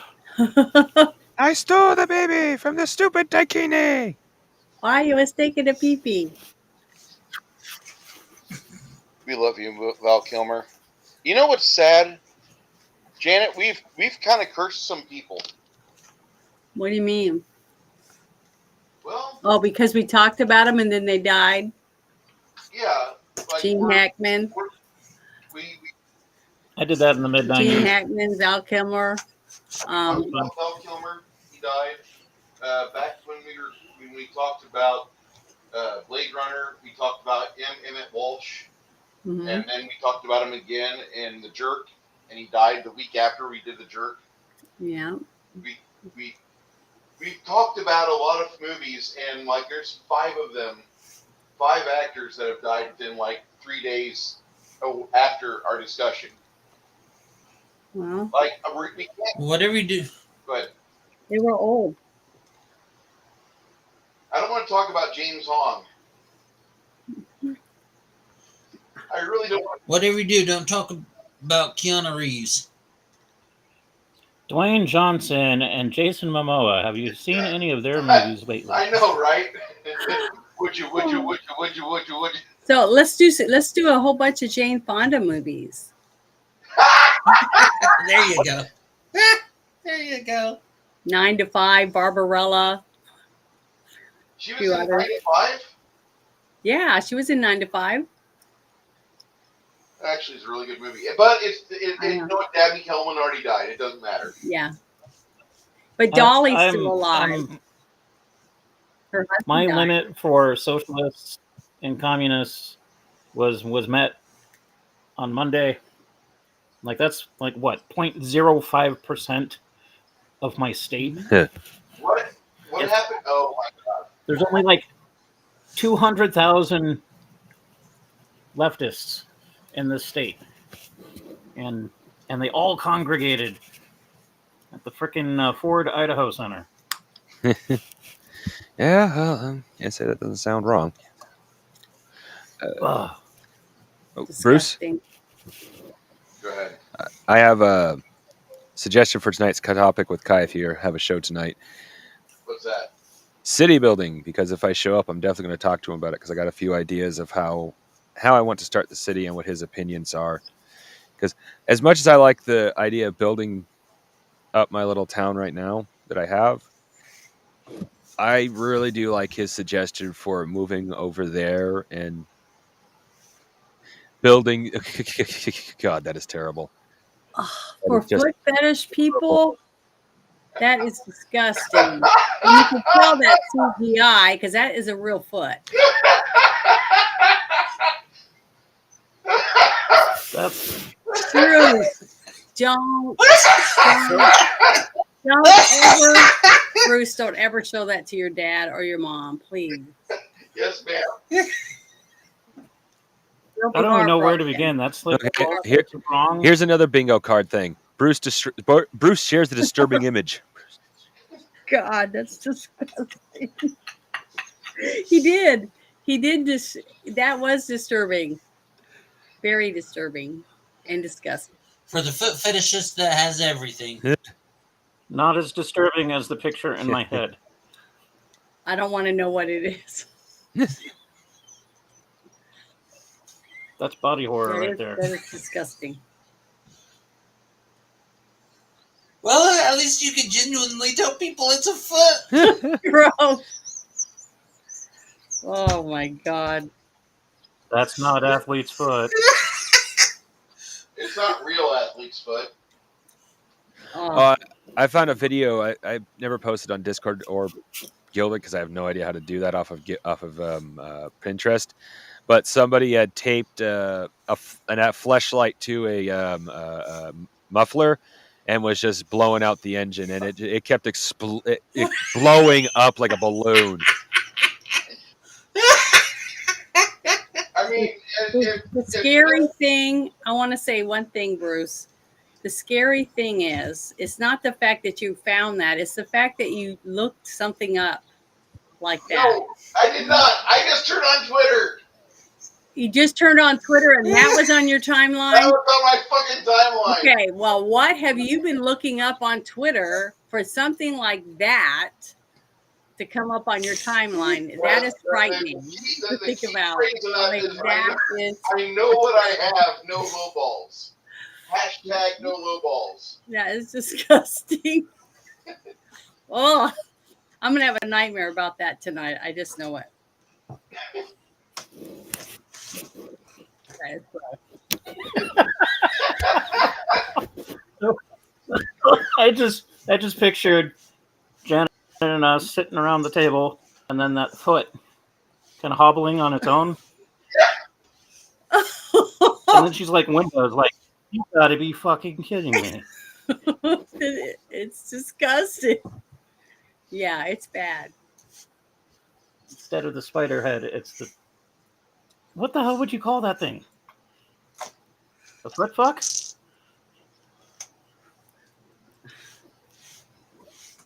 A glory anchor? A toe moaner. I mean, I don't know.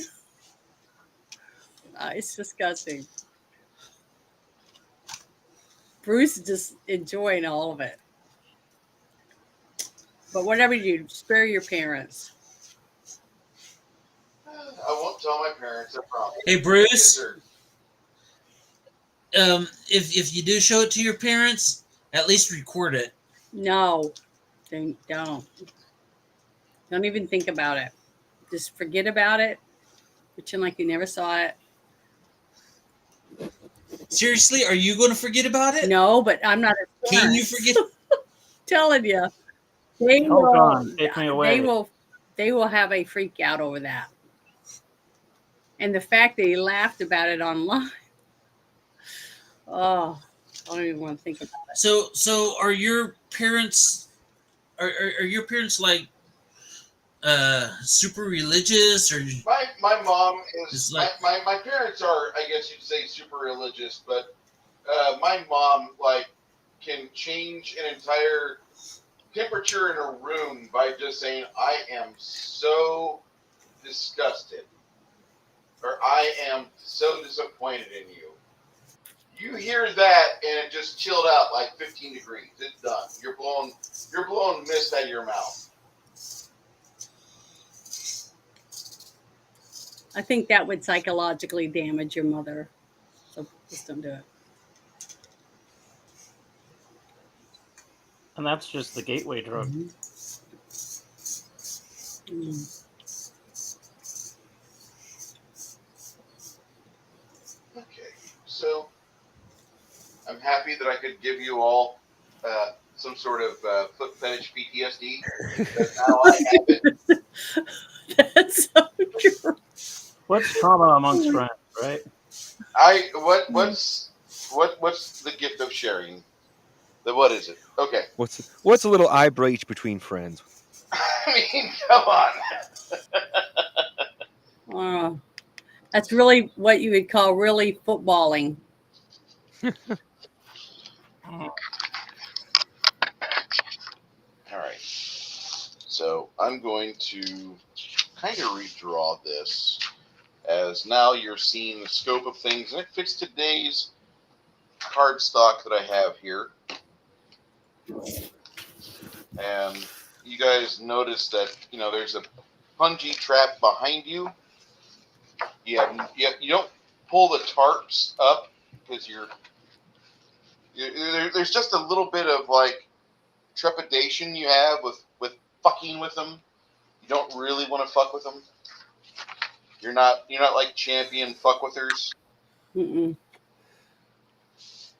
That's what the thief is for.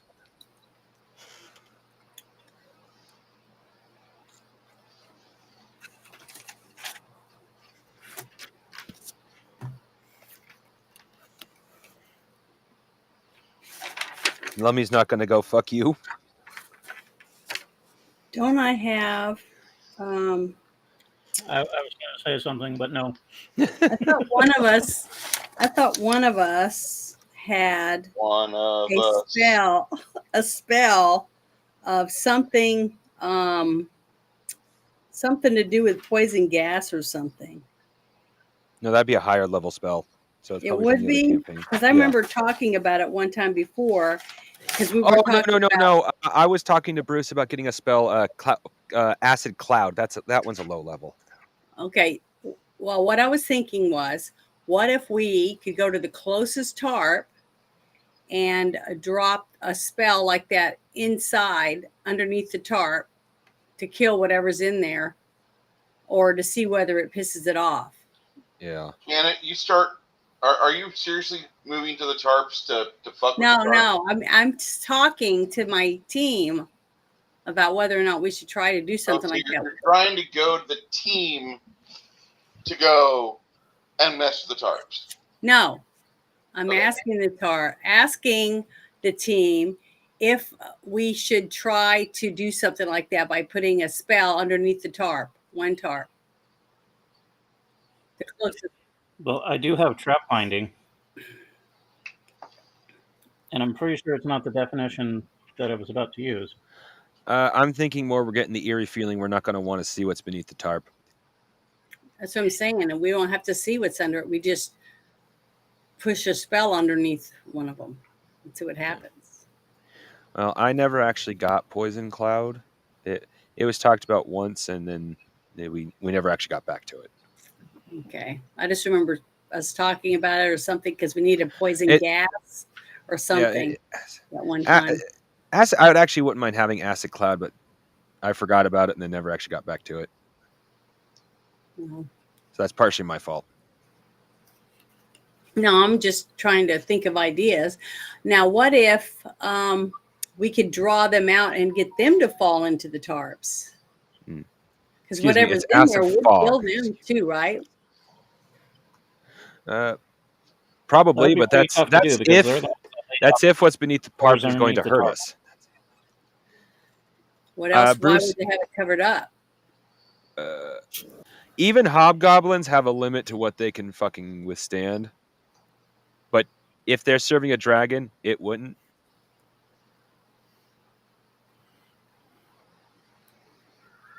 They're either covered up because whatever is in there can't tolerate sunlight, so it keeps them dark until nighttime when they wake up, or they've got them in there covered up while they're sleeping because they're treating them like pets, or something like that. I mean, that's the only thing I could think of. Or they have a trap set on it to where they can't get out until they open it. That type of thing. So I don't know. So I'm just trying. I was thinking more like it's a trap that's covered up. So like if you're not paying attention and you got like a bunch of light cavalry or whatever rolling up, they go and hit a punji pit or a cesspool or something like that. They get slowed down and then they go pepper them with their crossbows and arrows. As you're looking at it more and more, you notice that there's like sweep marks where they push the hobgoblin shit into the pits. That's what I was thinking. Oh, right. It was something disgusting, not something deadly. Yeah, but you think hobgoblins don't even want to see shit that it bothers them? Hobgoblins are higher in the food chain than goblins. Goblins will eat shit. Hobgoblins will not. Man, I wish there was a goblin member of the NPC Corps that would love to have an argument with you. We don't eat shit. Right. Here it is. I actually looked it up. Hobgoblins are Acid slightly fog, more not sanitary. acid cloud. Sorry, what? Hobgoblins are a little more sanitary. Oh yeah. A little more. I actually looked up. It's called acid cloud. I mean acid fog, not acid cloud. It's just And I'm interesting. still that actually couldn't it cast it actually anyway. takes- Sorry. Sorry. I can't cast it anyway because it is a level 6 spell, which means in Bruce's game, I think I got at least one more level to go. Yep. You need to be able to cast a level 7 spell to cast a level 6 spell in another game. Okay. That's a level 7 spell. Okay. One more level to go. I just But think it's actually, interesting. it's still actually a fog. It's just something I wouldn't mind having. Because, like in this instance, use the acid on the pile of shit. You're level. Just you're run level into the 6. Yes. thick of the hobgoblins, and you're yelling, "The fog is coming! The fog is coming! The You'll fog is be coming!" able to use level 7 spells at 13th level. Oh, No, 13th level. 11th Holy level. shit. Yeah, you got a ways. Oh, it goes exponentially up. Okay. Yeah, it goes up quite a ways. Well, not necessarily not necessarily the definition of exponential, but the general use. Like it goes up by more than just one per level. Yeah. So we can't see what's past the tarps, There's a- like the building or anything like that, on the other side of the courtyard. Let me swap cameras here.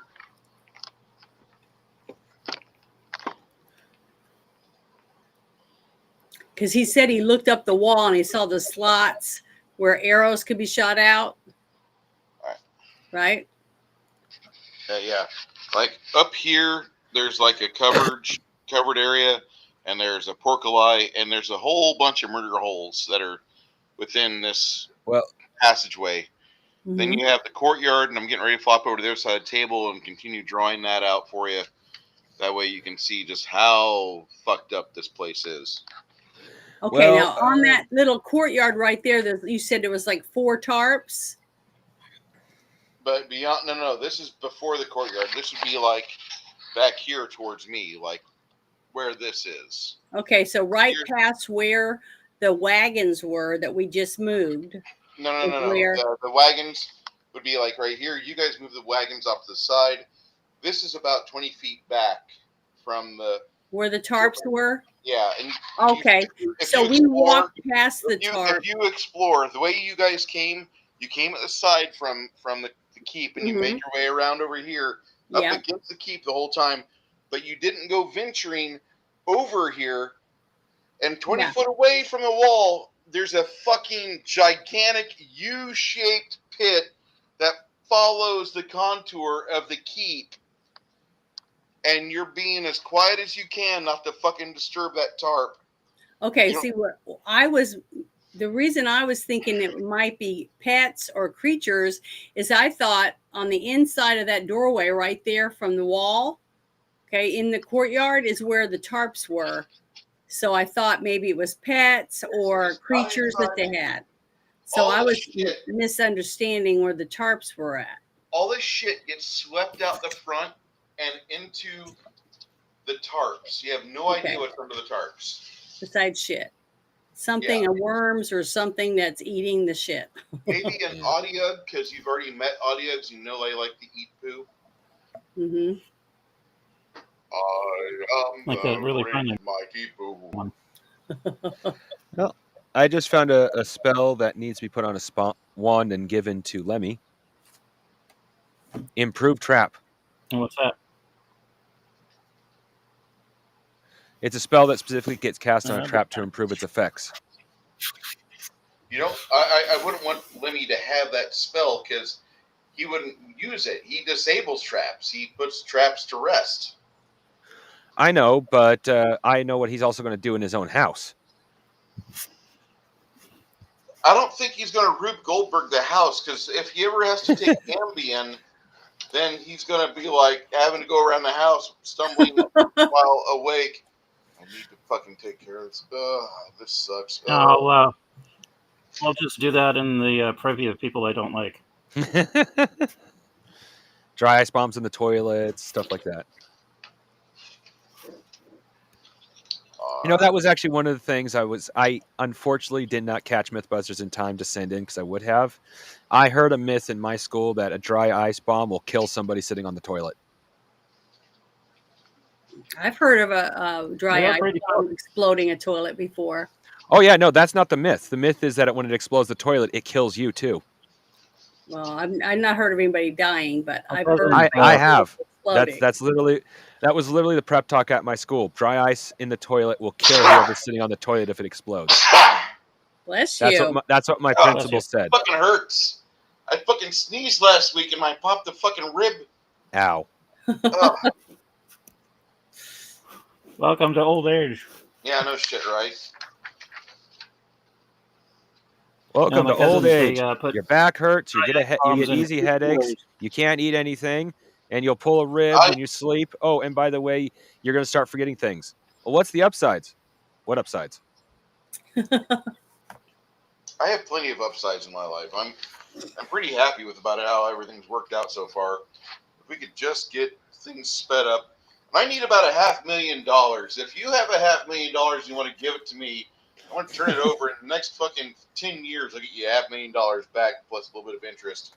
I've got a buddy trying to get out of the game right now. He's got a wife that she needs to get another set of lungs because she's getting ready to lose her life. She's got her lung transplant 9 years ago. Transplanted lungs last about 5 years. Well, hers have been in her body for 9 years, and she's starting to like really slide downhill. He wants out so he can spend more time with her. He's like, when she's dead, I can come back to the game and get more money. Right now, he's got 4 businesses that make him about $250,000 a year.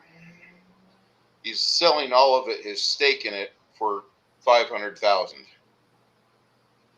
If I can convince the VA or some group of VA bankers to give Bruce that money, then I'm going to be frazzled and on cocaine and hookers, but I'll have money, and I'll start doing the thing that everybody else does, because that seems to be what you do. You get responsibility, a stupid job, and the next thing you know, you're hooked on smack on your back and dying. Yeah, if my parents and I agreed on one thing even when I was a kid. If we were to ever get that kind of money, we would take 1/10 of it and go on a splurge. But the rest of it, we would actually hire a proper accountant or someone like that who helps you do finances, and then properly invest at any rate. Yeah, you want to properly invest, but like the thing is, there's like three companies that are variously located around the area that do plumbing and repair work. 4th company that does like staffing and heavy equipment work to do traffic control. So if we have to dig up a street to repair a line, we could do that. The only problem is that like all I hear whenever I talk about this is, you're now on call. Huh. Well, when do I go off call? You'll know you're on call the rest of your fucking life. Yeah. It's a double-edged sword, trade school. I love it. I really do. I love what I do, but I would not be the simple happy-go-lucky shit pumper that I am right now. I would have to actually, oh God, I need a way to settle down because I've been at work for 2 hours. I'm on fucking some sort of caffeine drug and IV drip. All right, so here's the keep is kind of built like this, kind of in a horseshoe setup. Over here, you have a silent spell. And you can hear around other places there's things going on, but you just can't see any hobgoblins. You do note that there are brown streaks through here. And it looks like they shovel the shit out of the central area. What are you guys going to do? Buy some new shoes. I think you got the cleric. She could cast cleanse on you.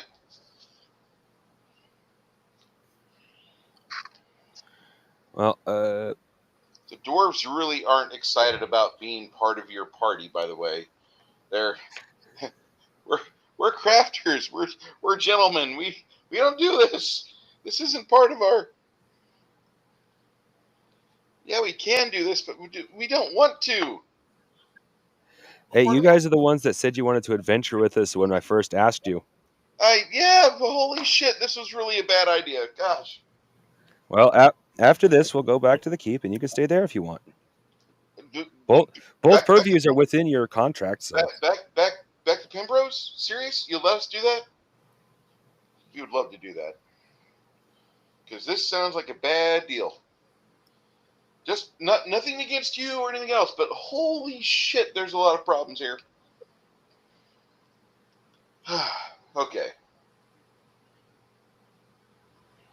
You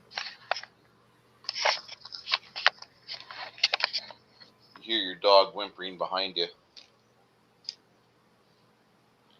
Did you bring your puppy or no? the little one, The no. little one. Where's your puppy at? I will have paid the inn a few extra dollars to take care of her. Okay. And I would have definitely told him, make sure she gets plenty of meat. As long as she's kept meat, she's usually pretty happy.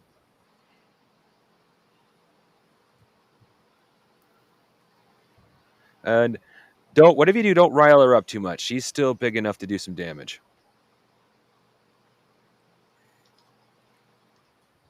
Don't get her excited. She'll be.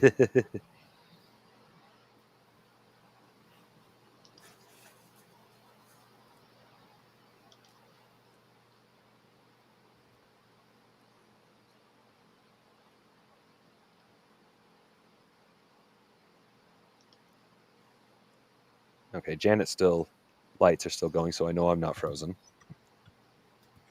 I think Bruce walked away. You're still here. Yeah. Well, every time it goes silent because of my setup, I go, oh shit.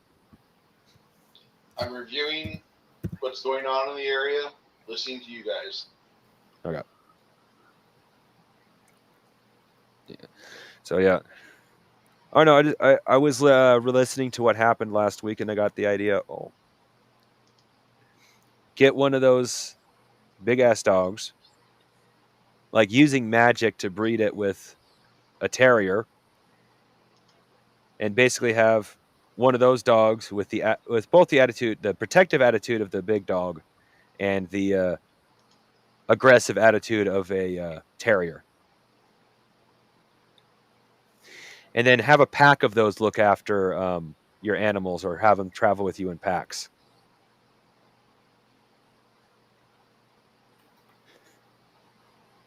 Of course, Well, if that's possible, then I can get my bones. I also do want them not just the strength of a terrier, though. This is part of the reason we're using magical means. I actually want them to have the strength of the full-sized big dog.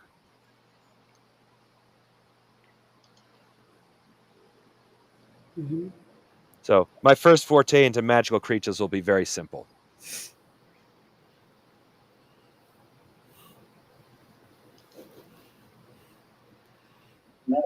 But from a magic standpoint, what would be easier? Just hiring a necromancer to rip the bones out of the chicken, or to magically remove the bones? Well, magically remove the bones, the meat will look good afterwards. Necromancer do it, it'll look like a shotgun got to it.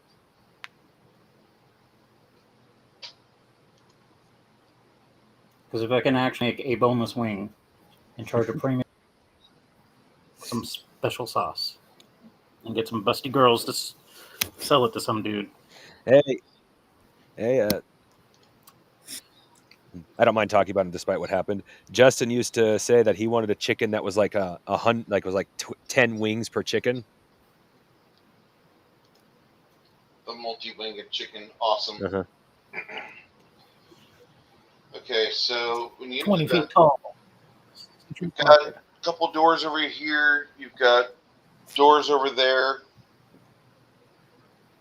Where do you want to head to, guys?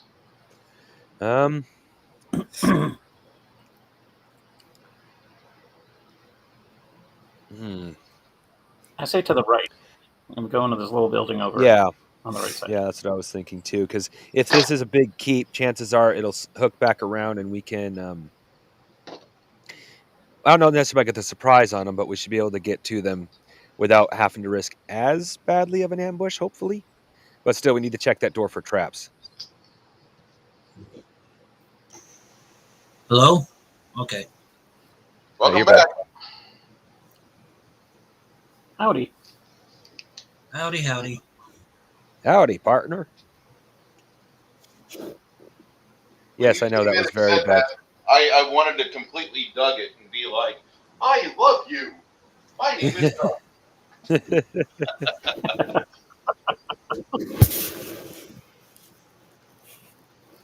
But yeah, start at the door here on the right. Now moving my cursor around it as if everybody else can see it. And then we can just work our way around to the door on the left. Okay, inside here.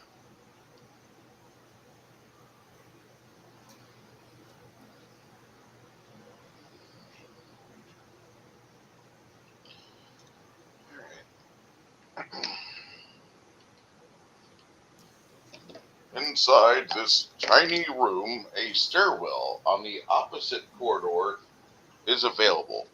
More importantly, you also see that there are 2 slots for murder holes for crossbowmen to be available.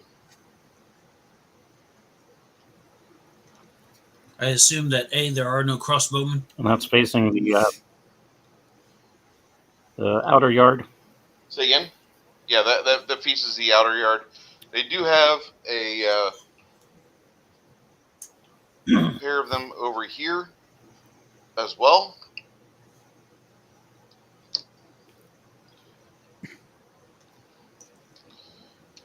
So you can kind of look in here.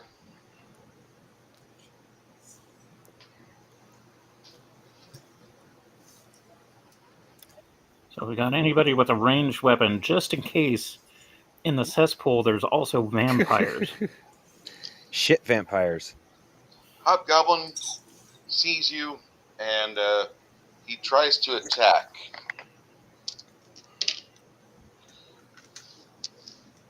Does a 63 hit you? All right. Negative. Roll me a d6, 6 nations.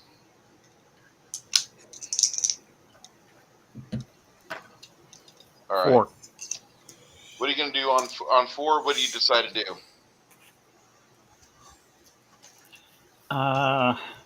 Well, since he transgressed against me, I am going to respond in kind. All right. So that'll be on 11. On 7, he runs forward to you and tries to hack you down again. On 67, does that hit you? Negative. On 11, what do you got? That's a good question. Let me roll and find out. I've got an unmodified 54. Maybe what, 64?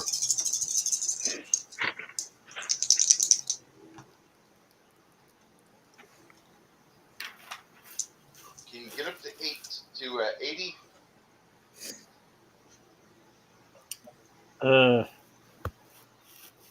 No. All right.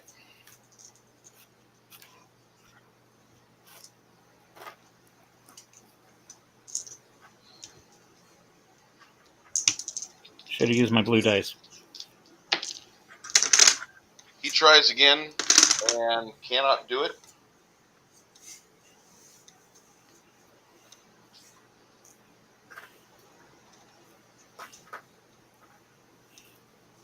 You and him continue to struggle.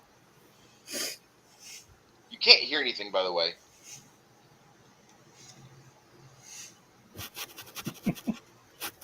I'm just picturing that battle in Saving Private Ryan, where our guns don't go off, we throw our helmets. I'm struggling for the pistols. That's Yeah, what I feel like right now. completely get it. The rest of the party doesn't really hear much because they're within the silenced area. They have no idea what's going on over here. You can't really make a sound. If only they could see my face.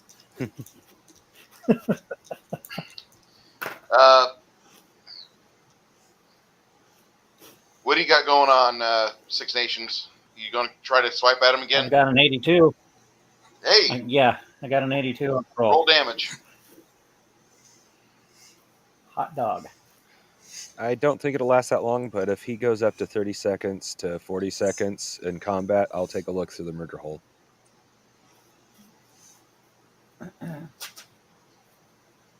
Oh, my other die. Damn it.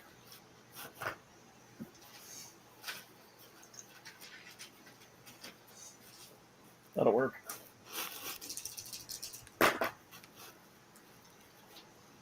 One exploding. That is 14. He is not happy. You cut into him pretty Thank God. good. And he's bleeding really He's going to bad. be really, really upset if he took that damage.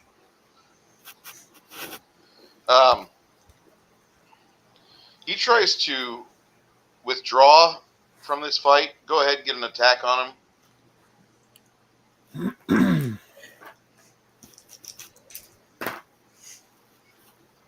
Holy shit. Unmodified 99. Yes. Damage.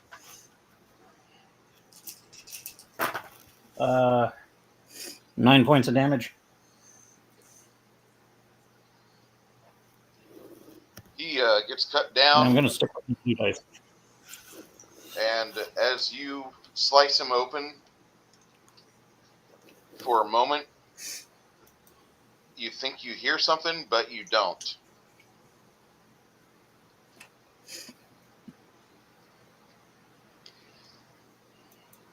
Hey, Nerdy, did you get a Yeah. bingo? No. Six Nations rolled a 99, so 98 or above. Oh. Let me double check that. Because I got a full bingo. That was the last one I needed. Yep. Got a full bingo. That indeed was the last one I would need. Bingo!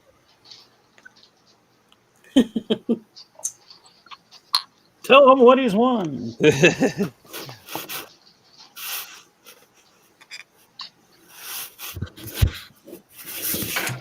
You won the privilege of Bruce never showing you his foot fetish.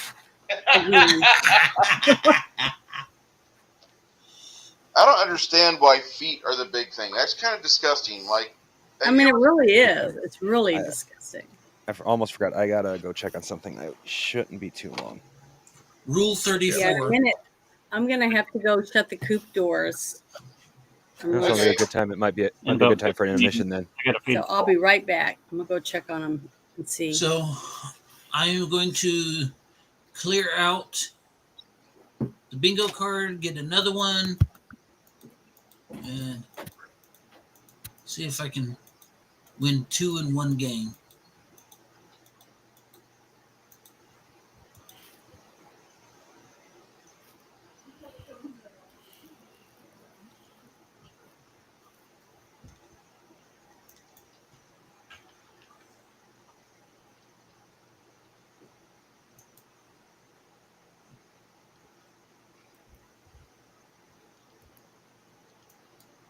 all right, while we wait.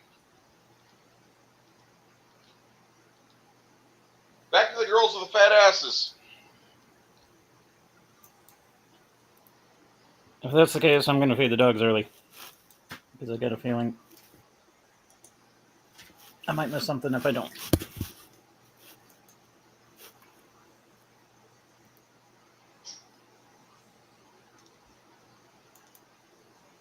Okay, how do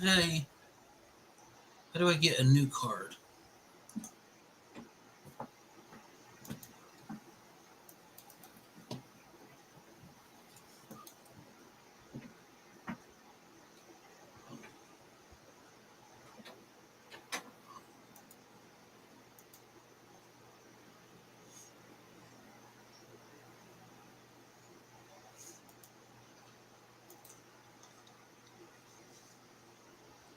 Okay, so that doesn't. How long does Janet's spell last?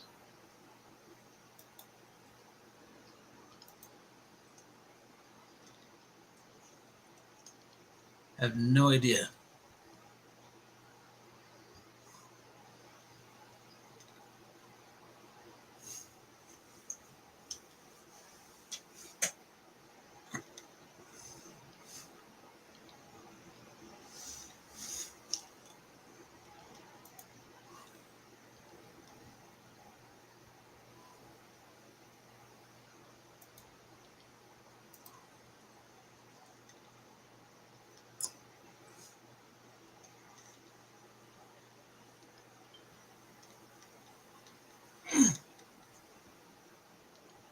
So,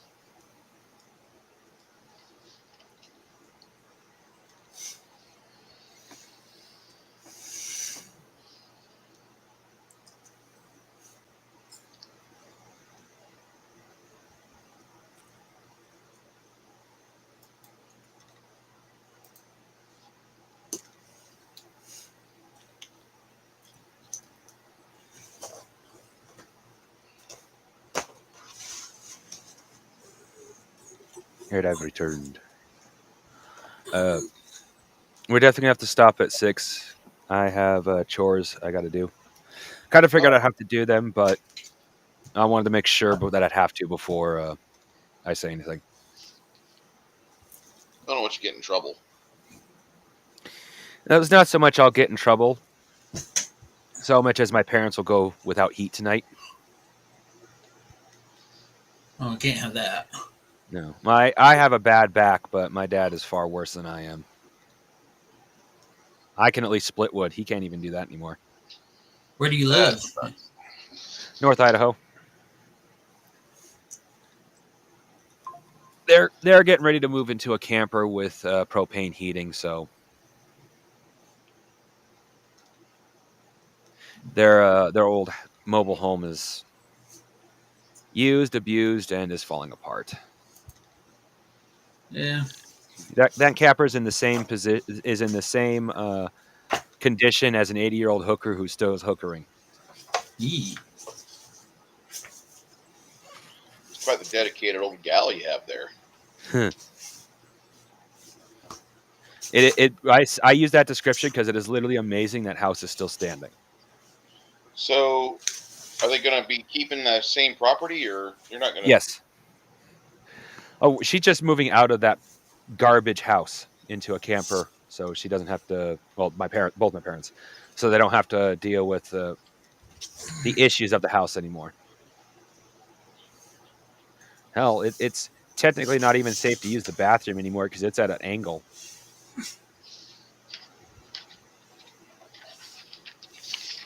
No, when I say that's lucky the house isn't falling apart, I am not exaggerating. Believe you. La la la la la la la la. Okay. He drags the hobgoblin outside to see you guys, but then you all can hear each other. The spell wears off finally.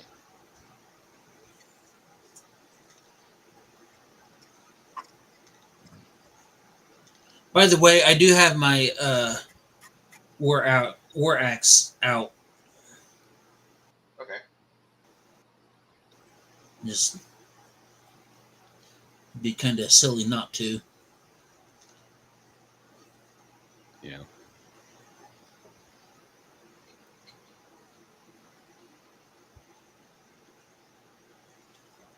So is the hobgoblin dead? The hobgoblin is dead. All right. Just making sure. I was pretty sure that was the case, but Yeah, that's the next thing I was going. Im- Walk up to it, nudge it with my foot. Is it dead? Absolutely dead.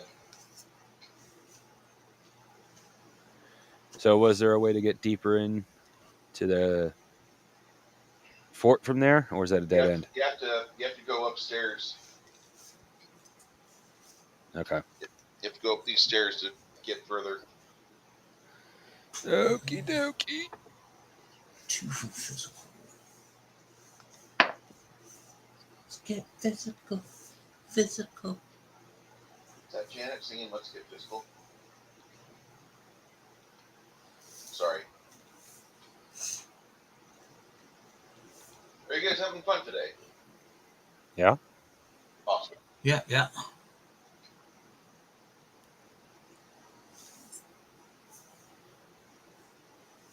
Let's get physical. Physical.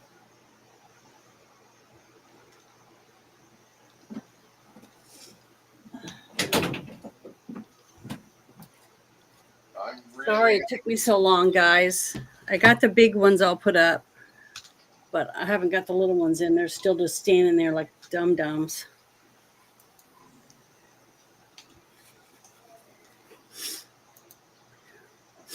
Has Connell died yet? Sorry, what? Has Connell died yet? I think it's hilarious. That's a possibility. Where do those come from? MyFreeBingoCards.com. I know, but I mean, do you come up with the things that go on it, or does Yeah. it? I had to input it all. I have to input more.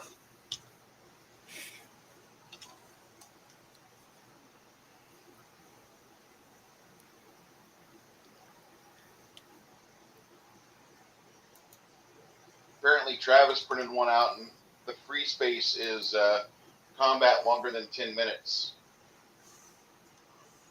Combat longer than 10 minutes is the free space is genius. God. Okay.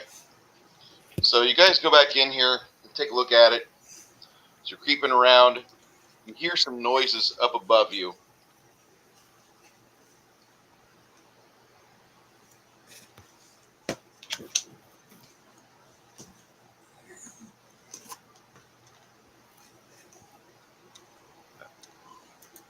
Damn it, we got to keep this keep intact, huh? You don't want to, Is but you Bruce got to. frozen or am I? What?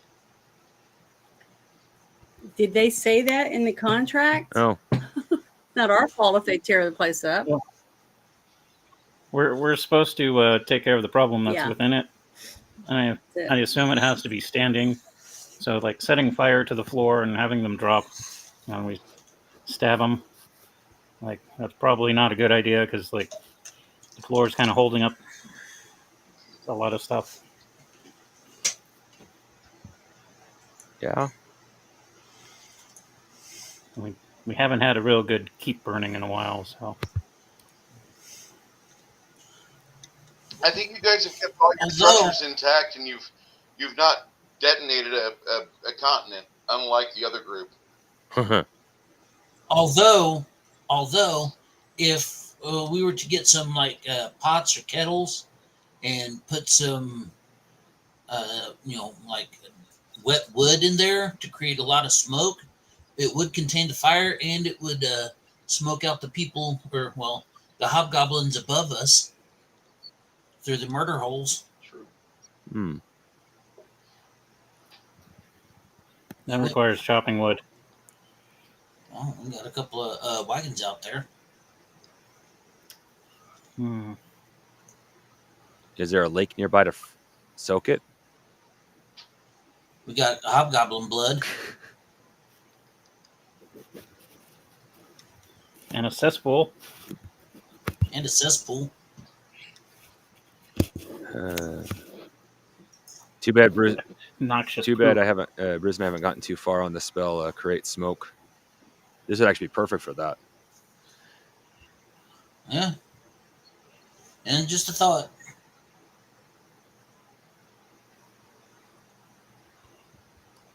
Let's see here.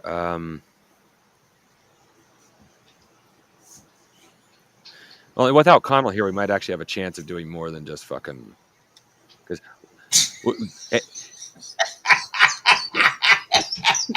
I'm sorry. Last time we did this exact scenario. He's not wrong. Yeah, you weren't here, nerdy. Love you, Connell. You weren't here, nerdy, but this exact scenario where we're trying to figure out how to flush out the enemy. In this case, it was regular goblins in a keep.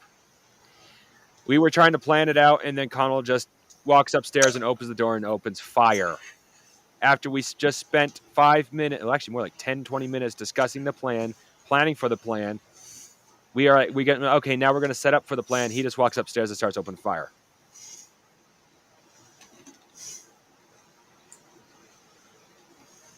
Wasn't as epic as Leroy Jenkins, Uh-huh. but it was in the same vein.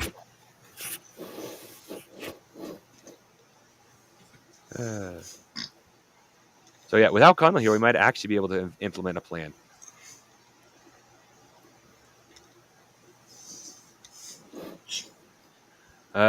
Fuck. Problem is that we're running out of time. Create the plan. We execute the plan. Plan goes off the rails. Throw the plan away. Problem is that I spent. There's a certain order. There's a certain order that these things come in. Problem is that I spent a lot of mana and scrolls on casting Ragged Edge, and it's only got a few minutes on it. Because I was expecting to charge the gate and have a whole bunch of hobgoblins just sitting there at the beginning.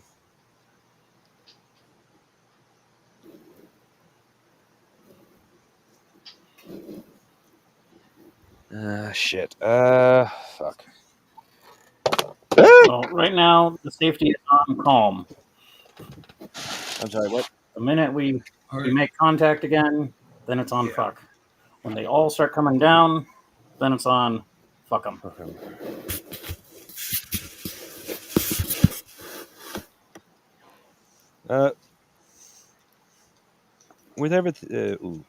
Are hobgoblins considered magical creatures? Are they magical creatures? They Yeah. can be magical creatures. I'm They're sorry, probably what? They can be magical common. creatures. And me. I'll refer to the fact would I know if sleep affects them or not? If they're low enough levels, yeah. Hmm. They- Because another option would be we go in. We surprise them with me prepared to cast sleep. Open the door, cast sleep, and then charge the rest of them.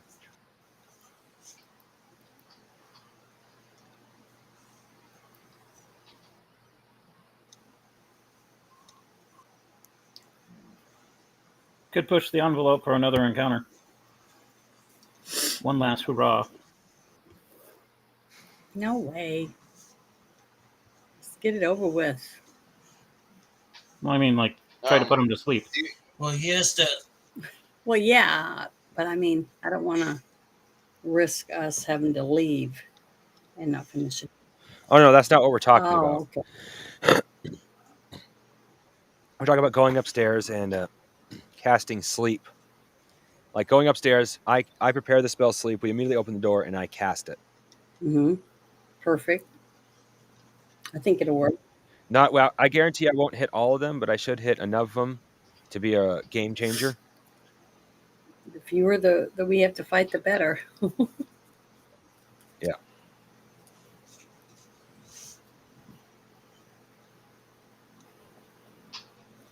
So does that sound like the plan we want to go with? Well, Either that or oil slips the stairs. Didn't Nerdy? you Because say? I don't think we got to do that last time. You're saying, Nerdy? Doesn't somebody have to like call it early? At 6 o'clock for me. That Yeah, is that's another 8 hour. o'clock for us. Oh, okay. Oh, yeah, you're. It's mountain time. Yeah, yeah, you're behind me. I'm used to everybody being on the East Coast, so they're like ahead of me. So Yeah. Yeah, I went and did the thing ahead of time, so yeah, okay, I so don't have to do the thing. The thing is right. done. So are we going up the stairs or what? Yeah, the sleep is what everyone seems to agree on, so Okay. So, as you guys head up the stairwell,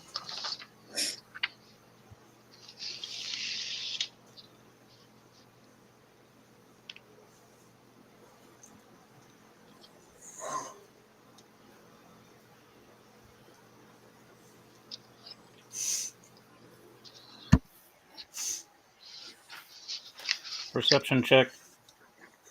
Floss music. okay.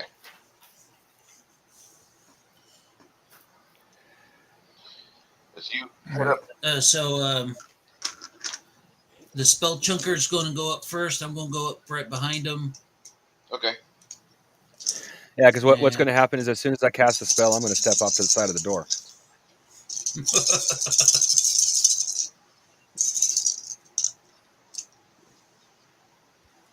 Well, I'm not a cowardly wizard, but I know my place, which is the back of the group.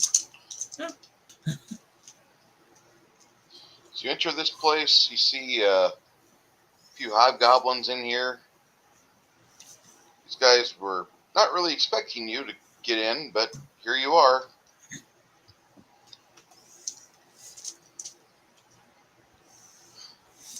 And for those of you that were thinking that you need a Teddy Graham miniature, there is a. Yeah, I was gonna say. I totally wish Palladium had actually made the Terror Bears as miniatures.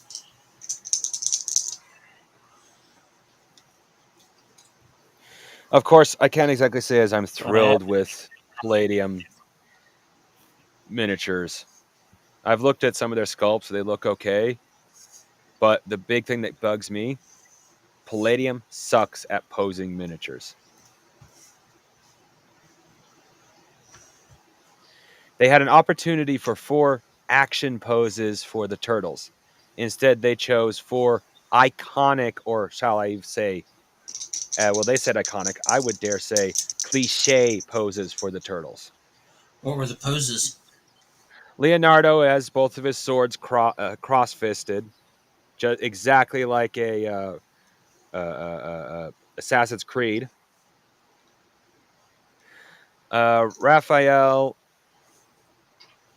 has both of it. Like, he's the only one I actually like out of the poses because he actually has his sai behind his wrists, and looks like he's walking up anonymously, like he's about to stab you. That one I actually like. Michelangelo has both of his nunchucks crossed in his hands, and he's sitting with one hand behind him, one hand in front of him, like he's almost like he's holding his nunchucks like a cross to back off a vampire. And Donatello is just sitting there with his staff in his hands in front of him, in just cockeyed to the side. That's it. Generic guard. Raphael's the only good pose out of the 4 of them. These 2 guys with the big spears, they also have swords. Oh boy. They are set up to actually jab spears downward through the floor to get people. They just didn't hear you. They didn't expect you guys to cast a fucking silence spell. You get up here and go ahead, loose your sleep spell there, wizard. All right. Because I've been rolling an +5 or less for my fucking skill roll for the past 3 rolls. Do I hear anything? Nope, not a fucking thing.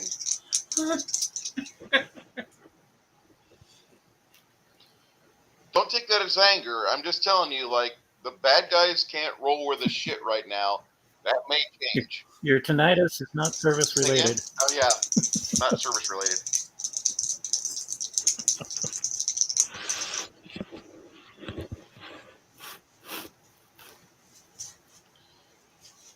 All right. Lizard.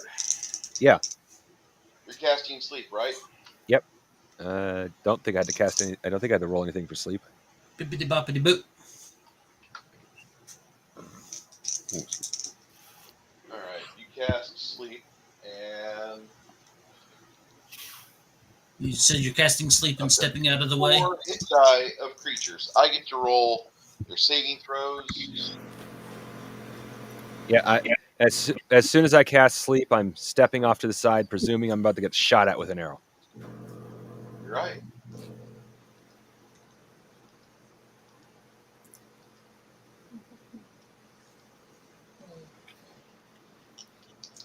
Did we manage to get up here fast enough for the spells to still be in place? Yeah. Awesome. You guys Yeah, really didn't waste much time in game. Yeah.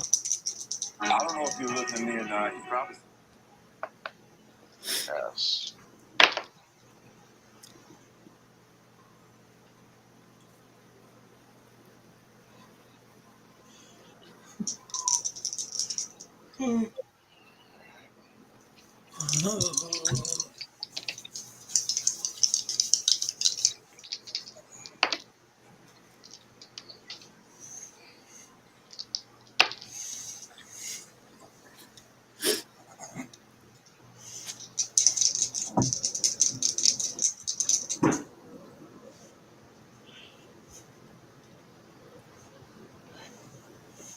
You cast your spell, you see 2 of them fall immediately, and as you start to roll down the stairwell, or step out of the way, you try to become one of the wall over here.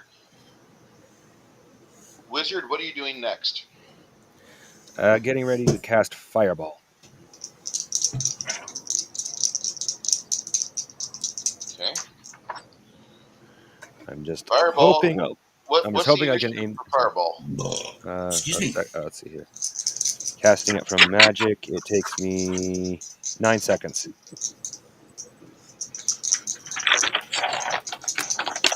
Okay. As he starts making his move, Barbarian and William, you two will decide now what your next steps are. Barbarian, what are you doing next? I'm gonna charge in there and go against the guy with the long pokey stick. Okay, he's got a sword right now. He's not armed with a pokey stick. It's just I'm trying to use the fact that like they do have javelins that they would use to jab down below. Yeah. I have a quick Oh. question, Bruce. Go ahead. Would my toppling ability work with Fireball? Can you cast 5th level spells yet or no? I'm level 6. No. Okay. Level It's worth 7 asking. you will be able to.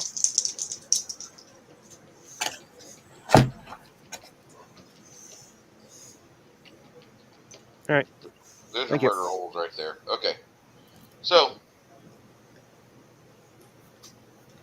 you're gonna get out of here and move, Barbarian? Yeah. That'll be on 5.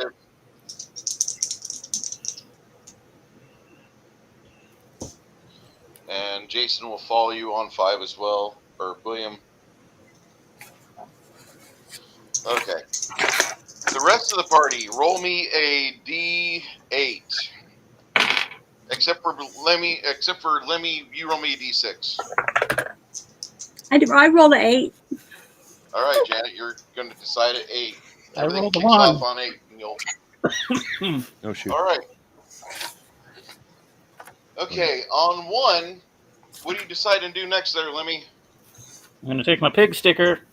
I'm going to try and stick it into the guy You're on. down here. That you were behind all this stuff going on. Yeah. Where I'm standing, the guy in front of me. This Which would is be your on my guy. left. This is your guy, Will. Yeah, no.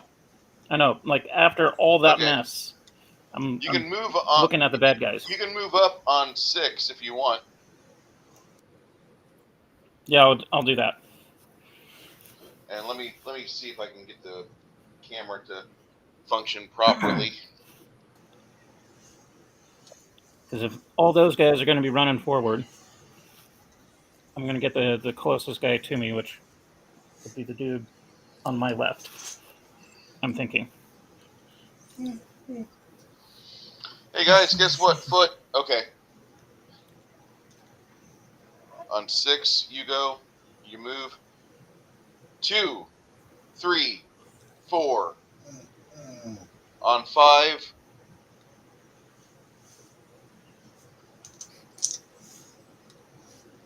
you come out of your of the stairwell and flex. What are you doing next, Barbarian? I'm going to get in contact with that guy. I'm going to Okay. kill him. So you'll charge on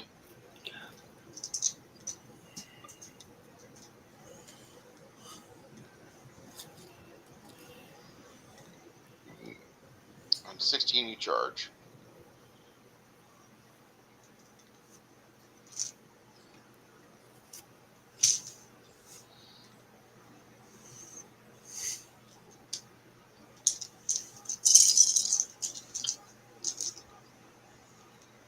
You have weapon focus, right? Um, Do you have weapon focus as a feat?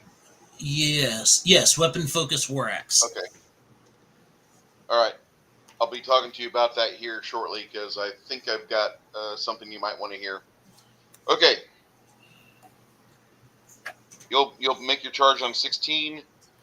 Also, Janet, you want William to come out and follow the Barbarian? Yeah, if he thinks he can help. Yeah, he does. Okay. Now, And it's not my turn yet? it's on. We're on 5 right now. Okay. What do you want him to do next? Him? I want him to use his sword and try to take down whoever he can. Okay.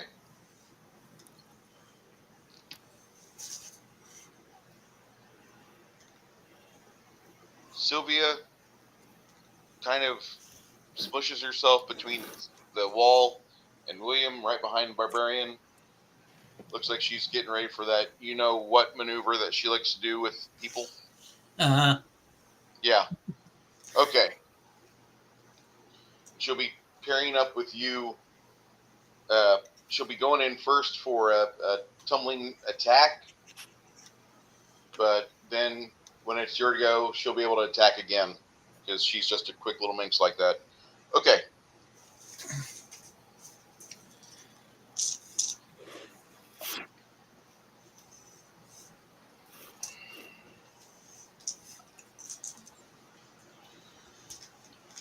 Dance of the Three Snakes.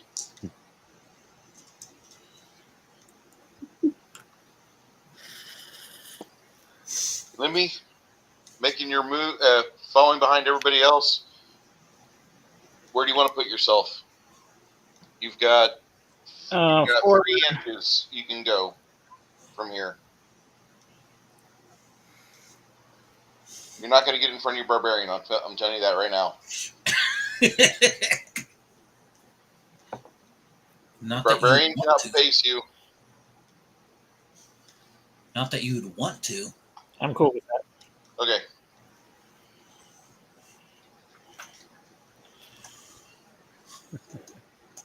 All right.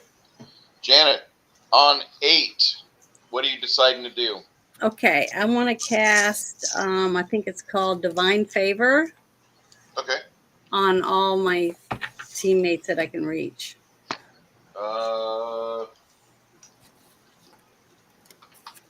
Oh, and Warrior, Bruce wasn't talking about Janet. Bruce was talking about Ogre's wife or girlfriend. That's Sylvia. Sylvia, yeah. Oh, I thought he was talking to me. Oh, no, he said minx. Janet is a cougar. Well, he's not wrong. I'm just saying Bruce wasn't talking about Janet. I thought, Bruce, you were talking about what Bruce was saying. Yeah, Janet, Divine Favor is something you target on yourself. Oh, well, that sucks. Then I guess I'll do prayer. Because prayer helps everyone, right? Yes, prayer would definitely help everybody. That's the one I want to cast then. I thought that's what I was... +5 to hit damage, skill checks. Any sort of fucking percentile roll gets a +5. And when you hit, you get a +1 bonus for damage. Yeah, +1, everybody. Janet, being a 6th level character, that will last you for a full minute. Okay. What are you doing next, Janet? I guess I'll have. Oh, wait. That was 8. You were deciding on what to do. So that'll be, you'll be casting that on, don't kick in prayer yet, guys. She's got to cast it. That's her decision phase. Yeah. Hold low on die. What's your speed factor for prayer? That's a 4th level spell. Hold on. I think I thought you said it was Should be 10. I thought it was a 7, but let me look it up real quick. All right. We got to get it back in order.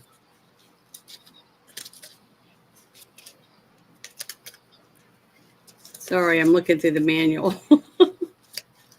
I don't have it written on the paper. What's your 2nd level spells cost? I thought it was 7. Okay, then this would be, if the 2nd level spell costs you 7 speed points, then you're going to be casting this for 9 seconds. 9 seconds. On 16. Okay. So 16 is when I get my next move. Okay. All right. About the same time, these guys scramble for weapons and charge, because they can pull their weapons and attack during a charge. They're going more.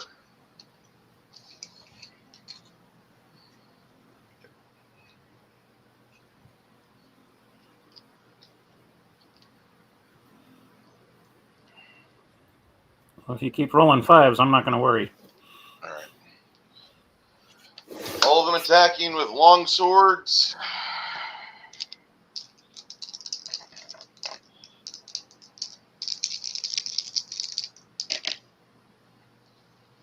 All right, barbarian, armor class 90.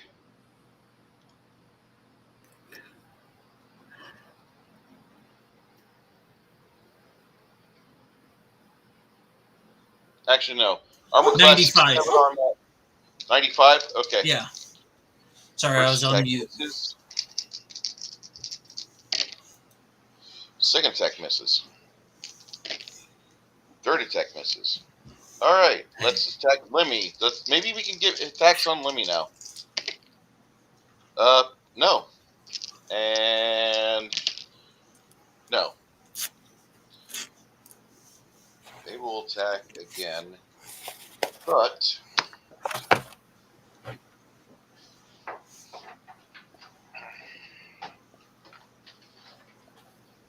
Wizard, Mongoose, Yes. roll me a spellcraft check. Oh, they all moved where I might. Oh boy. So hoping to have a little bit of time before they got that close to everybody. Spellcraft check. Spellcraft plus 40. 97 total. Okay. You can cast a fireball and get all of them but this jackass right here. That's better than than hitting my friends. So. And even though I just showed you that, your barbarian friend is going to be the toastiest member of the party because he's like within inches of the edge of that fireball. Go ahead, roll that damage. Let's see here. Nerdy didn't need his eyebrows anyhow. Remember picking that 66, but let me double check that. It is 66, your 6th level. Okay. Get yourself a Brazilian wax, and your charisma goes up by 3 points. Where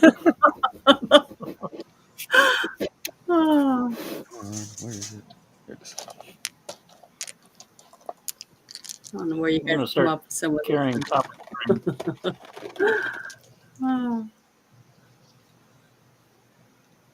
Nice.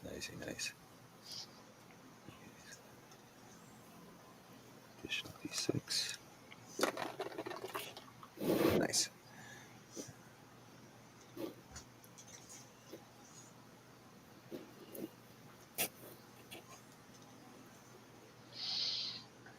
Sorry, I'm doing calculating.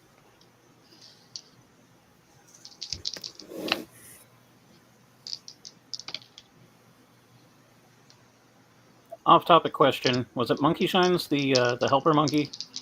I think it was. All right. I got any extra damage that goes with that, or is it just straight 66?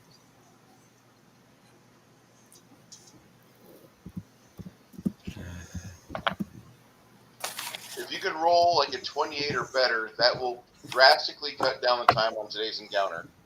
Well, I just barely did. I rolled a grand total of 30.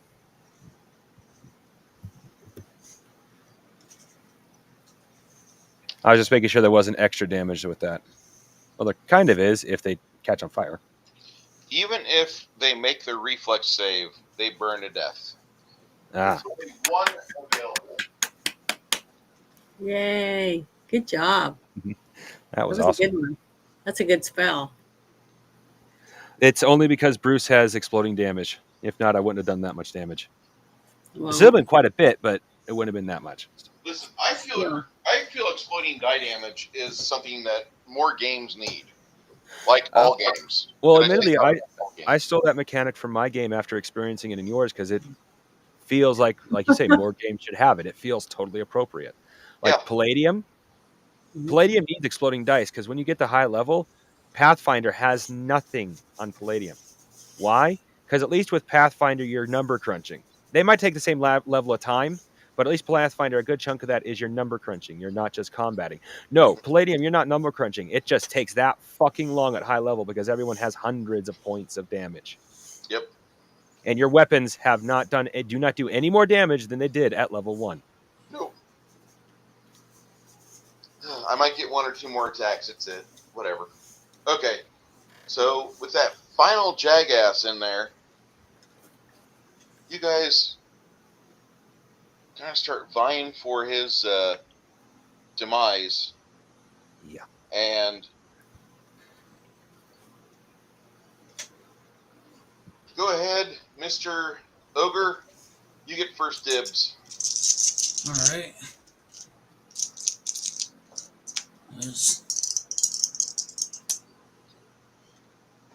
Let's see. I rolled a 71.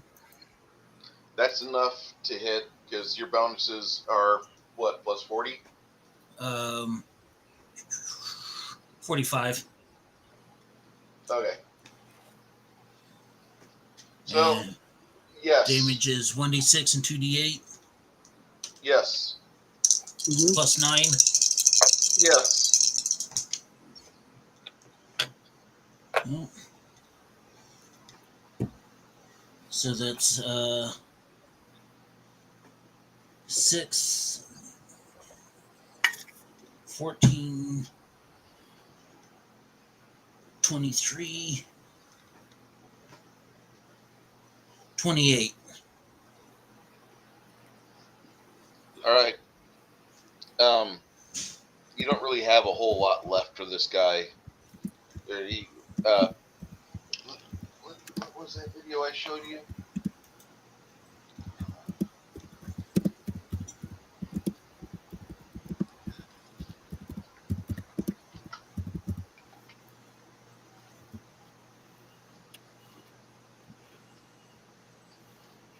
So whenever you hit something like that, it feels like this.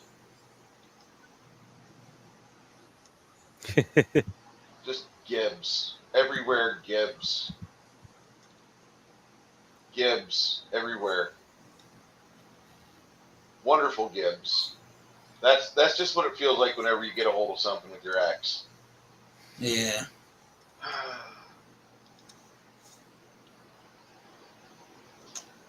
Yeah. You guys start preparing for your assault on the rest of the keep here.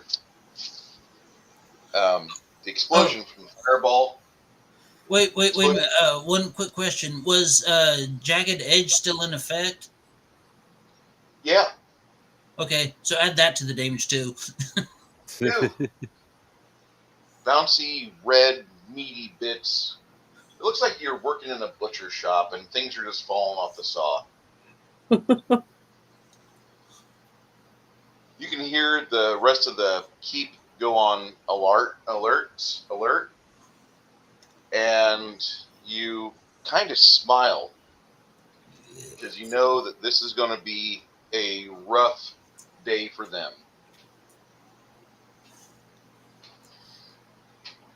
At this point, as the hobgoblins are getting ready to assault you guys and do a counterattack, hopefully they can try to do something of some force, but the guard contingent there seemed a little bit lacking.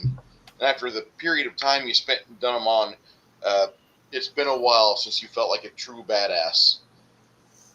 You guys kind of crack your knuckles and get ready for this because you think it's going to be a lot of bludgeoning and a lot of excitement, chasing down your enemies and driving their foes before you.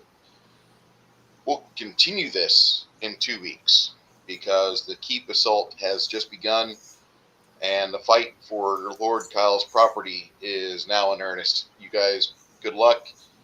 For those of you that are part of our chat today, thank you so much for being here with us. My name is Bruce, and my panel is awesome. If there's any questions you have, go ahead and drop it in the channel. We'll be more than happy to talk to you about things over the course of time. And please be back with us again in the month. This is going to be May when we return. May 3rd. We'll be back then. Thank you so much.